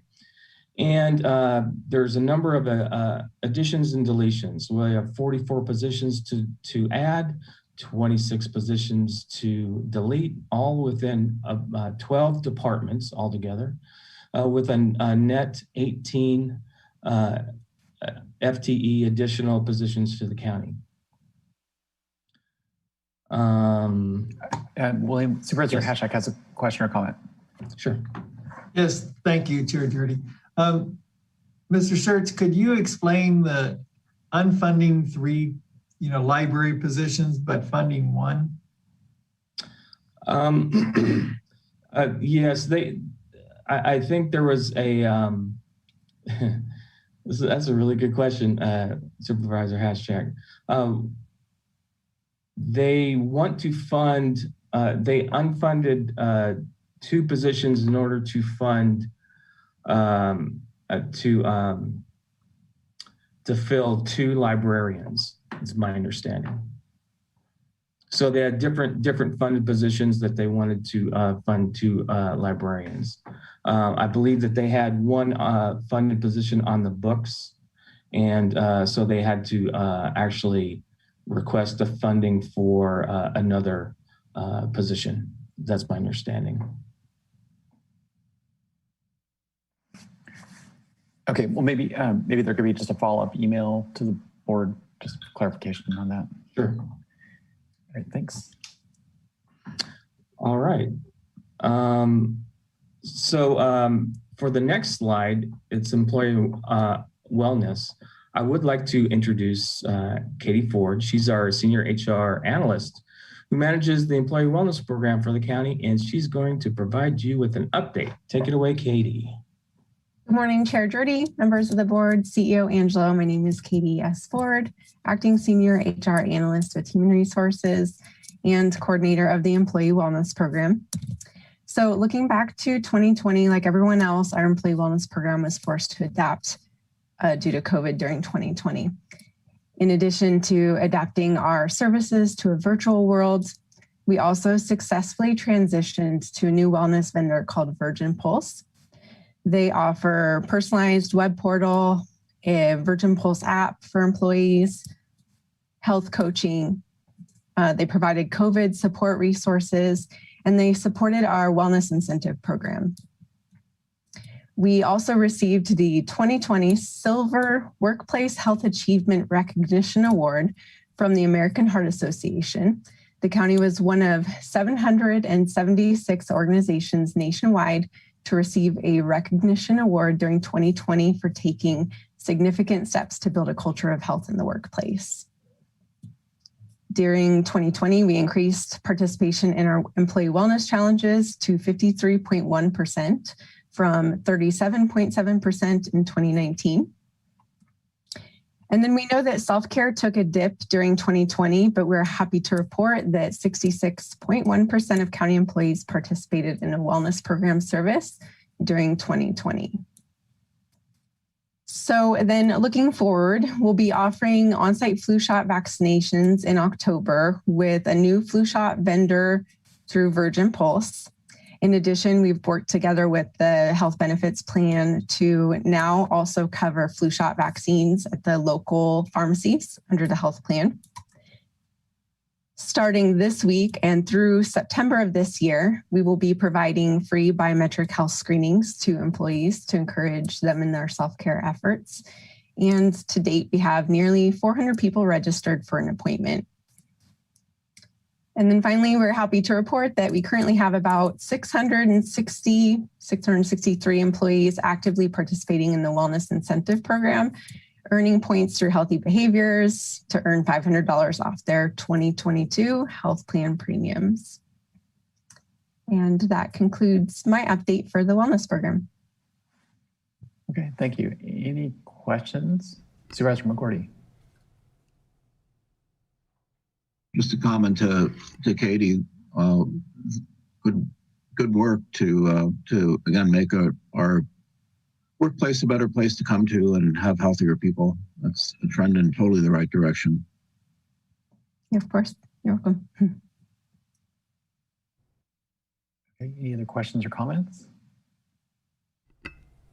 Okay, great, thank you. Darcy Antle, Assistant CEO. And we will go to Tim Hallman to show that the county continues to invest in public safety through the 8 departments that we consider part of public safety. Hello again, Tim Hallman with the Executive Office this afternoon. This graph, we've presented something similar to this in the past as well.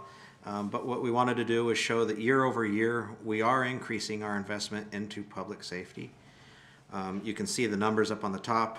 That gives you the hard dollar amount. And then, of course, the graph shows the increase from each of the departments down below. We just want to make sure that you're aware that this is the general fund dollars. Some of these departments do seek funding from outside sources, and they are very active in continuing to grow the funding for those departments that are out there. Both Sheriff's Office, Probation, Juvenile Hall, they are all very active in seeking this funding. I do want to come over here and show you this picture. This is a picture that we have in the back here with our facilities and fleet division. There are currently 8 units that are out there that the sheriff is working on to get out to the patrol units. It is part of their vehicle replacement program. It's my understanding that they have had a little bit of an issue this last year due to COVID in order to get them outfitted in a timely manner, but they continue to work hard on that. And most of these units were delivered back in December and January, and they do continue to go through that. That was an initial delivery of 14 units at that time, so they are definitely active in trying to get out there and take care of the public with these units. Thank you, Tim. At this time, we'll go over to Janelle Rao to talk about the IT master plan, public safety communications, and facilities. Good afternoon, board members. Janelle Rao, Deputy CEO. I want to thank the board for their prior commitments to the funding of the public safety communications microwave system. This was just a reference for the future updates that we'll be referencing in the slides that are following. There is information on the public safety microwave system within the full board packet for the proposed budget. As referenced in this slide, under the ITMP, which was adopted in 2018, within that there were 99 identified initiatives with a proposed initial investment of approximately $20.7 million over a 5-year period. Investments since that time have been approximately $7.8 million. Of that, we've had 59 critical high priority projects. There have been multiple projects that have been deferred due to lack of funding. In the 21-22 funding allocation request, there's included a $10.5 million ask. Of those, we have identified some offsetting potential funding sources, one of which is the Community Development Block Grant of $2.1 million. We have done or submitted information of approximately $5 million for potential PG&E disaster settlement funds. There are approximately $3.3 million identified high priority projects that have no identified funding source. It's noteworthy also to mention on this slide that the CDBG funding does have a commitment to have the fully funded project at the time that we submit our final applications. And there are some identified projects within here that will require a funding commitment before that time. I believe that our deadline under that is sometime in November. So that's just noteworthy for board consideration. Let's go to the next. So on the next slide, you'll just see this was just to highlight. I know that in the past the board has asked from a priority perspective what we're presenting, and you can see in here that there's competing critical and high priority projects. It is a $10 million ask. Of those, the critical projects you can see are identified at approximately $1.3 million, and by critical, we'll move through that later on in the slides because we do identify the risks associated should we defer these any further. Janelle, we do have a couple questions. Maybe take those now. Supervisor Hashak and then Supervisor Williams. Thank you, Chair Jurdy. So out of that 20.5 million or whatever it was, in 2018. And it looks like we've already spent, and if you go back a couple slides, we've spent 7.8 million or something, right, 7.8. And then if we spent another 10.5, that would be over 18 million. Are we on schedule to still get everything completed with that 20.7 million? What you'll see in the board's, the presentation under the ITMP, the total ITMP at this point, I believe, is between 18 and 19 million. Should you fund the 10 million, that would leave you with approximately $10 million still to assess. Without making progress over the last few years, you are seeing additional capital improvement projects that are coming forward under the ITMP because we are continuing to have failure of systems. So the more we prolong the replacement of these critical infrastructure systems, the higher the price tag and the higher the likelihood of failure. So we have made progress. I don't know that we are on track under the 5-year period. Okay, thank you. All right, Supervisor Williams? Yeah, so with the PG&E process, I feel like it's almost like we have money burning a hole in our pocket and we're trying to figure out what projects to fund. They're all worthwhile projects. Everything that's come forward, I want to do. But I also drive our county roads. They're in really bad shape. And I know that our emergency communications fails, weekly, bad shape. And, you just go down the core departments and they're all understaffed, underfunded. And I can't help but wonder if we should focus on those highest priorities first. Public safety, #1 priority, and we're not accomplishing public safety today. When I look at, there's another slide here with a bar chart. To me, it looks like the increase in the proposed budget in the public safety categories it exceeds the increase in revenue. So maybe this falls under the strategic planning, but at what point does the board want to have a discussion about deferred maintenance and public safety? And in public safety, I would include roads and probably fire safe council doing brush clearing. The public sees that as a high priority public safety issue, making sure that if we have a fire, residents can escape. But I think we really need to define what is our #1 public safety category, what it consists of, fund it fully, and then talk about how to spend the additional funds.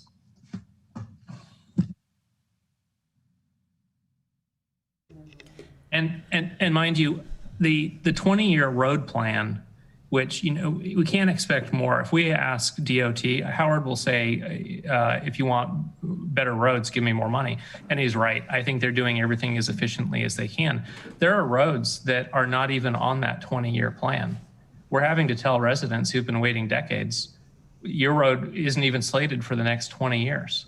I drive down some of these roads as I drive my district, and they're just horrible. And I think the public expects us to keep the roads up.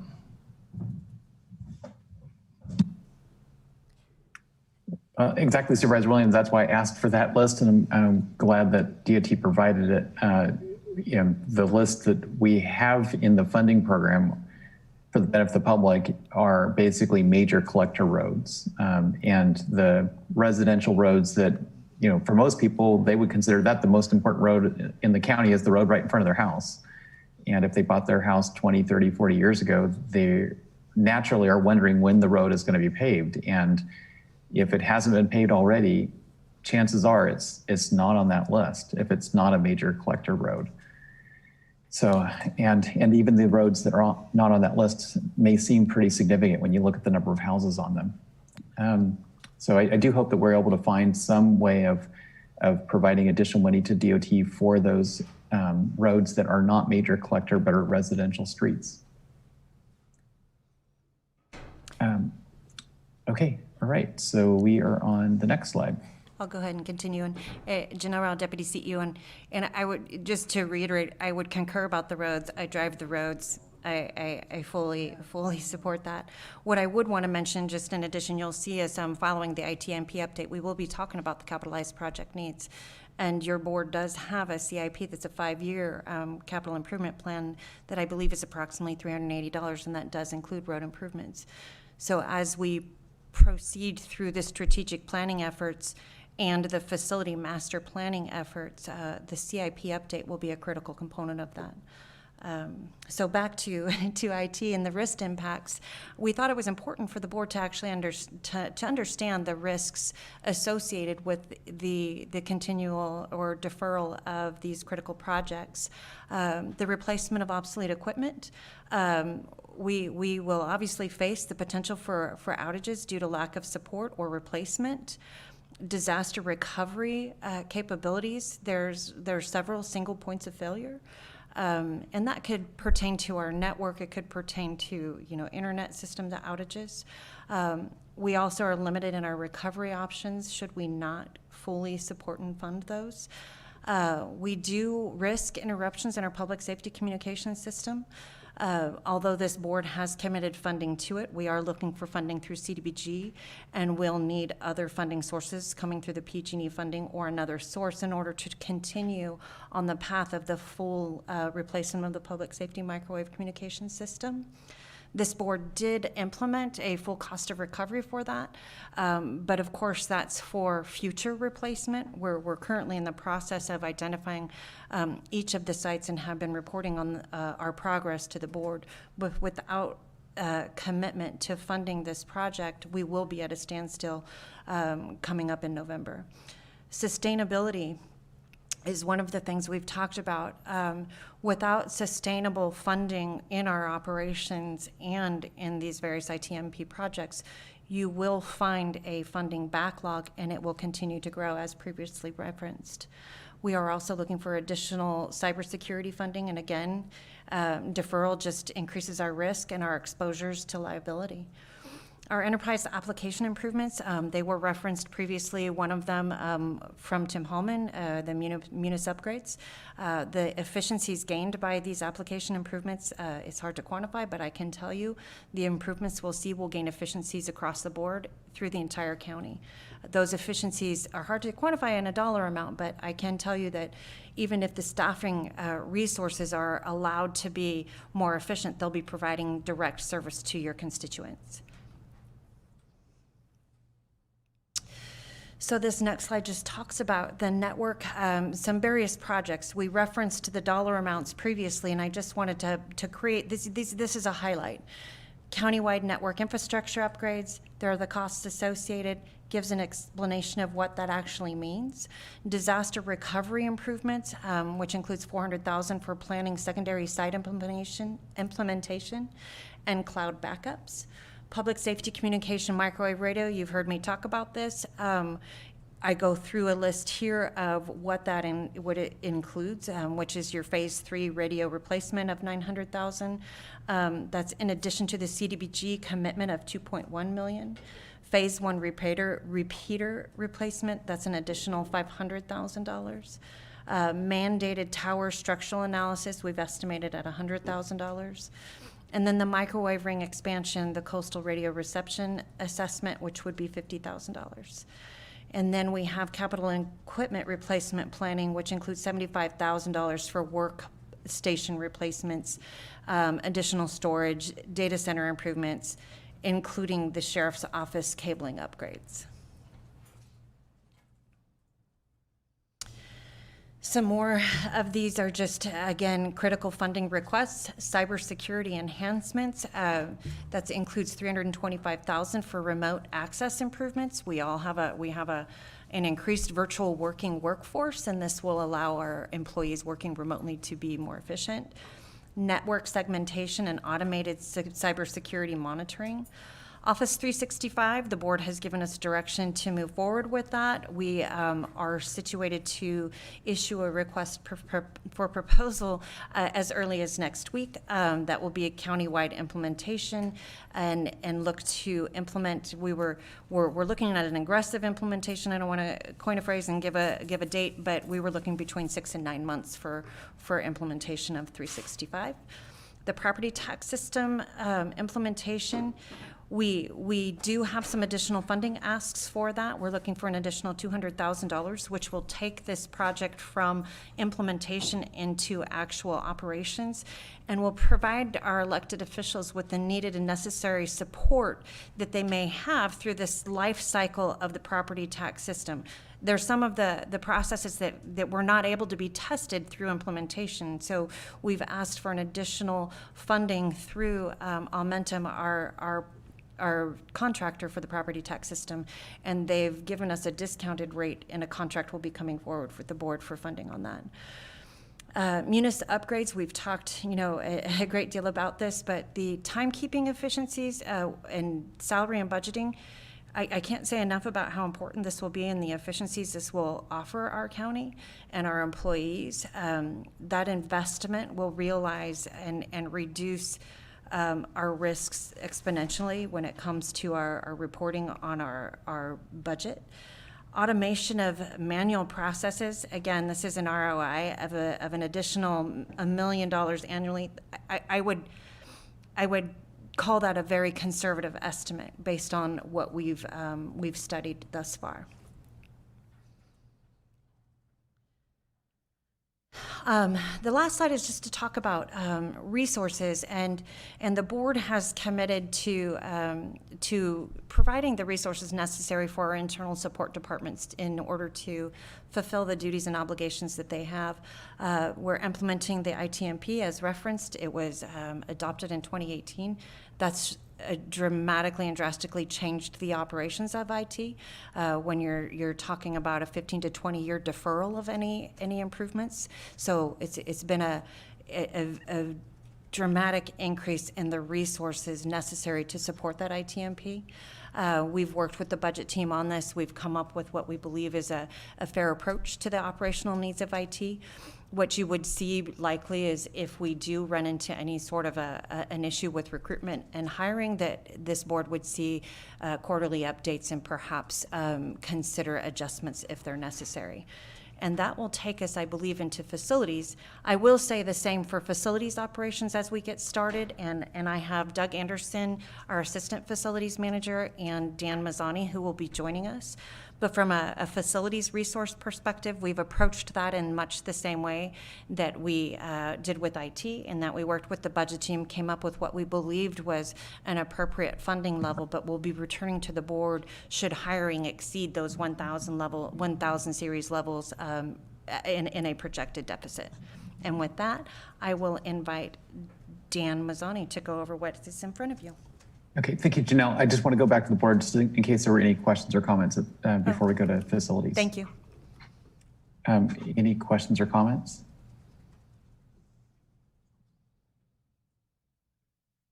Okay, all right. I just wanted to check in. Okay, thanks. Go ahead, Dan. Okay.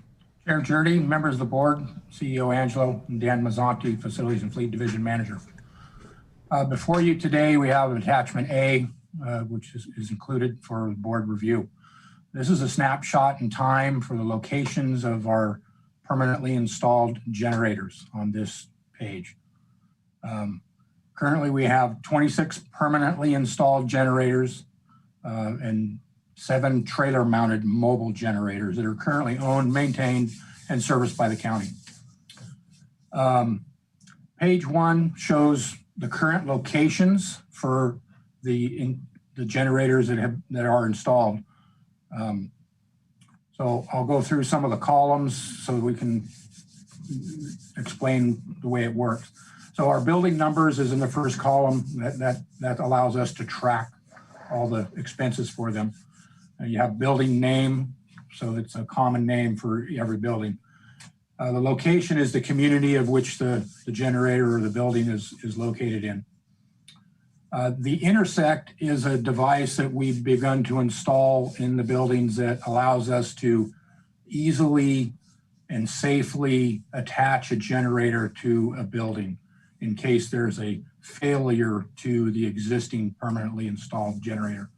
And in some cases, it is in addition to the permanently installed generator. The portable generator owned or leased, all the permanent ones are owned but we do have leased and owned trailer mounted generators that augment these few buildings here.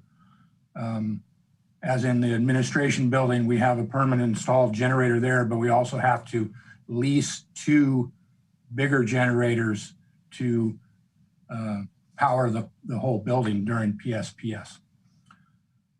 The existing or design, most of these are existing. We have a few that are in design that we've been working through to be able to provide more generated power during a PSPS or additional longer power outage.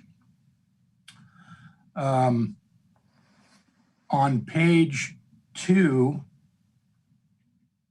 is a list of buildings that are in communities that do not have generator power. Some of them do have the intersects installed. Some of them have issues with location and footprint. But they are buildings that are county buildings, libraries, vets halls, and other critical infrastructure that do not have generated power. Some of them do have intersects put in. They were been identified as critical need at the time, so we did put intersects in there, so we were able to hook into a generator into those buildings during a PSPS safely. And we also have a couple of our owned trailer mounted generators that we're able to put in preparation for the PSPS. We did do an estimate for each one of those buildings to install a generator. Those are at this point our best guess off of history of what we've had to do in the past couple of years with installations. Of course, we haven't evaluated the buildings completely to know the exact cost, but those are our estimates. And then in the comments are some of the issues that will be found at those buildings during that evaluation that we would have to deal with. Down at the bottom is a list of our 7 our trailer mounted generators. Those are also a list of the buildings that those are housed at during a PSPS. So we do deploy those, get them set up and ready, and they're actually out in the buildings right now. Okay, Dan, you have a question from Supervisor Williams. Where is the county-owned fairgrounds on the list?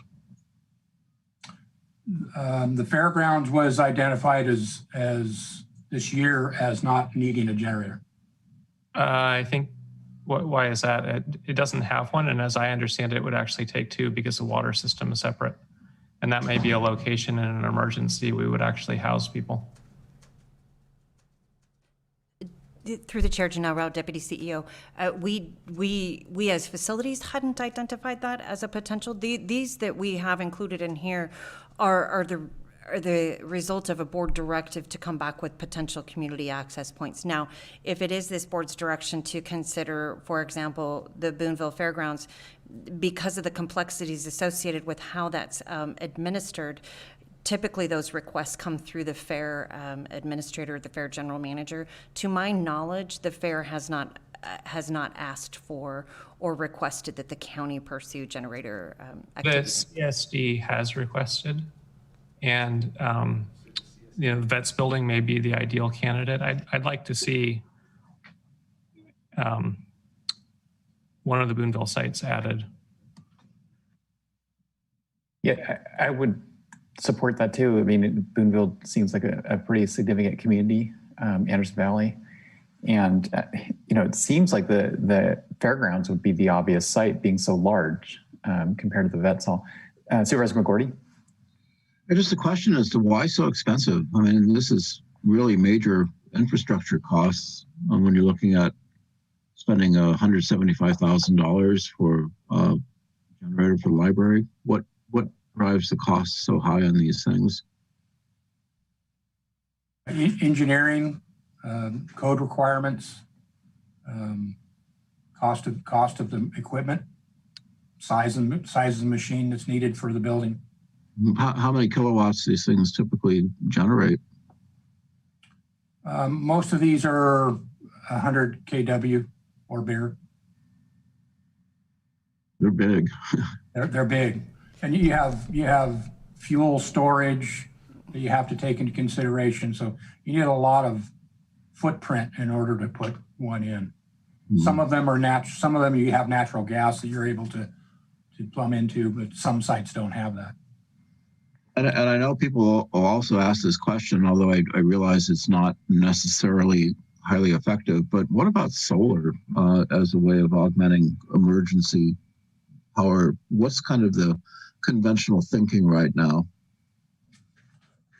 We're beginning to look into that. We've got some engineers that have been asked that question to help us understand that and to see what we can do. Mostly solar would be a short-term item. Your batteries only last so long, so you would still need some kind of generator backup to help that solar along. No, I just wondered if they're getting to the point where solar battery, smaller generator systems are getting competitive, both in terms of performance and cost, to going straight fossil fuel. Definitely looking into that, and hopefully our engineers will be able to help us understand that a little bit better. Thank you. Supervisor Williams? Yeah, we started off the day with public expression about reducing our carbon footprint, and here we are adding fossil fuel powered generators throughout the county. I wonder if this could come back as a solar and battery configuration. And it may be slightly more expensive, but it would move us in the direction that the public is asking us to move. This, I think, moves us away. And it's true, the batteries will hold a finite charge, but I don't think we're expecting more than a 2-week outage, probably not even a week outage. So that may be sufficient. And maybe we don't need to run everything. Maybe we need to run lights, water, allow people to charge phones. I don't know that we need 100 kW for those activities. Certainly can get our engineers working on that and get us some information. If I might, through the chair, if that is the board's direction, we can pursue that and return to the board with some options. I would suggest that we pursue it perhaps as a pilot and identify potential facilities that would fall into the category that you've described. Our 24/7 facilities will obviously not fit into that category, or if they were, it would definitely be a different hybrid that has reliability power source. But we've been working on alternative energy. Supervisor Giardi is a part of Sonoma Clean Power. We've been looking at alternative measures of power, and I do believe we can focus our efforts and energy on particular sites and come back to the board with an option to give you some cost benefit analysis, give you, what the potential returns would be, and then the board can direct us to pursue that. As Dan Mazzani has mentioned, we are working with the engineers currently and should be able to return to the board. The reason for this particular item was pursuant to board direction directly related to PSPS and our ability as a county to potentially provide community resource centers that may or may not be available through PG&E as they have in the past. So this was a snapshot currently, not necessarily a plan for generation power in the long term. And so we wanted the board to have this information and to receive the feedback, which we do appreciate. If this board is interested in us pursuing Boonville, perhaps, that is something we can look at and work on. Supervisor Williams, you did mention that the CSD had made a request for generator power, is that correct? Yeah, that's correct. And I had forwarded it and stopped pushing it because of this endeavor. So I was surprised to not see it on the list. Okay, thanks, Janelle. Supervisor Hashak. Hi, Chair Giardi. I agree with this approach to looking at alternatives for solar power for the selected sites, because I think that we could find that it might be better off in the long run. It could be cost savings and meet the needs of what we're looking for with PSPS outages. So let's find out what we can do with solar. Okay, thank you. Supervisor McGordy. And along those lines, so of course, besides being emergency power supply, it also can be regular power supply. So I think based on the interest of our constituents, we should take a look at this. And I like Janelle's approach of maybe pilot it. You know, if we think this is something to try before we jump in with both feet, give it a shot and see if at least one site is effective and workable before we make large commitments. But I would hope that we'd have at least something. Well, at least one of our county buildings has a backup emergency battery supply with solar, because we really do have to kind of put our money where our mouth is when we talk about climate change and trying to make progress on that. It does take place at low levels. It does start with your home and your community. So, you know, thank you, and I appreciate everybody on the board supporting this. As an FYI, the Sonoma Clean Power office building that's being renovated, so they have a 1970s building in downtown Santa Rosa that they're renovating into a new office building for Sonoma Clean Power. It's designed with solar, with battery backup, so that they are their own microgrid. So if there was a power shutdown, they would still have power. Granted, that is an office environment; it's not a jail, but I think it's a model for how these kinds of facilities, you know, critical facilities, can be made to be viable even in a power shutdown. So I think that'd be great if and then we have upcoming meetings with consultants that the ratepayers are paying for. So we're getting free advice from energy experts that are going to be looking at all of our county facilities, or almost all of them. So are we ready to go to the next slide?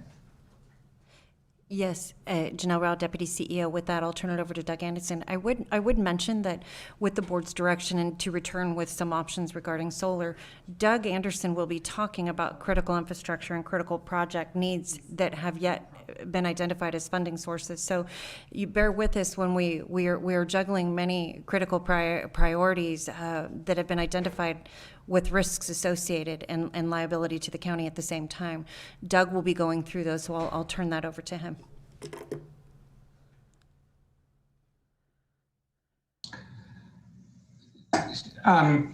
Good afternoon, Chair Jurdy and board, and this is Doug Anderson, Assistant Facility Manager, and this is just a quick slide identifying the projects that we've had up for consideration for prior years for the PG&E requests. We've also got some of these approved through some other projects that have been approved through the CDBG resiliency grants that have come off this list, but this is getting us back to the new generator that is we're looking at the sheriff's office, where we're doing our panel replacement. We've only been able to find grant funding for a portion of that install. And so we're at this point looking for about $75,000 more to complete that. The 911 bunker project project includes the new console for the 911 system. And as that's a proprietary system, it doesn't fall within the procurement requirements for the CDBG funding. And so we would be looking to either the general fund or PG&E for funding of that console at $800,000. We've last year completed the administration center roof replacement and on the second phase, and we have our final phase left to go. We have a small residual from the previous funding of about $210,000, which leaves us with a need of about $2.7 million to finish the final phase. We have the project that we've for the a generator project for the administration center, which is still unfunded at this point. And our phase 3 of the Sanhedrin power line replacement, which is, we're completing phase 2 in the next couple weeks. Phase 3 would be for next year. If we go through the CDBG process, we may end up with delays due to some more significant compliance requirements for that funding stream. So that would be an important funding if we wanted to continue with our plan to get that done next year. And then we continue to have a number of hazards at various parks around the county. Some of those, again, came before you with the PG&E requests. That's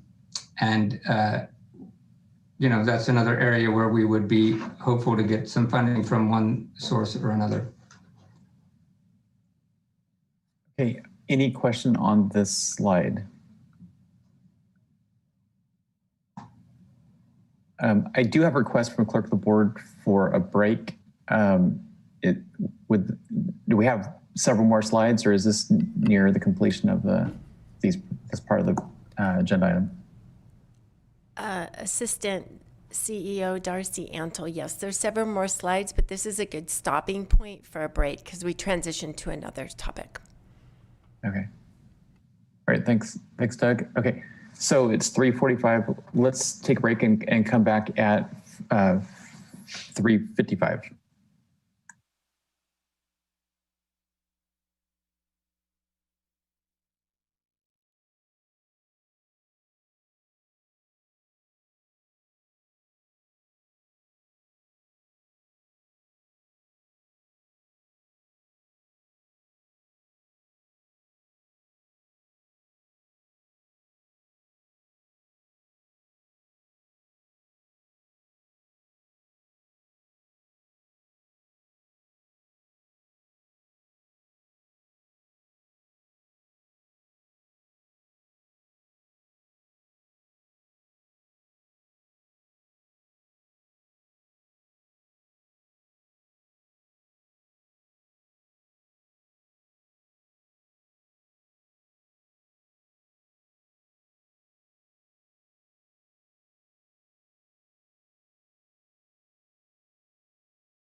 PowerPoint from where we left off.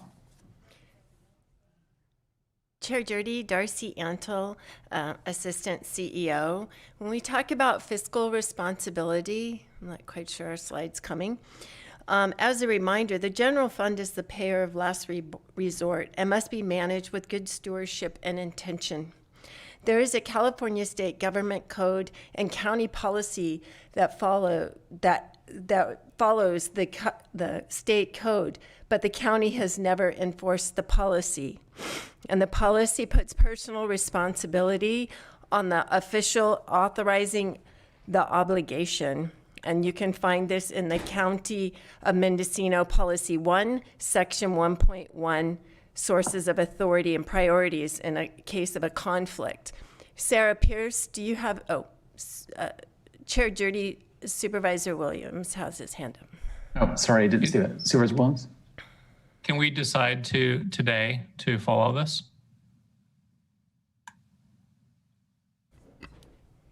If it's county code, I don't know why it's not being followed already. Yeah, so maybe we could give direction as a board that we expect county code to be followed. CEO Angelo has a comment. Thank you, Assistant CEO Antle. Chair Jurdy and members of the board, when I started in 2007, this was one of the key policies that was explained to me by then interim CAO Al Beltrami. And this was a policy that all of the department heads were very well aware of.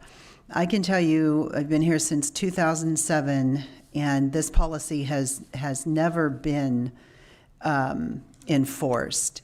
So if this board would like me or the executive office to enforce it, what we would do is we know when a department, whether it's run by a department head or an elected official, as you know, when we come back every quarter, we can project if a department is going to be over budget.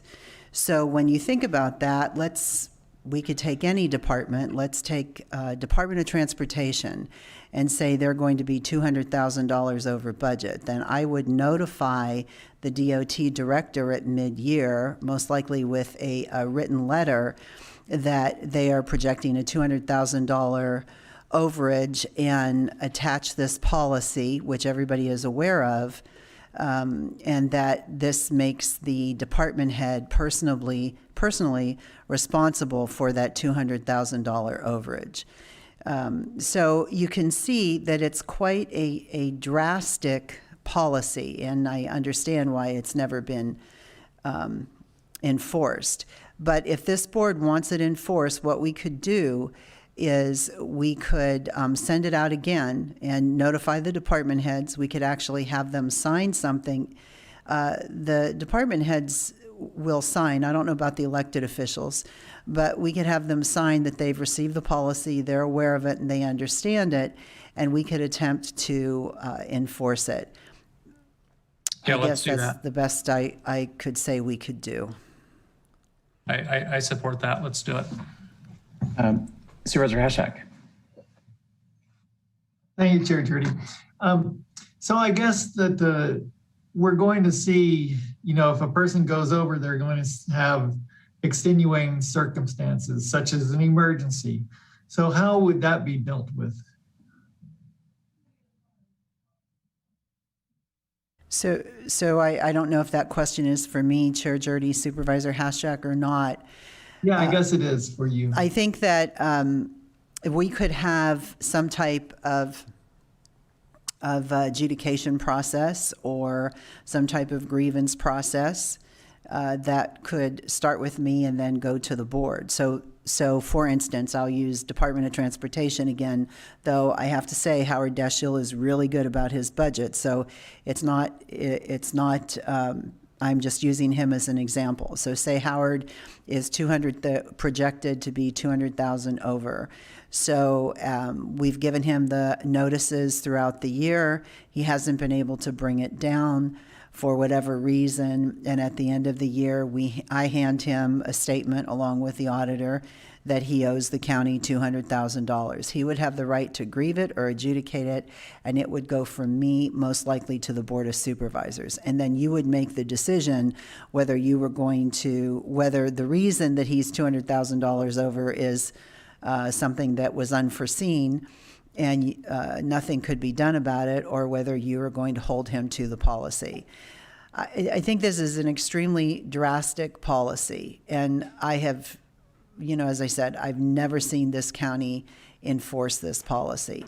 I mean, the sheriff comes in 1.6 million. So am I going to send him a bill for 1.6 million?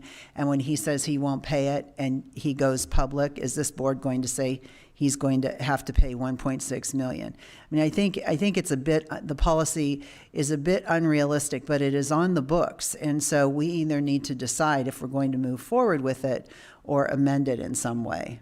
Well, as I understand, it's also state law. So I think the procedure here is spend within budget. If the budget needs to be modified, bring it to the board. If there's an emergency, we can deal with that. We don't have very many emergencies. So I don't think it'll come up that, we had to buy bottled water because we had a fire and we ran over budget. We should have adequate budget for that bottled water. We should plan for the basics of emergencies. So I'm reluctant to not follow state law as far as budgeting. It's not really a budget if you set a limit and then department heads are able to spend outside of the limit. So my take on this is, one, it is drastic, but as long as there is a procedure for explanation, for appeal, et cetera, that's fair. And I think county council needs to be brought in. Somebody needs to be brought in to provide some guidance for what would be a fair adjudication process. I think this is the time to do it. It would be part of the budget process, which we're in right now. People would have advance notice from day one when they're getting their budget approved. I think it's likely that any department head that sees their department over at the end of the year is going to say, well, I asked for more money and your budget didn't approve everything. So that'll probably be the first argument made. But they certainly will have known what their budget was at budget approval time. Again, it is obviously a pretty drastic step, but on the other hand, management employees, department heads, deputy department heads, et cetera, they're paid top dollar. They may not think that, but I think they are by Mendocino County standards. And with that comes responsibility. And so I don't think it's that drastic in some respects. I think people should be able to manage their budget one way or the other, and they need to make choices. Supervisor McGordy? So how widespread a problem is this? How many departments go over budget on a typical year? Chair Jurdy, I can answer that. It's usually very few. Sometimes we'll have some of the smaller departments with smaller budgets that might be 35, 40, 60,000 over. We know that historically the sheriff's office is over, and they're over by a lot of money. A lot of times that is because there's some event and they've had to pay overtime that was unanticipated.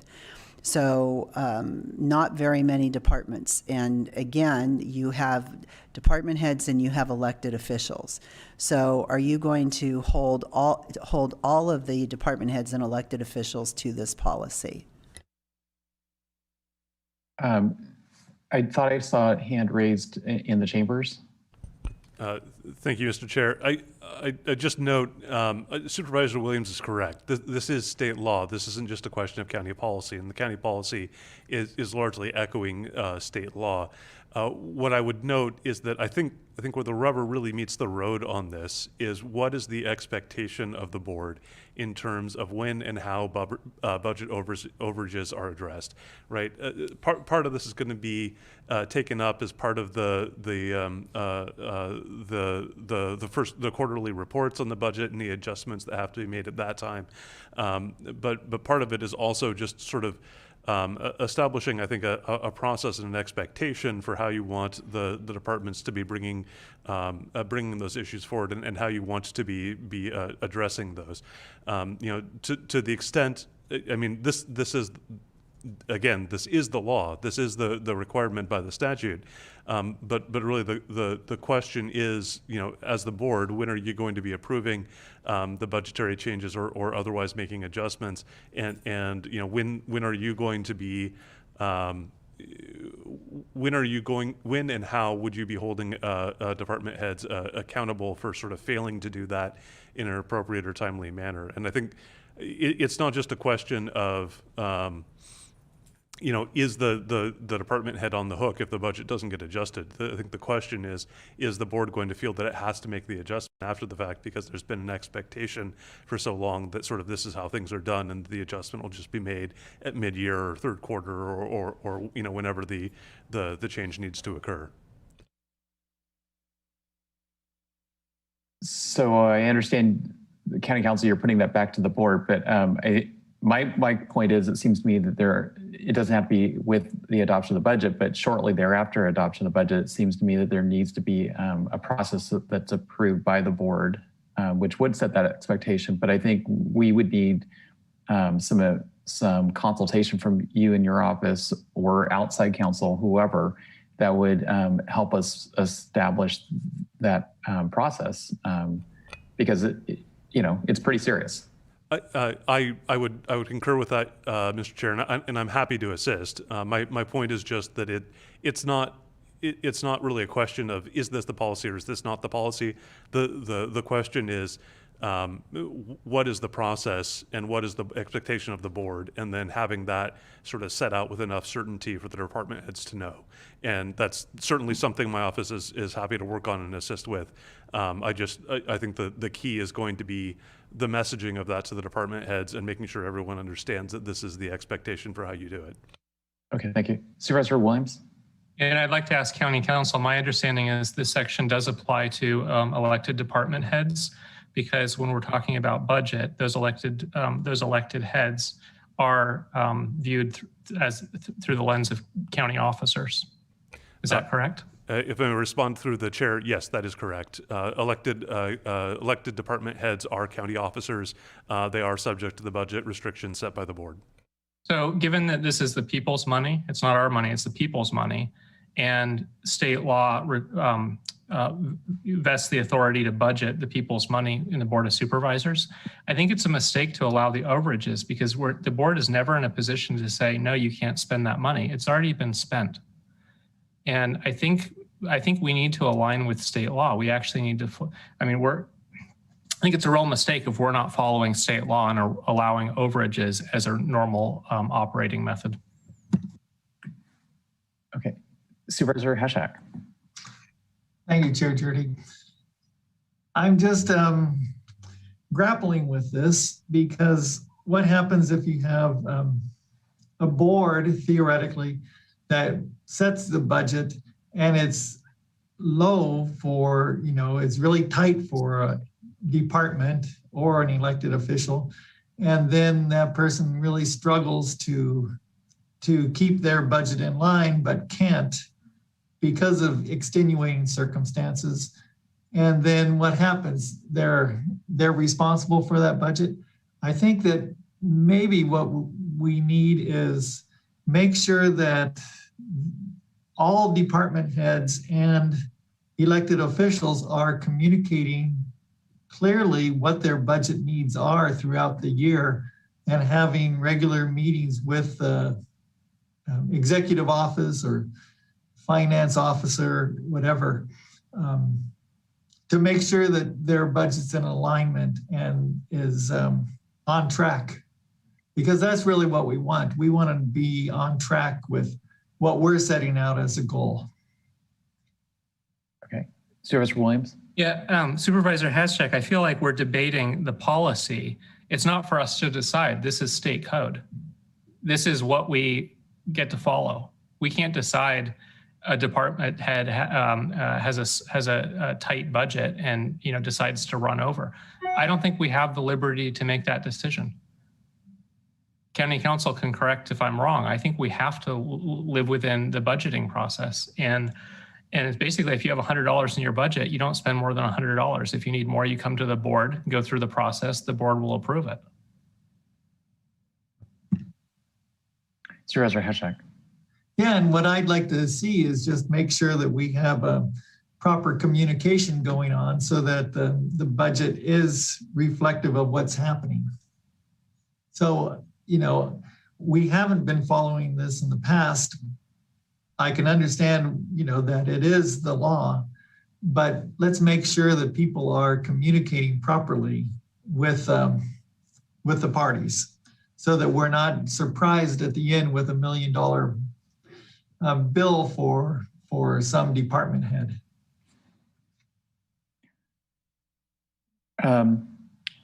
There seems to be there's a lot of nuances with a policy like this in terms of the appeal process, et cetera.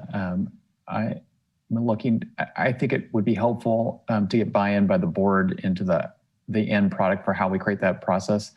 If we had 2 board members serve on an ad hoc committee with county council to bring back that policy, I'd personally be willing to serve on that ad hoc if we did that. I see a hand raised by someone at the chambers. Chair Jurdy, this is CO Angelo. I would request that you refer this to general government because it is general government, and that general government be given a timeline to work on this and bring a recommendation back to this board. County council attends general government. I attend general government. Assistant CEO Darcy Antle will be there. We can work on this and bring something back to the board that we hope balances out the government code with the reality of what we anticipate, if that will work for this board. I think it would, you know, I mean, it's general government, so I would ask that you refer it there. Thank you. Yep, that works for me. Does that work for the rest of the board? Yes. Okay, great. Yes. Okay, so by board direction, we're referring this policy and state code and a procedure for implementing it to the General Government Committee to be brought back to the full board.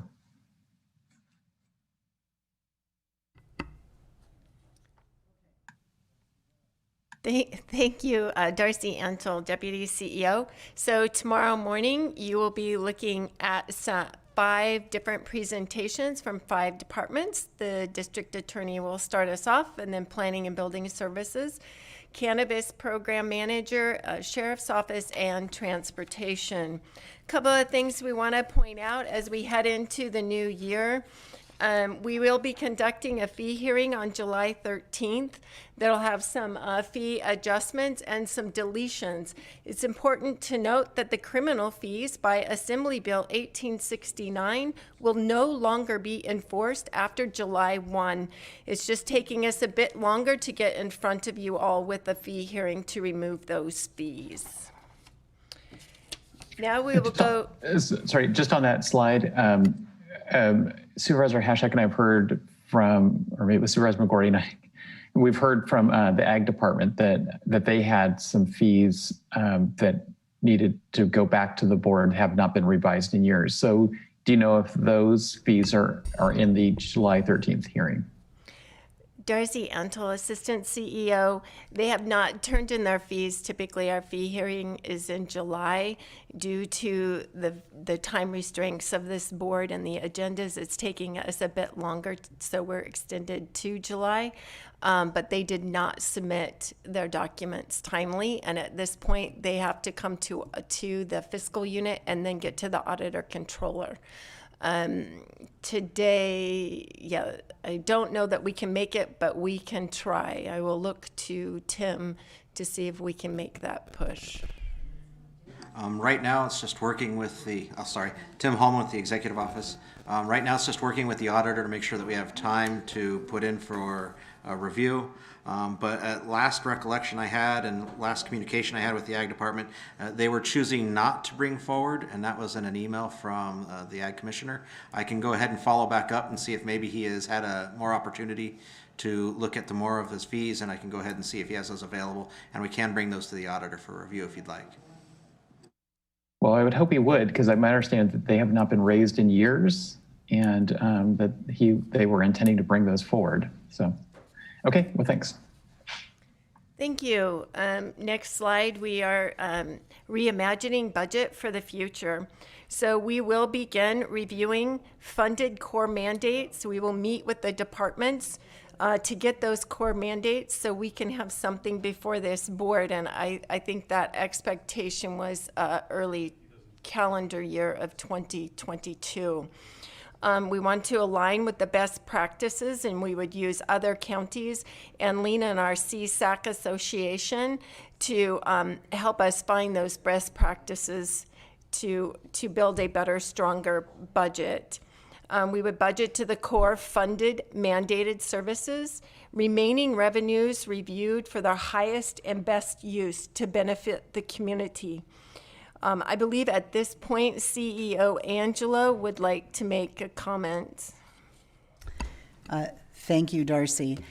I think that the idea, this brings me back to many years ago, actually, when we were having such financial problems that we were doing chart after chart after chart and working with the departments. When you have $300 million budget, you have multiple funding streams, 1,200 employees, you have to really dig deep to determine what are core mandates, what are not. And as Darcy has talked about, when, if this board really wants to look at, we've talked about zero-based budgeting, but really look at what is relevant today, just as you're doing with strategic planning, what you're doing with the CIO versus CEO.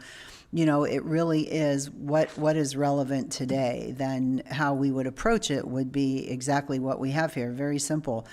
Our total dollar amount, what's core and what's not. And we have $85 million in discretionary funds this year. That number would go up. I believe there are a lot of services that we do provide that are over and above core mandated services. So this would not be our first time at doing this exercise. It takes a lot of work and effort, and it takes the cooperation of all the departments in order to come up with an accurate number. But certainly this is something that we could look to for the next budget cycle. Thank you.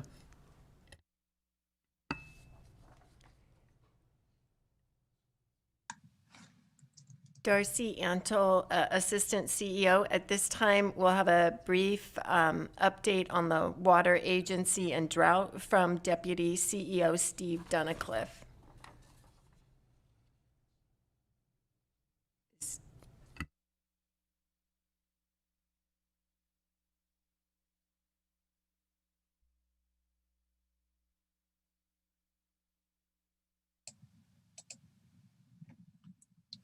Good afternoon, Mr. Chair, members of the board.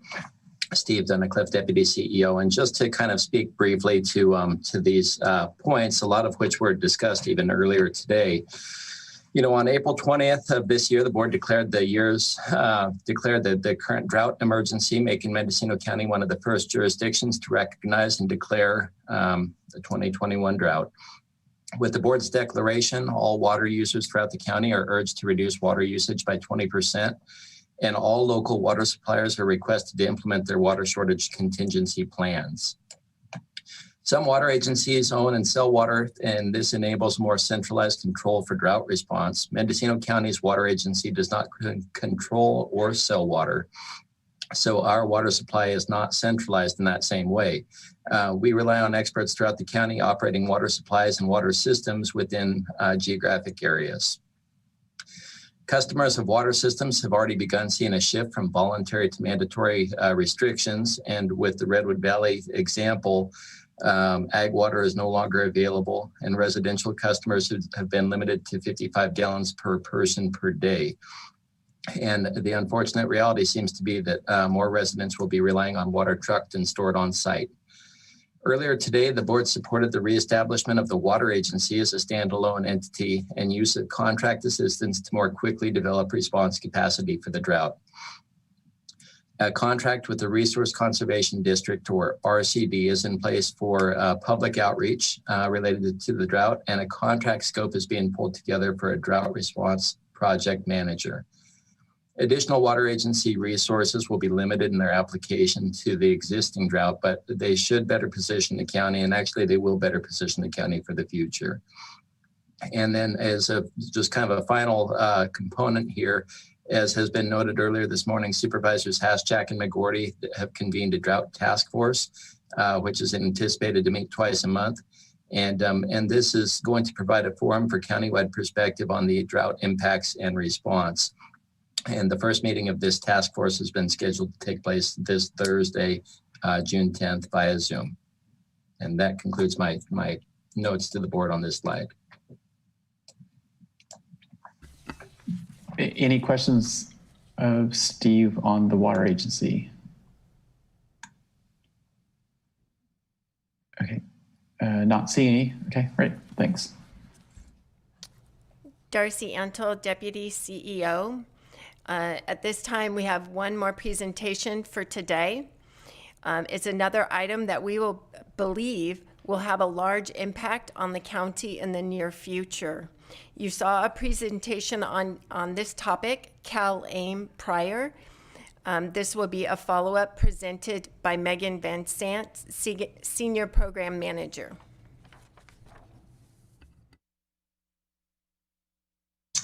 Good afternoon, Chair Jurdy and members of the board. This will be a quick overview and presentation of some of the major issues that we see ahead of us for the CalAIM project and how it might impact Mendocino County. So as a reminder, CalAIM stands for California Advancing and Innovating Medi-Cal.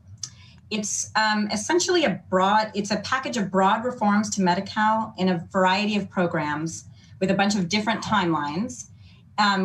Essentially with the goal of improving the quality of life and the health outcomes of our population of Medi-Cal recipients here across the state. And I will remind the board that little less than half, I believe, half of the population of Mendocino County is enrolled in the Medi-Cal program. It's roughly 40,000 individuals. Wow. So it will have a big impact on some of the most vulnerable people in our community being covered by the Medi-Cal program.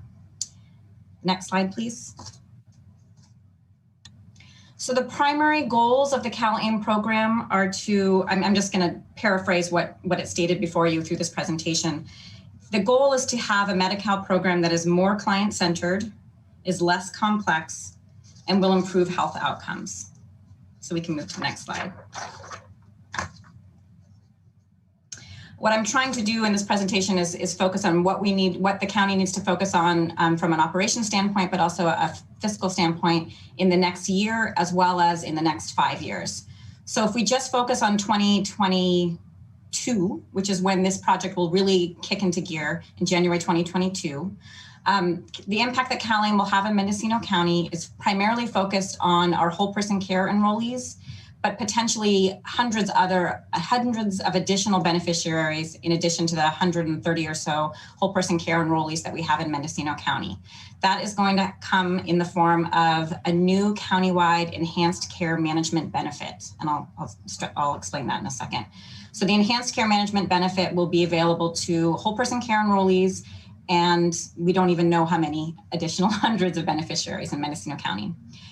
In January 2022, our managed care plan, which is Partnership Health Plan, will also implement in lieu of services countywide. And I'll explain that in the next slide. Next slide. So enhanced care management and in lieu of services are two major initiatives that will be happening, that will take place in the beginning of 2022. But over the next 5 years, CalAIM could potentially promote major changes in the behavioral health care system. The state is looking at behavioral health payment reform, revisions to behavioral health medical necessity, and regional rates that could have a fiscal impact on the county as well in the behavioral health program world. So we're not going to focus a ton on what's going to happen in January 2027, but it is important to note because the systems and processes we put into place today could impact how the behavioral health system reform happens for Mendocino County in the next 5 years. Next slide, please. So in terms of what's on the horizon during this fiscal year is this new benefit called Enhanced Care Management, or ECM.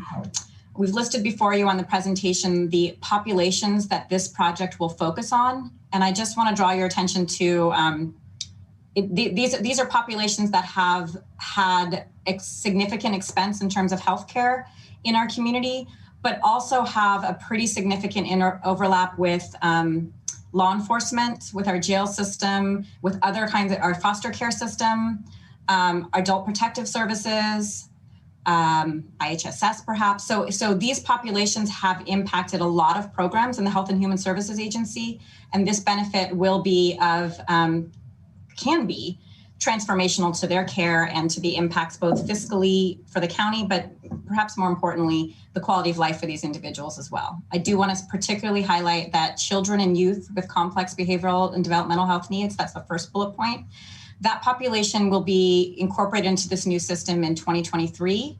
And then I also want to draw your attention to the last bullet point, which is individuals transitioning from incarceration with complex physical or behavioral health needs. Another really key population. That population also will be transitioning in 2023, not in 2021, 2022. But we also, will have new opportunities for individuals experiencing homelessness, for high utilizers with frequent hospital admissions, individuals at risk of institutionalization. This new benefit will really touch a lot of lives in a lot of different areas within the county. Next slide. Megan, there's a question from Supervisor McGordy.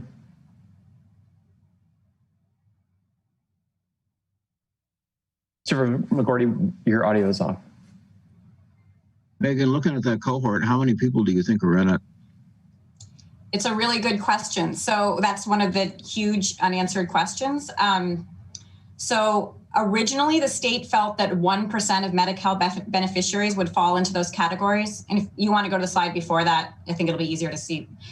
1% would be, let's say, 400 people. It's much more likely that it's going to be closer to 3 to 5%, which is 1,200 people or more. So that's one of the major questions that we still have. And really, it's quite a big difference between managing care of 400 individuals or 1,200 individuals or more. So it's a good question, and the answer is we just don't know. Those of us on the ground think it's far more people than the people at the state think.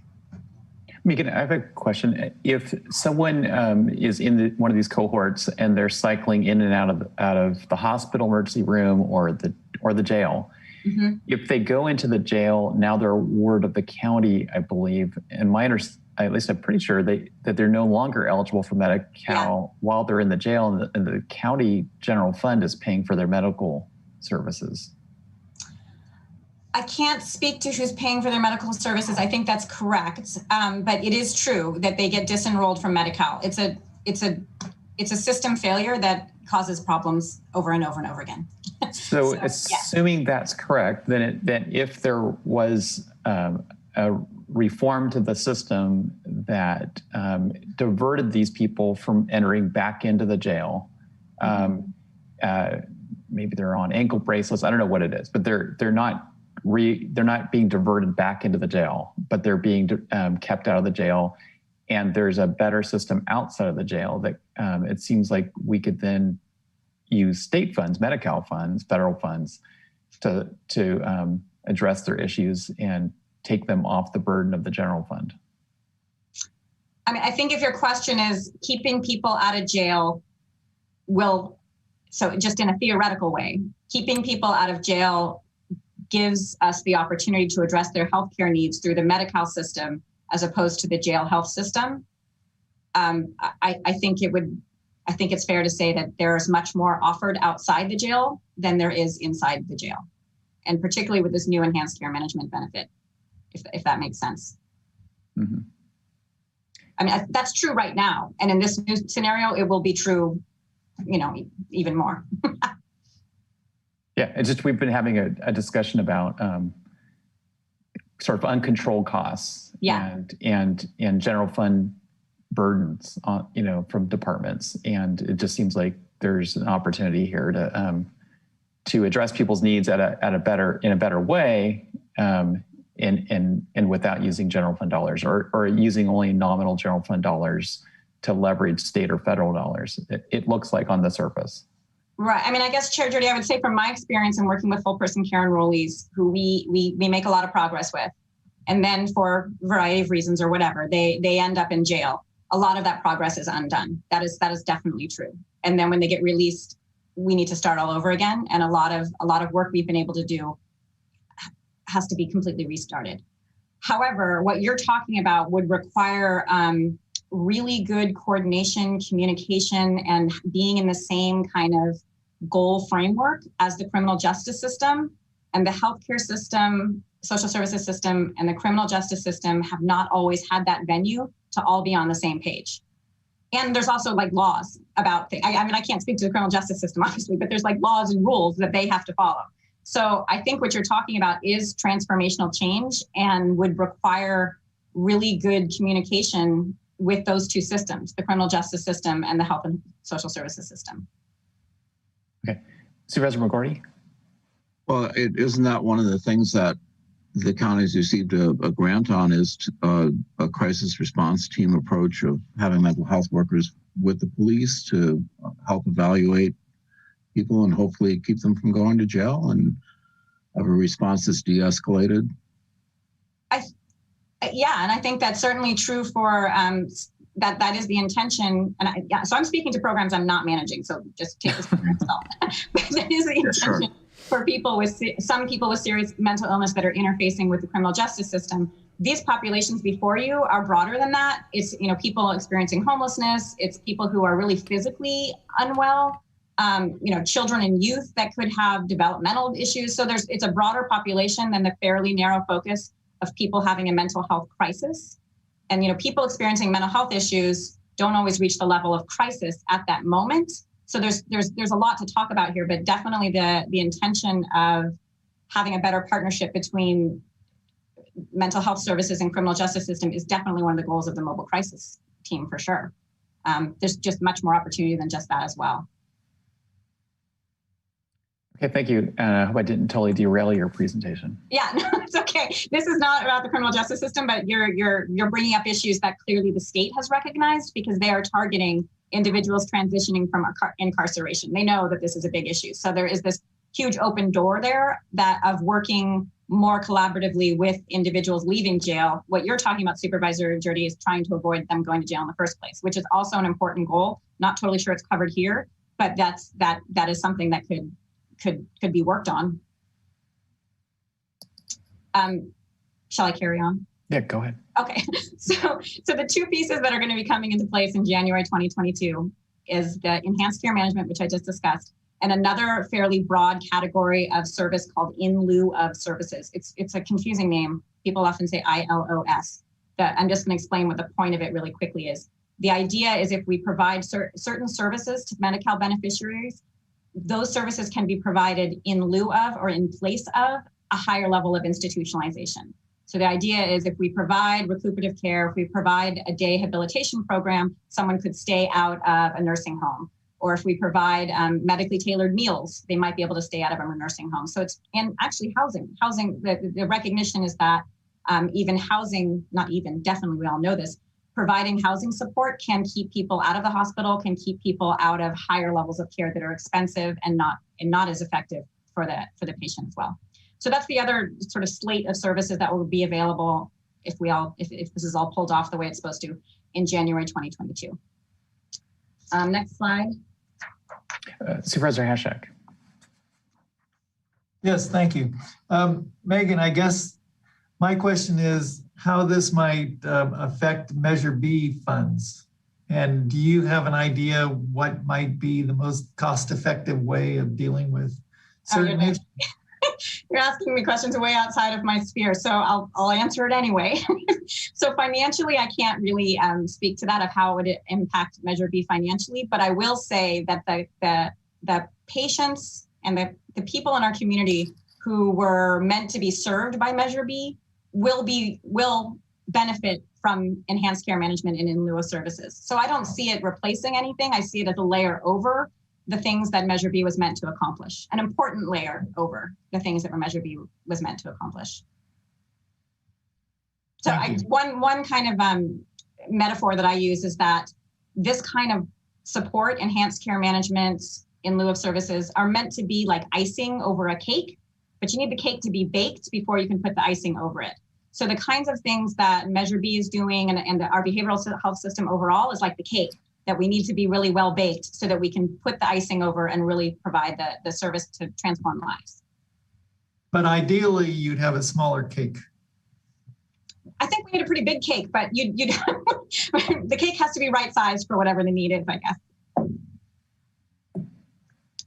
Okay, so there's several major unanswered questions about the CalAIM initiative that will be a significant, it's a significant interest to me and the rest of the people that are working on this project. We don't know right now how much funding will be provided to the providers of enhanced care management. So this new benefit is going to be available, enhanced care management, for those populations that I just described.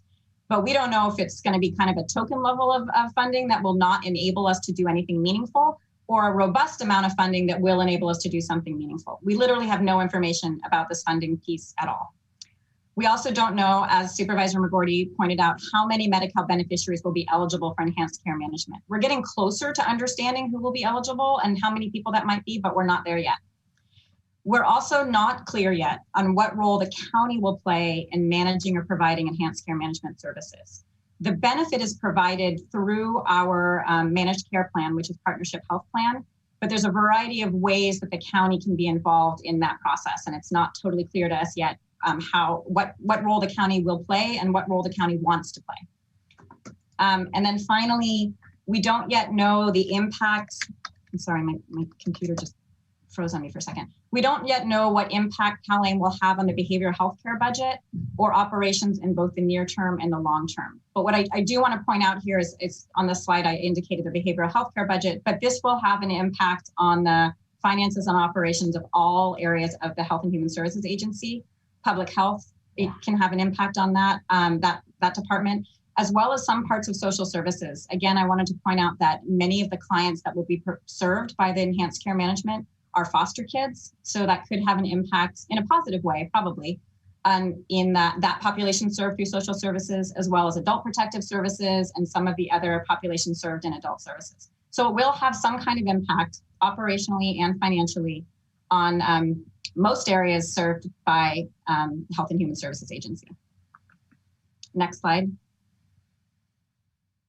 So if I was just to characterize the major takeaways about CalAIM, it's a major opportunity for our most vulnerable community members to receive coordinated care that could change the trajectory of their lives. One of the issues that often comes up in the work that I do is there's a client or an individual who clearly needs a lot of support, and the person who's in charge of that client, often there's nobody, and it seems like somebody should be the point person for these clients. And this is an opportunity to actually have a person for all of the people we know that need that help. Again, the financial and operational impact to Mendocino County HHSA programs is still unknown. The impacts could be positive or they could be negative. It's looking to me more likely that the impacts are going to be positive, but we also have to be aware of what potential negative impacts it could have. And that the other takeaway is that HHSA leadership must be playing an intensive hands-on role in shaping the local implementation of CalAIM. I'm here before you giving you this presentation, but I'm not the decision maker at all in this project. All of the members of leadership of HHSA are involved in figuring out how this is going to work in our county. I'm just being the spokesperson for the moment in time right now. And that's it. I'll entertain any other questions you may have. Okay, any other questions or comments? Great. Okay, well, thanks, Megan.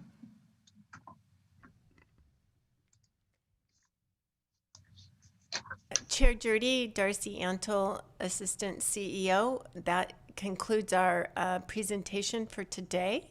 We will start back up tomorrow at 9 a.m. with the presentations from the 5 departments mentioned prior. Is there any questions? Supervisor Hashak.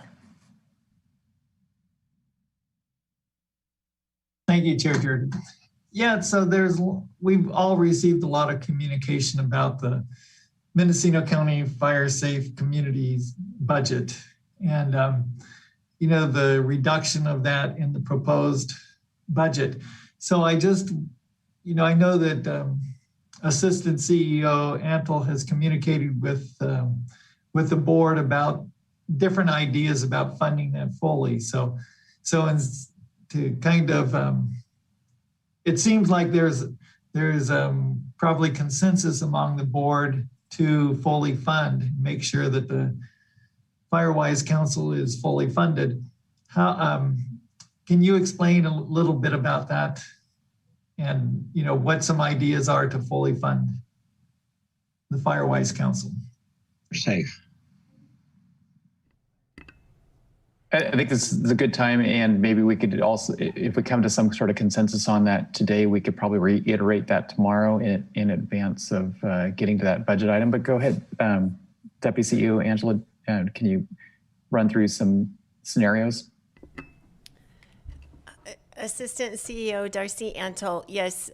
What we had sent prior, Chair Jurdy, was our intention, our expectation is, of course, that the Fire Safe Council would be fully funded. If not right now, giving them $25,000 would hold them to first quarter, where we could discuss any potential carry forward. Knowing that the PG&E settlement funds seems to be a very good fit for this organization, and that additional funding coming from there, as you all will take that into your rating sheets here in the near future, as you have the complete packets in front of you now. So there's a couple of options that you do have. I believe it's up to this board to determine what source of fundings you would like to use. And so if I could just follow up on that, there's multiple ways to do this. I think that everybody on the board fully supports the Fire Safe Council, and in fact, I think we probably kind of encourage them to apply for some of the for PG&E funds to really set them up, not just for this year, but for several years. One option, it seems to me, that we could do is, and first of all, I want to say that the Executive Office has a very challenging job of trying to balance the budget when every department has valid needs for additional funds, community groups that have essential services that are like the Fire Safe Council coming in with requests. And so I understand why the budget presentation is the way it is.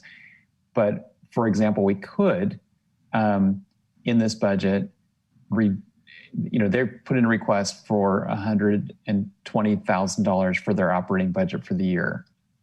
They get quarterly draws on that. So each quarter would be $30,000. We could make up that $95,000 with the adoption of the budget by reducing a contribution to one of the reserve accounts by $95,000, with the full expectation that we would be, before the second quarter begins, approve a substantial amount, I expect, of PG&E funds for the Fire Safe Council. We could put it in the budget so that if that happens, they would not be drawing their second, third, and fourth quarter draws, because they instead would have this much larger amount of money from the PG&E settlement funds. And then the direction would be that if in that event, the $95,000 or the $90,000 for quarters 2, 3, and 4 would revert back to the reserve funds that we would have otherwise allocated this to. So I think that's one way that we could adopt the budget, guarantee them a year's worth of funding at their base level, but also in all likelihood, because what will happen, anyway, in all likelihood, we are also going to receive, or we're going to find out from the auditor's office in first quarter that we have more money in carry forward than is conservatively estimated with this year's budget. Supervisor Hashak. Yes, thank you, Chair Jurdy. I would certainly support that. I think that people want, the Fire Safe Council to be fully funded. And I think that we have, with the PG&E funding, possibility of really increasing their capacity into the future. So I think that we're probably all in agreement with that. And I would certainly support your approach to it. Okay. Supervisor Mulhern and then McGordy. Thank you. I don't see the executive director on our call right at this moment, but my concern for your proposal, and I appreciate that you have come up with that idea, is that the county's match for some of the grants that the Fire Safe Council receives might be impacted if it's one-time PG&E funds that are used. So I would just want to make sure that we're not impacting other grants that they receive by doing the funding that way. And I think you're both correct in that the board does want to make sure that they are funded, because it is a real asset and a benefit to our community to have such a strong Fire Safe Council here in Mendocino County. Supervisor McCarty? Yeah, just to reiterate what everyone else has said, we just want to recognize the fact that we need to fund this very useful organization at a time when we're challenged with another year of drought and high fire risk. We certainly don't want to take our foot off the accelerator on all of the community partnerships that we have and trying to make our communities more fire safe. So however it works, I'm pretty sure that they'll rise high in the rankings for PG&E funding. But I just want to assure any of the fire safe people listening that there's no way they're only going to end up with $25,000 from this board. In my opinion, I think that it's a high priority, and that we're committed to finding a way to work with them. Okay.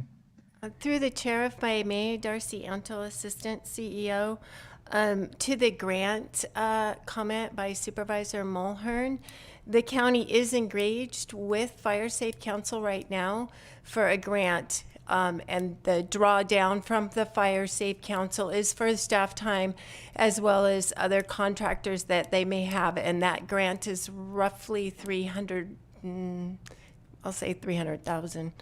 Because I don't have the exact number in front of me. So we do continue to work with Fire Safe Council on grants and help support them on any match that they need.